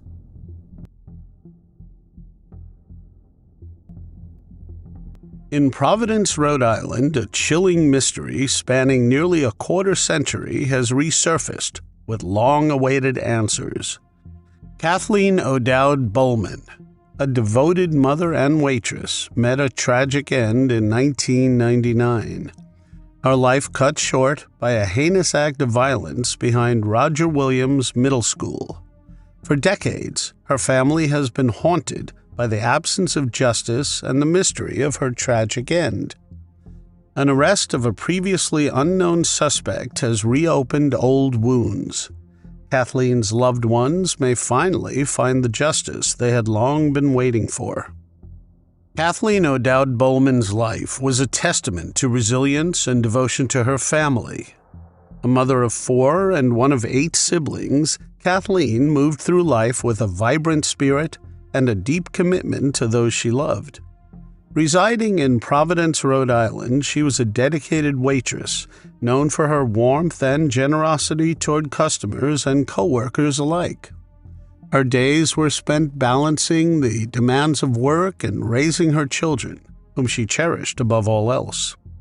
No one could have predicted the tragic fate that awaited Kathleen and the years of anguish that would follow.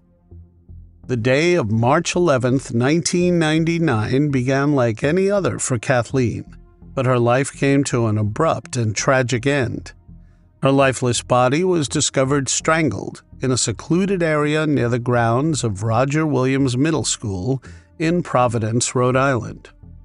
The discovery of Kathleen's body sparked an immediate and intensive investigation by Providence police.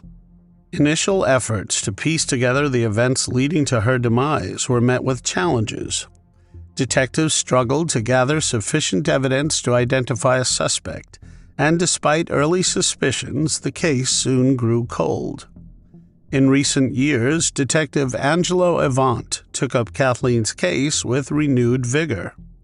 Through meticulous re-examination of evidence and persistent interviews with witnesses, Avant uncovered new leads crucial to advancing the investigation.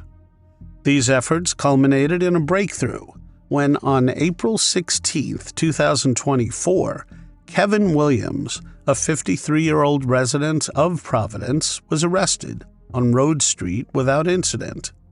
Williams, identified as a suspect early in the original investigation but not charged due to insufficient evidence, now faces charges in the first degree.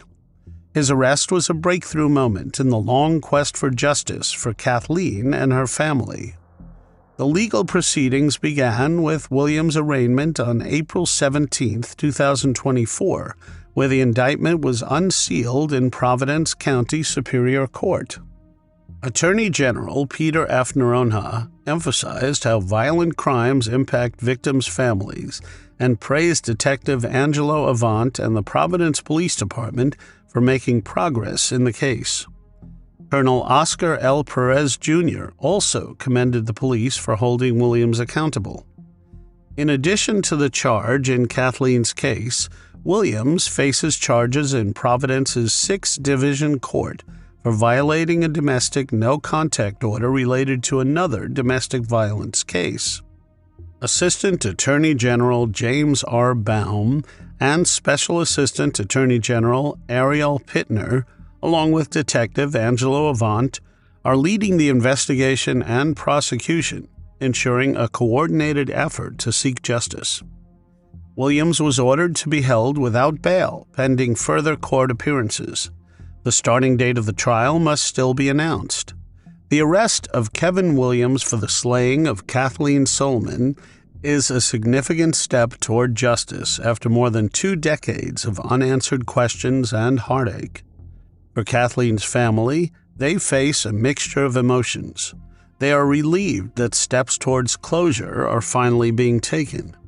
Yet they are grappling with the deep sorrow of losing her in such a tragic manner, knowing no amount of justice could ever make up for their devastating loss. Tom O'Dowd, Kathleen's brother, said the family is feeling a sense of relief about the arrest, but also anger, because they do not know why the suspect targeted Kathleen nearly 25 years ago. Tom said, "It was very surprising because no one had heard of this guy at all before. Relieved now that someone has finally been arrested for this." Cynthia Balcom, Kathleen's sister, said in a statement, "A day does not go by where we do not think of her. When the newness of this wears off, we will take comfort in knowing that justice will finally be served. I just wish our mother was here to see this moment."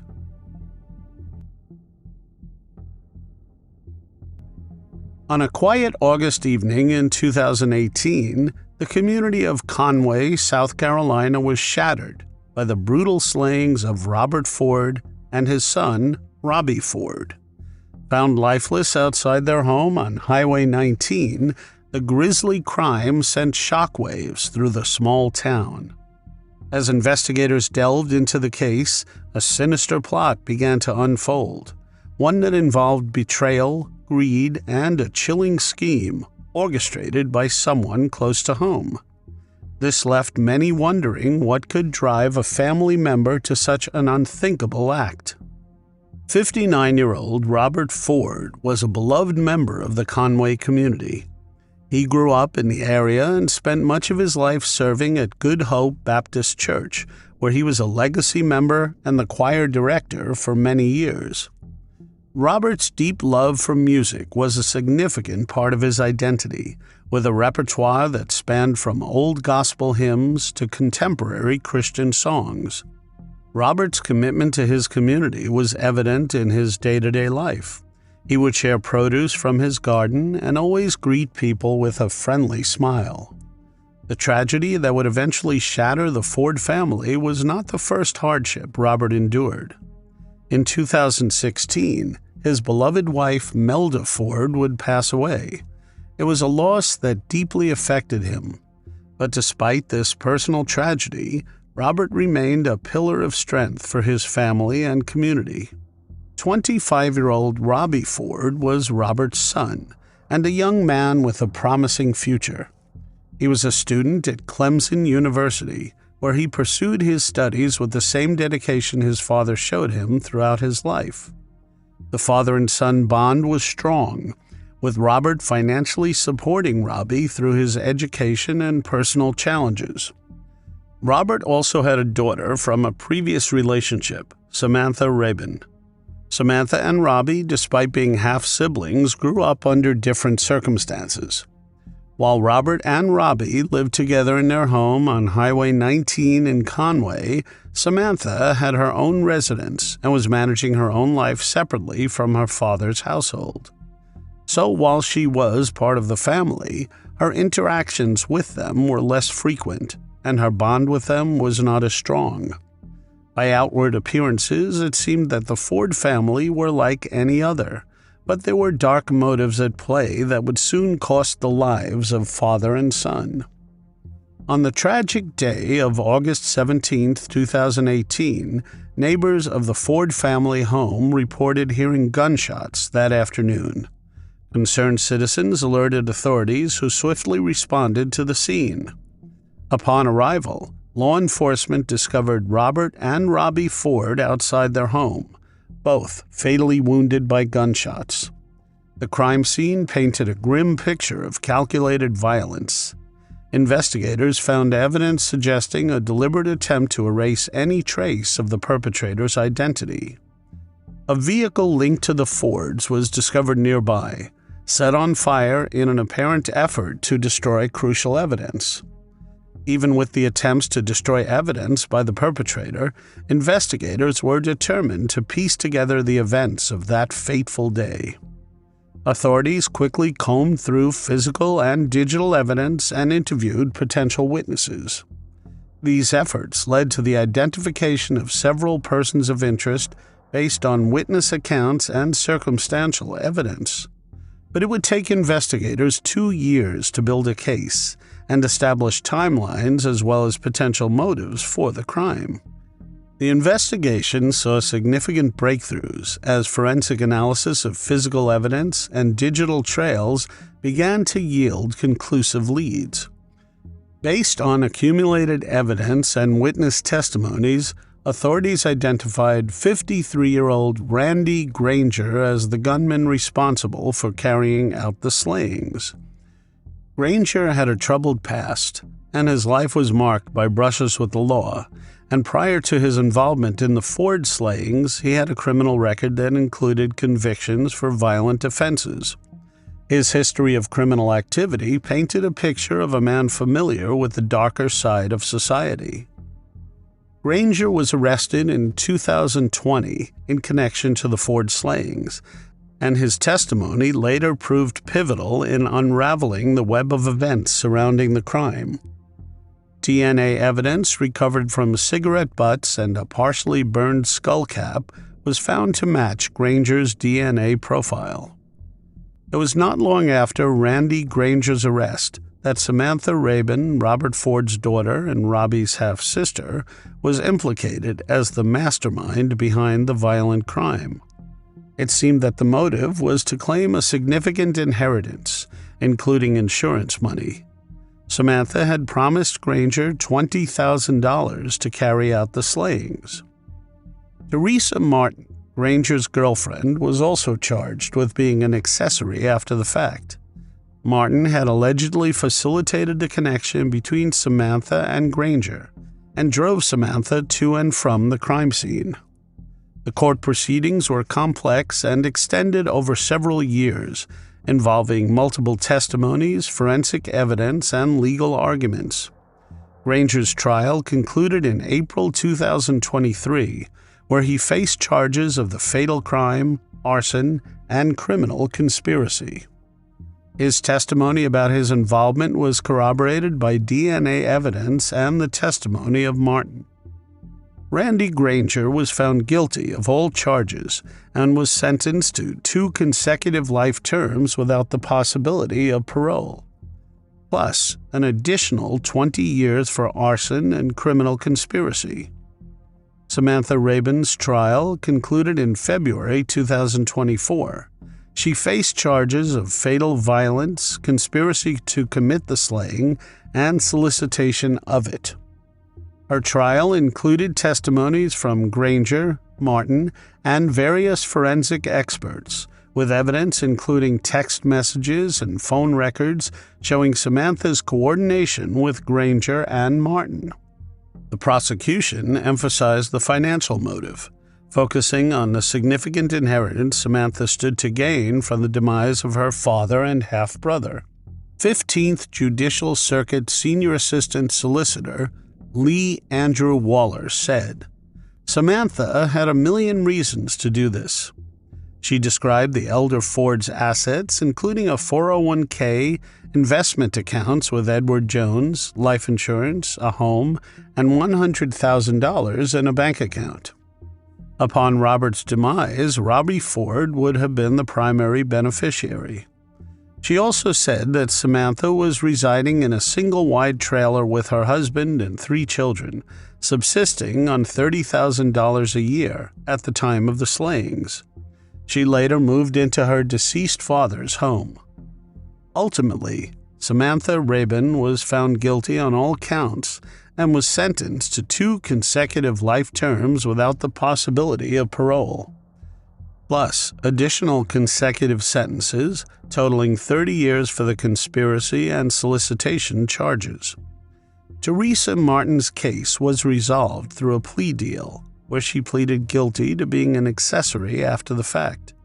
Her testimony was crucial in the trials of both Granger and Samantha, detailing her role and the involvement of the other two perpetrators. Martin is awaiting sentencing, but is expected to receive a reduced sentence due to her cooperation with the prosecution. While the Ford family seemed to have a fair share of secrets, the tragic case of Robert and Robbie Ford has left a lasting impact on their community. Their untimely demise shocked and saddened all who knew them, and despite the betrayal surrounding the crime, the community finds some solace in the justice served. A holiday turned into a nightmare when a mother woke up, convinced something was wrong, and it was. The gruesome events of the night would lay shrouded in mystery for 36 years. But all those years ago, in 1984, a little girl decided she would help find the perpetrator, and she did, as an investigator. On Thanksgiving evening in 1984, 14-year-old Wendy Jerome left her friend's house in Rochester, New York, but never made it home. Wendy and her father Wayne had cooked Thanksgiving dinner together. It was a heartwarming thing. Wendy's mom worked as a nurse. She had a tough routine, working at the Beechwood nursing home.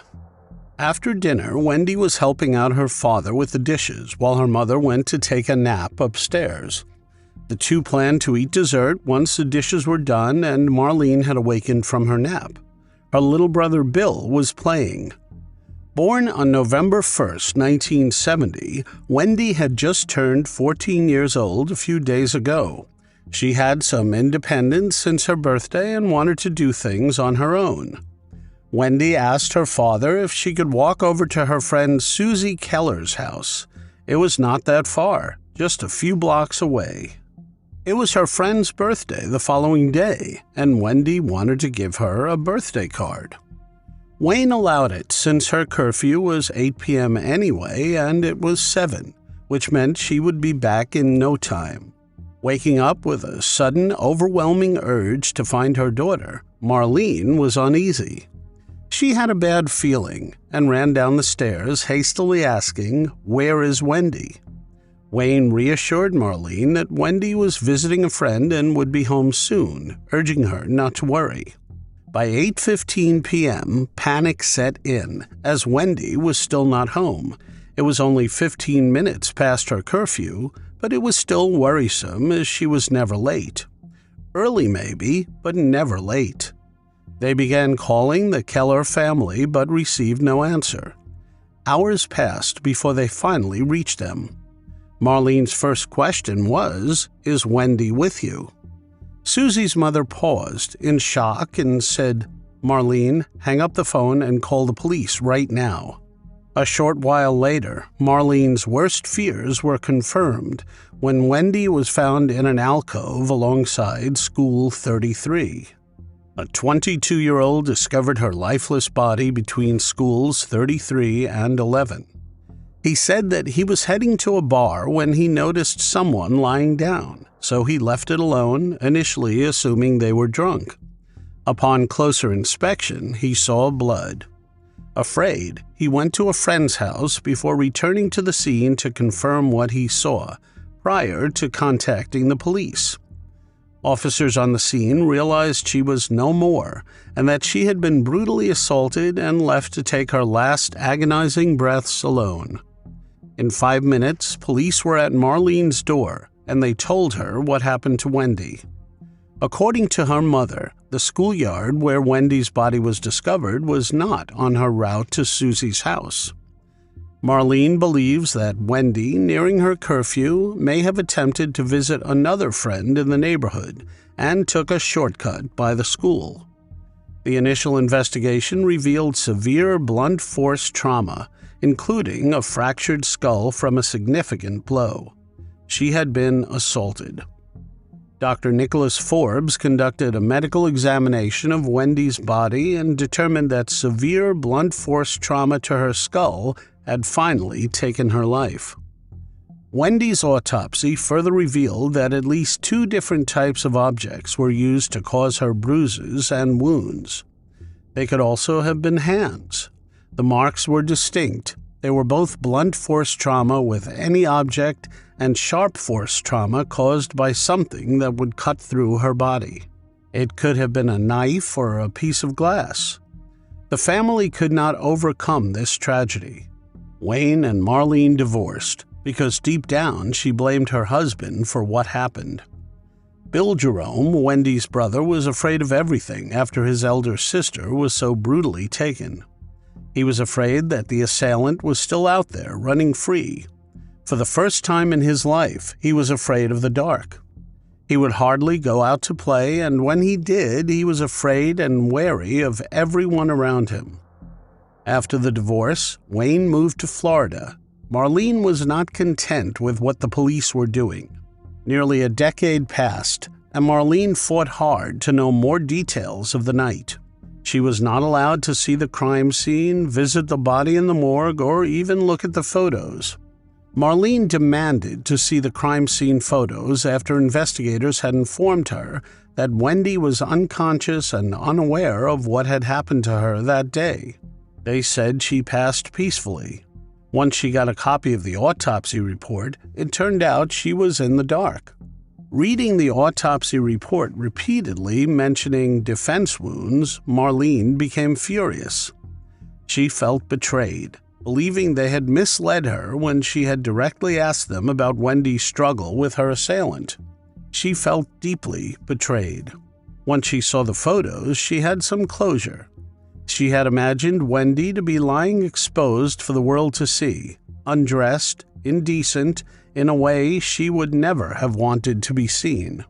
Marlene suffered for 9 long years before she saw the photos and found a bit of comfort. The photos also showed Marlene what investigators had known all along. Wendy had been dressed, wearing jeans and a brown sweater jacket adorned with unicorns and hearts. Her pink hoodie, which she always carried with her, was placed over her battered face. So whoever committed the heinous act allowed Wendy to get dressed before taking her life so brutally. The investigators had promised Marlene that Wendy went in peace and knew nothing of what happened to her later, including all the blows to her head. But the presence of defensive wounds told a story of absolute terror, as Wendy would have fought for her life. Completely aware of what was happening to her, contrary to what the investigators told Marlene. Each birthday, November the 1st, it was hard for the family. They would cry, and they would miss Wendy. But Marlene believed one day the perpetrator would be brought to justice. Back in the 80s and 90s, DNA technology was in its initial phases, but years later, forensics would have a chance to bring the perpetrator to justice. Officer Paul Boccaccino spoke to at least 30 people from the neighborhood 6 days after Wendy's tragic demise. The investigation officers also took care to preserve the evidence. The crime scene included objects like a cigarette pack, a lighter, the hair of the perpetrator, and Wendy's clothes. There were some things not investigated enough. The witness was interviewed, but he was not a prime suspect. The fact that he first went to a friend's house, then came back to the crime scene was entirely suspicious. The witness also had the exact same hair type found at the crime scene. He should have been investigated further. 6 years later, he took his own life. Was that an admission of guilt? Initially, investigators focused on another local man who claimed he had been assaulted that night, but was eliminated via blood typing analysis. In 1984, when Julie Hahn was just 11 years old, she learned about the tragic slaying of Wendy Jerome, a case that would deeply impact her and eventually shape her career. Wendy's case haunted Rochester for years, becoming a significant part of the community's consciousness. This early exposure to such a haunting event instilled in Hahn a sense of justice and a drive to pursue a career where she could make a difference. Years later, she became a chief prosecutor in the Major Felony Bureau of the Monroe County District Attorney's Office. Her commitment to justice led her to work on Wendy's case starting in 2011. She went through everything with a fresh perspective and was able to conduct DNA analysis. This included cross-checking the witness who took his own life's DNA. Should the DNA not match with the witness, Hahn had plans to analyze other items found at the scene, such as the cigarette pack and lighter, using advanced high-sensitivity DNA technology. In 2016, Hahn and her team realized additional evidence could be tested. They conducted familial DNA testing in April of 2019. By July, there was a fresh list of potential suspects. There was evidence from Wendy's clothes and bodily secretions from the crime scene. In 2020, they were able to conduct a familial DNA search. It allows for screening through relatives' DNA profiles.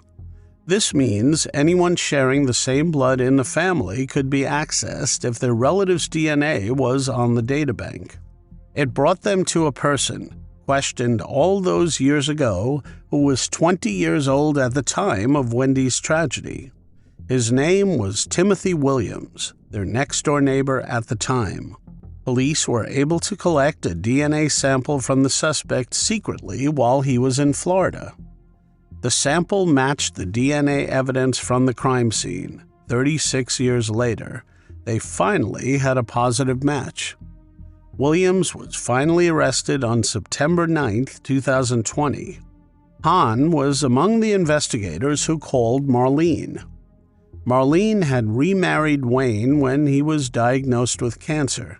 He passed away in 2011. 36 years after that Thanksgiving night, on a regular Thursday, she received the call she had longed for. Timothy Williams became the first person in the state to go on trial with an arrest relying on familial DNA. During the trial, Williams claimed he had consensual intimacy with Wendy and did not harm her. He expressed fear of being charged with forceful assault if he came forward. He had been questioned all those years ago. He was a neighbor back then, 20 years old, but he lied to the police. Now in custody, he told a very different story. He said he met her at a corner store and believed her to be of age and was in a relationship with her. However, the district attorney countered these claims, highlighting the brutal nature of Wendy's injuries, which contradicted Williams's story. Wendy's mother had the following to say about his claims. "My daughter Wendy was the sweetest, the most caring little girl in the whole world. I just want everybody to know, no matter what was said, it was not true, and she was and always will be my heart." Initially, the trial faced a setback with a mistrial due to juror misconduct. However, a subsequent trial led to Williams being found guilty of 3 counts of second-degree slaying. On April 17, 2024, New York State Supreme Court Justice Alex Renzi sentenced the 60-year-old Williams to 25 years to life in the New York State Department of Corrections. District Attorney Dorley expressed relief and gratitude to the Rochester police investigators, stating that the maximum sentence was the only appropriate action. She emphasized that after all these years, Timothy Williams did not escape justice for the heinous acts he committed against Wendy. Wendy's mother, Marlene, attended the court proceedings and, after the guilty verdict, expressed a bittersweet sense of closure. After 36 years, Timothy Williams believed he got away with it, but thanks to Julie Hahn's relentless pursuit of the truth and a mother's conviction to justice, he was named, shamed, and put behind bars where he belonged. Finally, Wendy Jerome's family had some closure, and the faceless monster from their dreams was caged.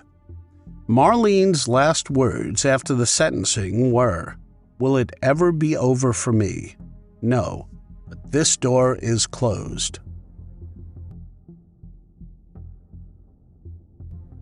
It was the evening of July 9, 1994. Teenager Tiffany was looking forward to dinner that night. Our mother had called around 5:30 p.m.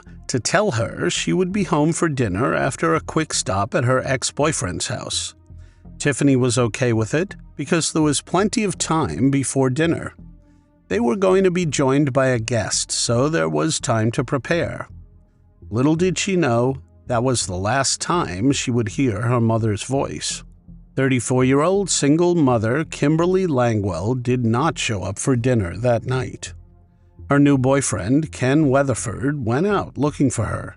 He found something strange. Her car was abandoned at a pharmacy, yet there was no sign of Kimberly. Where did she go? Born on Valentine's Day, February 14, 1965, in Beaumont, Texas, Kimberly Langwell grew up and spent most of her life there. She was incredibly attractive from a very young age and had all kinds of attention. Finding herself pregnant at only 18 years old, Kimberly did not give up on life. She raised Tiffany alone and made ends meet by working various jobs. She finally found work at a chemical plant, which meant she did not have to work 3 jobs anymore. A mobile oil refinery, to be precise. She wanted to give her daughter the best life that she could. Kimberly had just gotten out of a bad relationship. Her ex-boyfriend, Terri Rose, regretted many things about their relationship, one of which was being physically abusive toward Kimberly. After living together for 7 years, the two split up, something Tiffany welcomed as she was not happy with her mother dating this man from the start.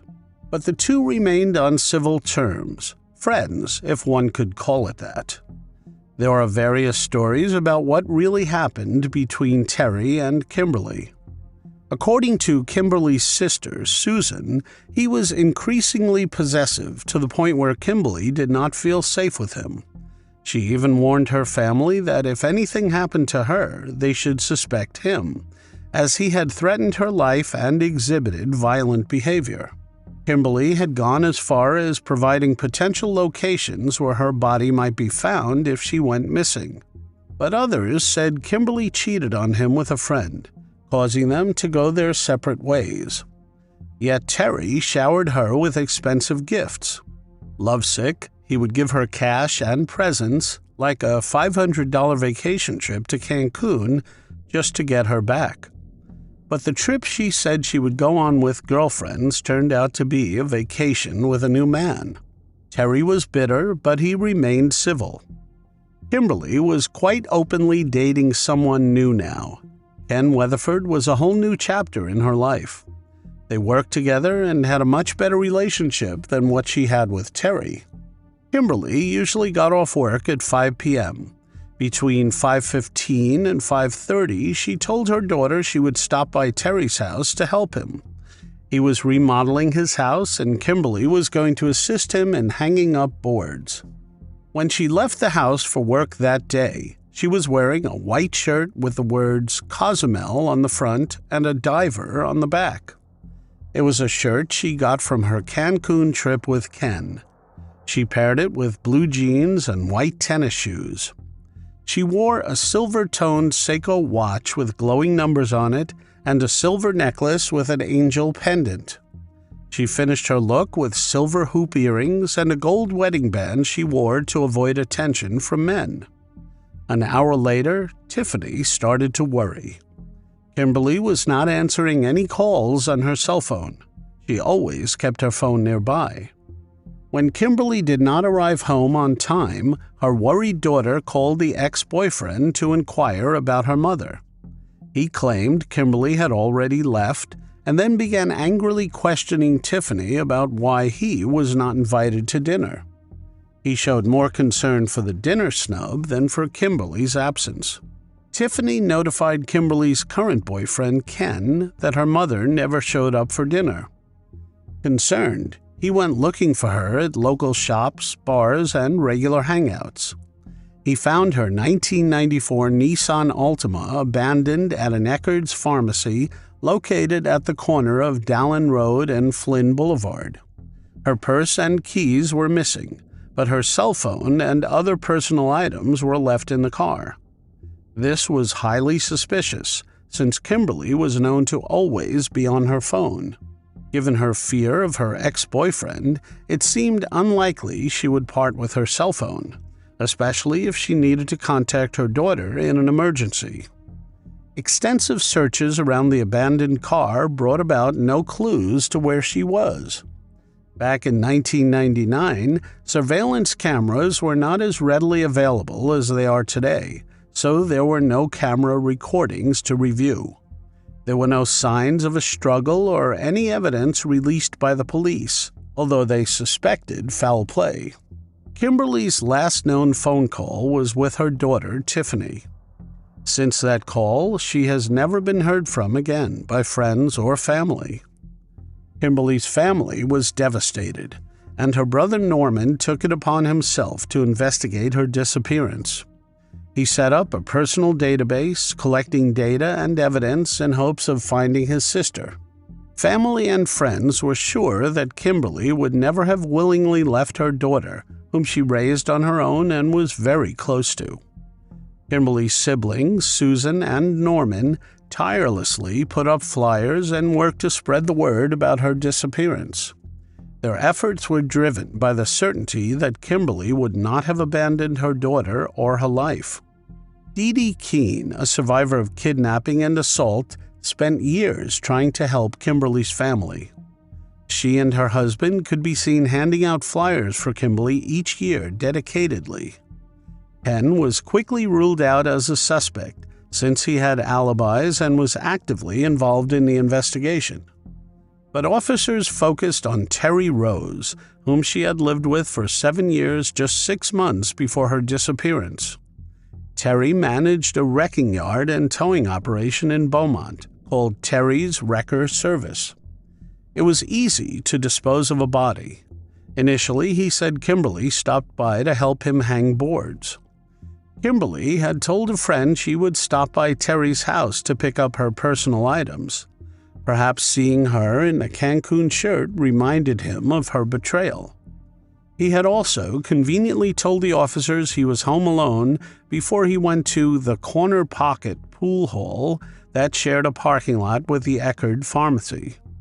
He went around 9:45 p.m., and so he already had an explanation of why his car might be spotted there. Another suspect was Kimberly's co-worker, 49-year-old Frank McCormick. He was a supervisor at the Mobil Oil Refinery and married.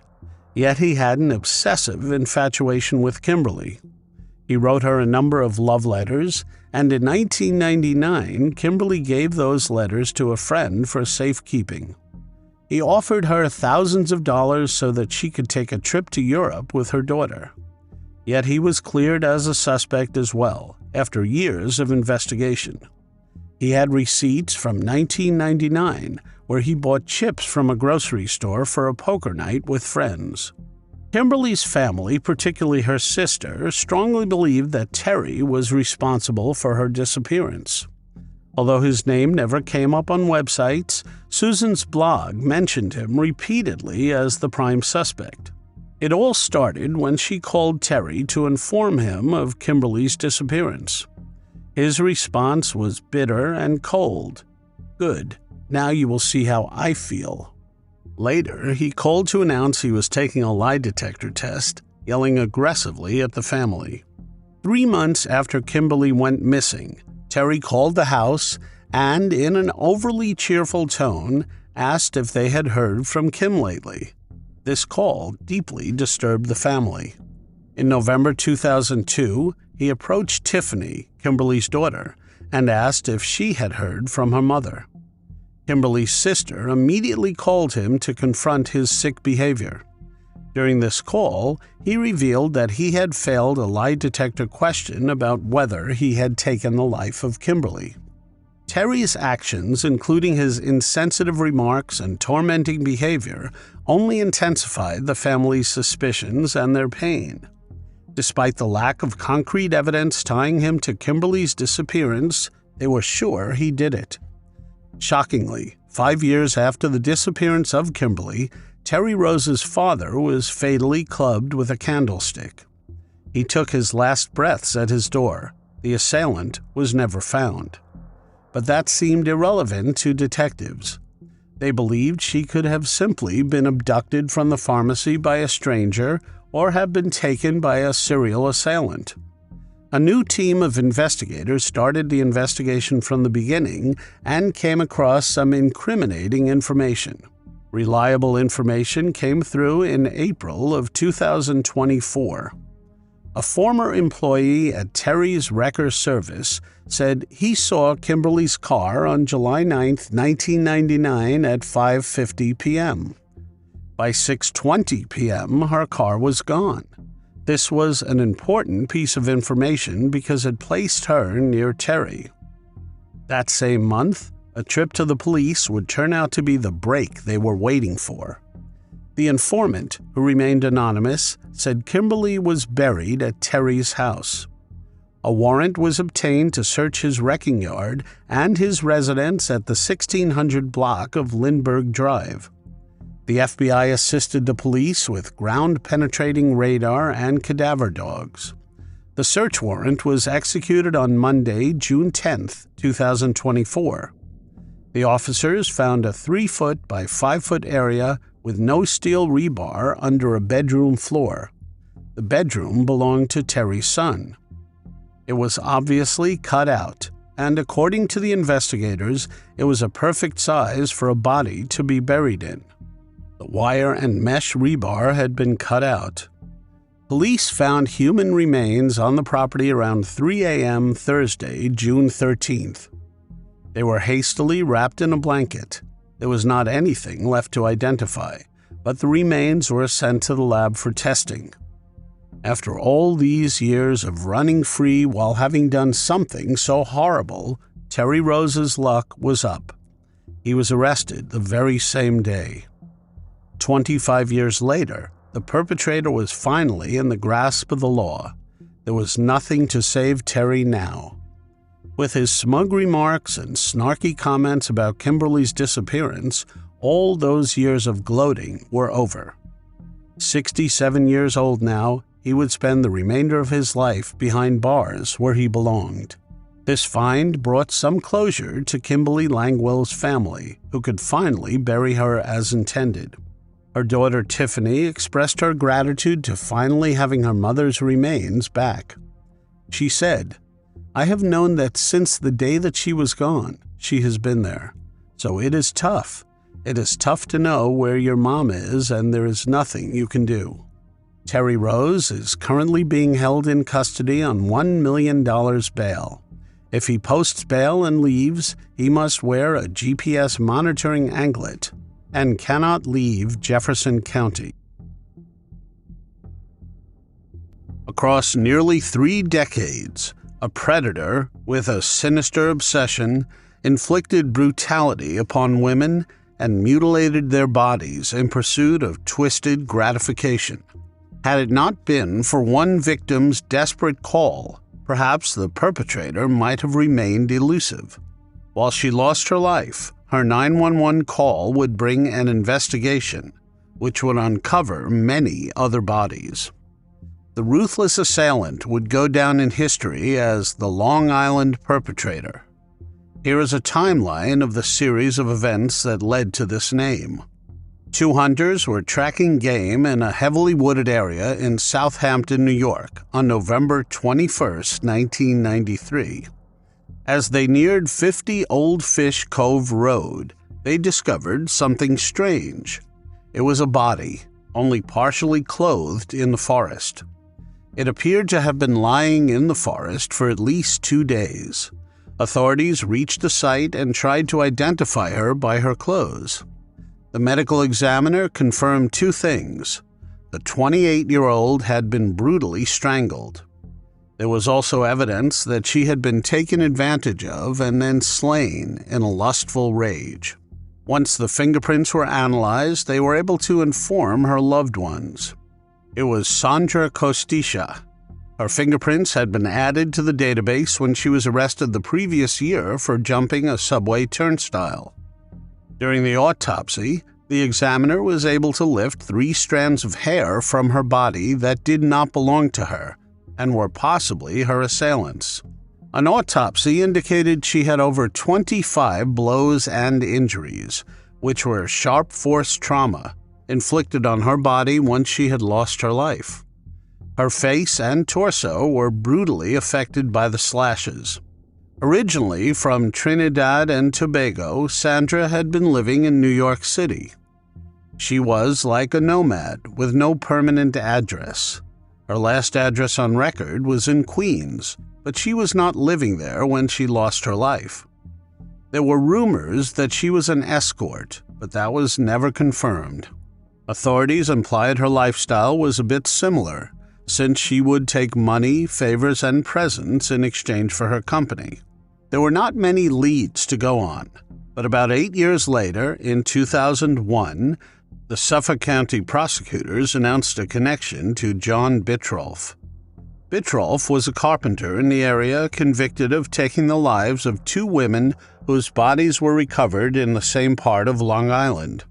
But he was not charged as there was a lack of evidence.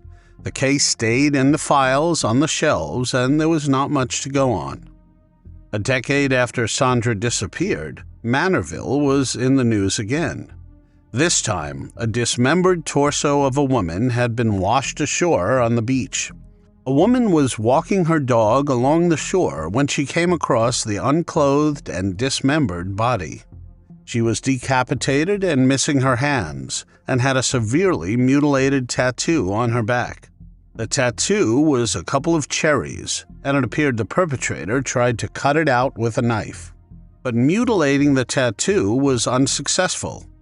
The medical examiner was able to reconstruct the words, and that led to the identification of the body as belonging to Jessica Taylor, a 20-year-old escort. According to her mother, Elizabeth Baschgill, family was everything to Jessica. She loved to play with her 2 brothers, and she was always one to cuddle up on the couch with her mother. It was not possible for her to miss her mother's birthday, so when she did not show up for the birthday party, her family immediately knew something was terribly wrong. The tattoo that led to her identification read Remy's Angel. Remy was a man named Khalil White who knew Jessica personally. Khalil was alternately described as Jessica's pimp and boyfriend. He claimed she would have been working in Queens.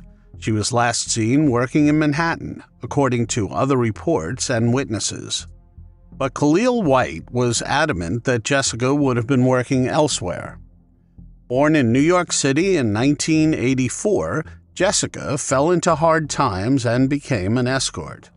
According to police reports, she was on record for being arrested in Atlantic City and Washington, D.C. Eventually, after moving to New York, a month before her demise, she was arrested in the Big Apple as well. She had been working the streets near the Port Authority bus terminal between July 18th and 21st, an area once known as the Minnesota Strip. This stretch of 8th Avenue between 42nd and 57th Streets was notorious in the 1970s for its high activity related to prostitution. This was after Minnesota passed strict anti-prostitution laws, prompting many women to move to New York City. During that period, the punk rock band The Dictators wrote a song called The Minnesota Strip. The strip is hopping on Friday night. They come from so far away. Talking about young girls from all over the country coming to the big city with big dreams only to turn tricks on the streets. There was not much information available when they looked for the perpetrator. Shannon Gilbert disappeared on May 1, 2010, after visiting a client she met on Craigslist in the gated community of Oak Beach on Long Island, New York. The night she vanished, she made a haunting call to 911. "There is somebody after me," she told an operator before fleeing from the client's home at around 5 a.m. "Somebody is after me, please." Her disappearance prompted a search, which led to the discovery of 4 bodies.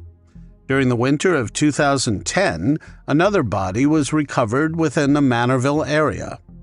It was the body of Melissa Barthélemy, an escort who went missing 3 years before in 2007. The officer who discovered her body did not realize what was in store. Just a couple of days after this gruesome discovery, 3 other call girls were found deceased within a quarter-mile span, 500 feet apart from each other. All the victims had advertised their services on Craigslist and were in their 20s. Megan Waterman was from Maine. She left the Holiday Inn to meet a client on Long Island and was never heard from again. The second victim, Amber Lynn Costello, was from North Babylon. Maureen Brainerd Barnes was from Connecticut. They were all working in New York. Aside from this fact, there was nothing to connect them. Authorities finally labeled these incidents as slayings and suspected the presence of a possible serial assailant. The 4 latest slaying victims were named the Gilgo Four.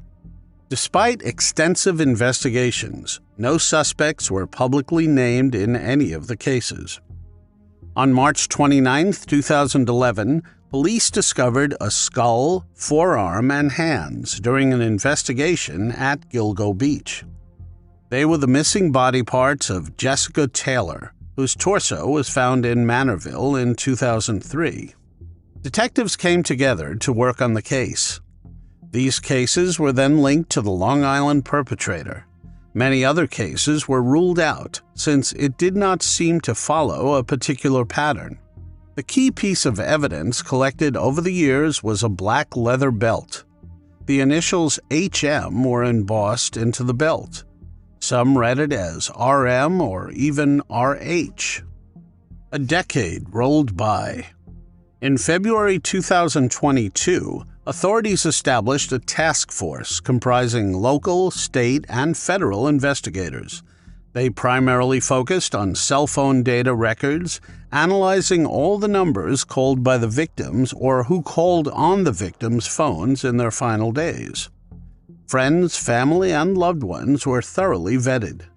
Their investigation led them to one common suspect and 2 key locations: Midtown Manhattan and Massapequa Park.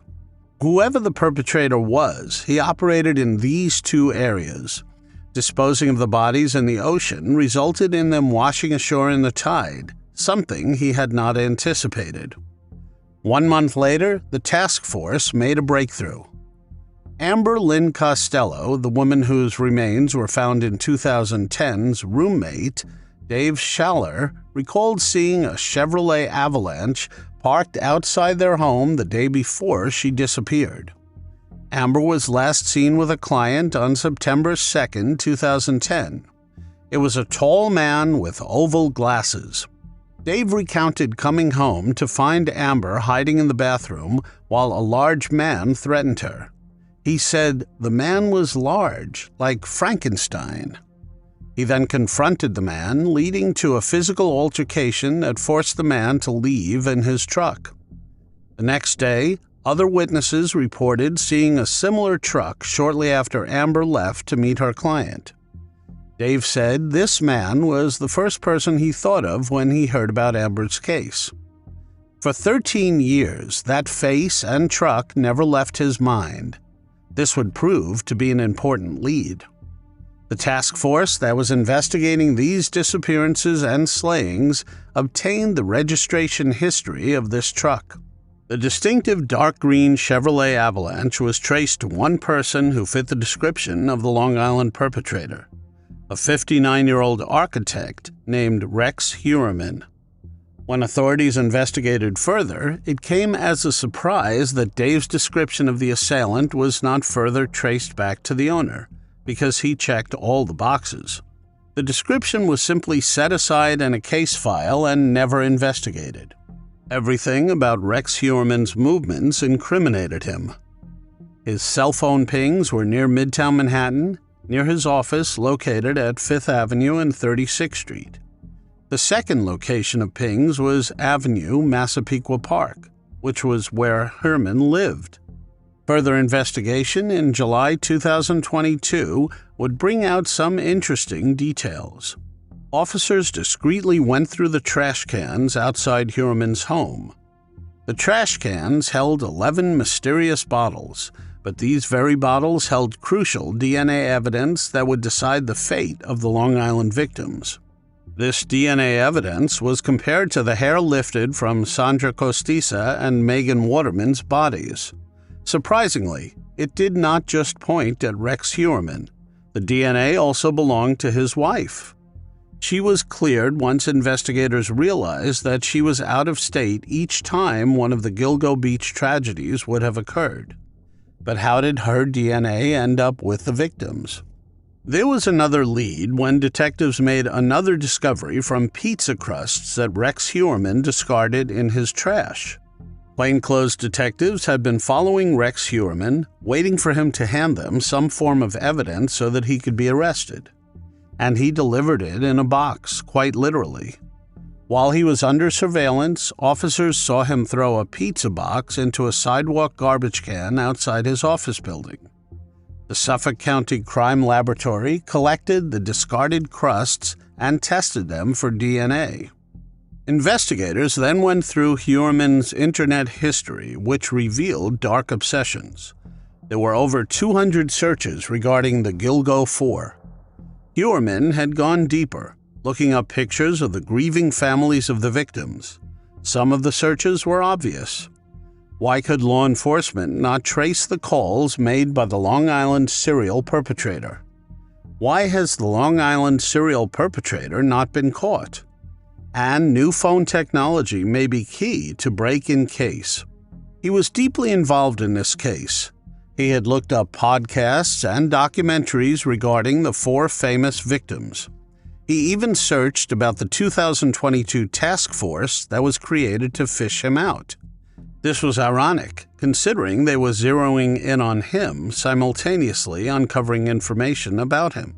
Investigators proved that he used burner phones to call up escort services and had a separate email account for soliciting street workers online via Craigslist. The Google warrant was obtained in secrecy so that Heuermann would not be alerted to the investigations or how close he was to the grasp of the law. His email accounts were used to watch some disturbing, macabre forms of adult films.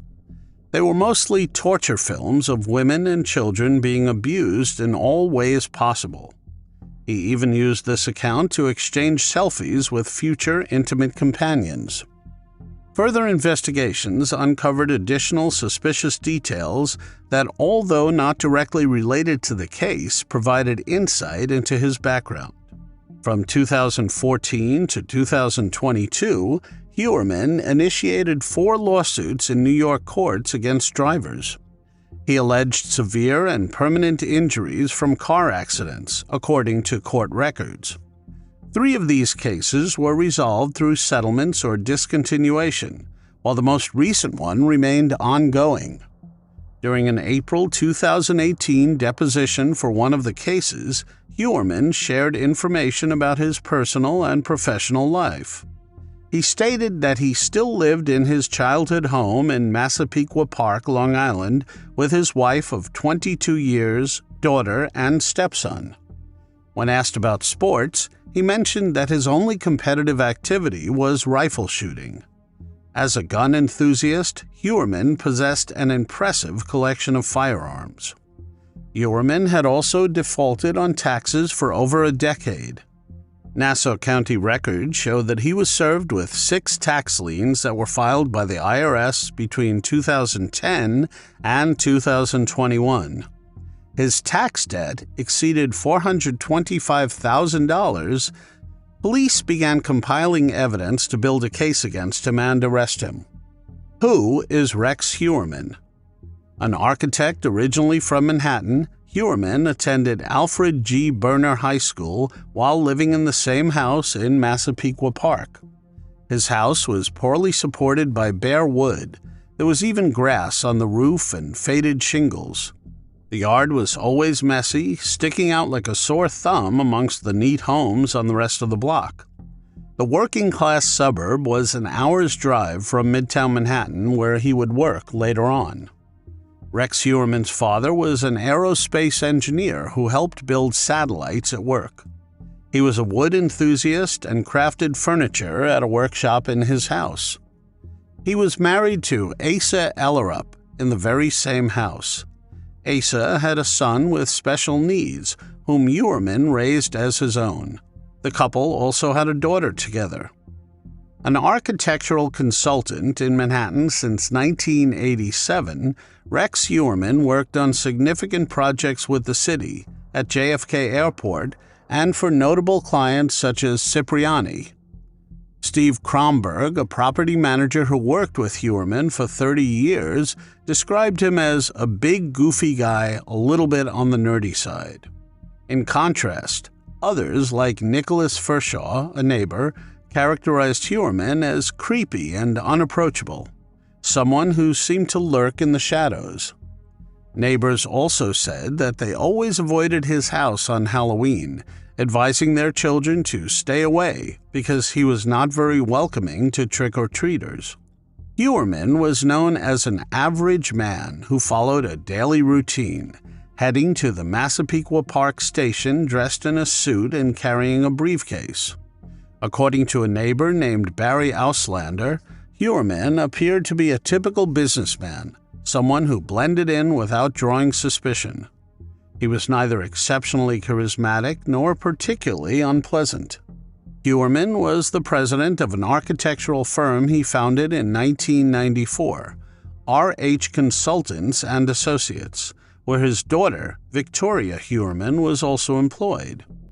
The firm is reputable, with clients including Catholic Charities, NYC DEP, and Sewerage Treatment, American Airlines, and other major tenants at JFK International Airport. An interior designer who was part of the same networking group as Erdmann claimed he left her unsettling voicemails, despite them never having worked together or met in person. He left these voicemails at the end of February, after she had finished her involvement with the group. Their connection was solely through the networking group. In February of 2022, while the task force was being set up to zero in on Erdmann, he was invited on a YouTube realtor show, Bonjour Realty. It gives a glimpse into the personality of Rex Erdmann as he described himself to Antoine Amira. His 18-minute interview shed some light on his personality and how he read up on building and administrative codes and kept a library of books that are considered obsolete. By June 12, 2023, the lab had proof that the mitochondrial DNA profiles from the male hair found on Megan Waterman and the DNA swab from the pizza were the same. This was an exact match to the scene of the crime and a first-hand sample of DNA, which provided them with a warrant. They could then move ahead and get their man. Detectives also believe that Erdmann had quite possibly slayed his victims inside his Massapequa Park home in Long Island, New York. His wife and children were also away visiting another state when he was carrying out such atrocities. After a lot of secrecy, they had enough to bring him in. There were confirmed reports of a soundproof secret chamber in the house, according to contractors who had worked there. Rex Erdmann also had more than 279 licensed weapons, with 90 pieces of arms known to others. Quite a gun collection, and all the more reason to avoid risking a shootout. They had to be discreet and quick when arresting him. On July 23, 2023, he was walking on the sidewalk in Midtown Manhattan. Unbeknownst to him, plainclothes officers were surrounding him in an attempt to arrest him without resistance. To their surprise, Erdmann came almost willingly without any emotions. Not even surprised, he was just incredibly quiet. After his arrest, authorities arrived at his house in Massapequa Park to confiscate his electronic devices, which might contain crucial evidence. During this time, they also informed his wife and children about the charges. At the time of his arrest, his family was at home. As the police cars arrived with sirens blaring, Asa and her children were in shock and bewildered. Neighbors came out to witness the commotion, unable to believe that the seemingly ordinary architect next door, who worked a regular 9-to-5 job, was a dangerous individual. Although reports of a soundproof vault were debunked, authorities did find a large vault in the basement, secured with a heavy iron door. Inside, it contained a substantial cache of arms and ammunition, all belonging to Erdmann. It turns out, Rex Erdmann even had ties to Hollywood, as tweeted by famous actor Billy Baldwin. Tweet read, "Woke up this morning to learn that the Long Island serial perpetrator suspect was my high school classmate, Rex Erdmann." Suffolk County DA's office charged him with first-degree slaying and 3 counts of second-degree slaying.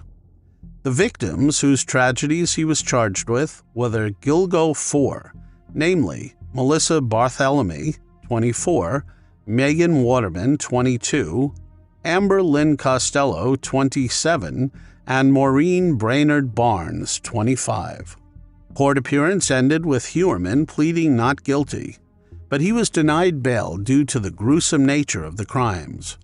He was placed under a watch that would prevent him from taking his own life. His family was plagued by reporters as they tried to come to terms with the morbid reality. His family was constantly filmed as they tried to gather their belongings from the house.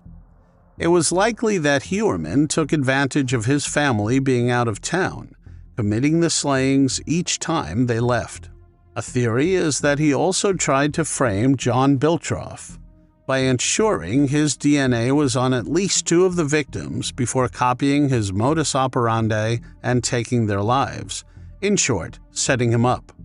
A week after his arrest, Asa Erdmann filed for divorce. The house was thoroughly searched for 2 weeks. A massive amount of evidence was uncovered.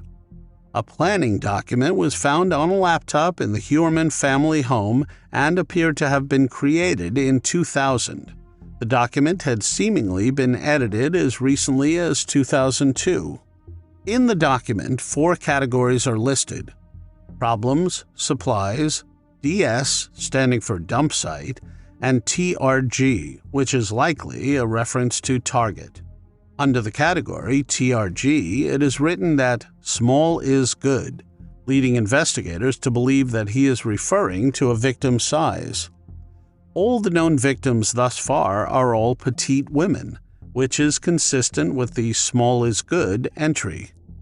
The document then goes into further detail, with the categories pre-prep, prep, and post-event. Under each category, details like change tires and dispose of pics are written. Additionally, a separate section apparently details the steps taken to dispose of the body. Remove head and hands, remove marks from torture, and package for transport are included under the category labeled body prep. His intent was to locate these victims, to hunt them down, and to bring them under his control, and to then take their life. Criminal analysts believe that Erdmann conceivably took lives even after 2010. These were simply the victims that became publicly known. On June 7, 2024, Rex Erdmann was charged with 2 more slayings aside from the 4 that would get him prison time. Jessica Taylor and Sandra Costisha would finally get justice thanks to DNA tests. The hair lifted from their body was a positive match for Rex Erdmann's DNA. While he has pled not guilty, the evidence is unquestionable. He will be prosecuted for the atrocities he committed. Jasmine Robinson, Jessica's cousin who had been advocating for justice in the case, had the following to say after Erdmann was arrested in 2023. "We are very aware that this year marks 20 years of Jessica being gone. It is the same amount of time that she got to be alive before being taken from us in one of the most awful ways imaginable." She also then expressed hope that Erdmann's arrest may lead to a break in Jessica's case as well, which in 2024 it did. Jasmine also had the following to say: "Jessica was a person who was a true force. She had a huge heart, and she is incredibly loved and missed. She was an inspiration and somebody that I looked up to. She also had a feisty streak and would stand up for herself when necessary. She did not easily take disrespect.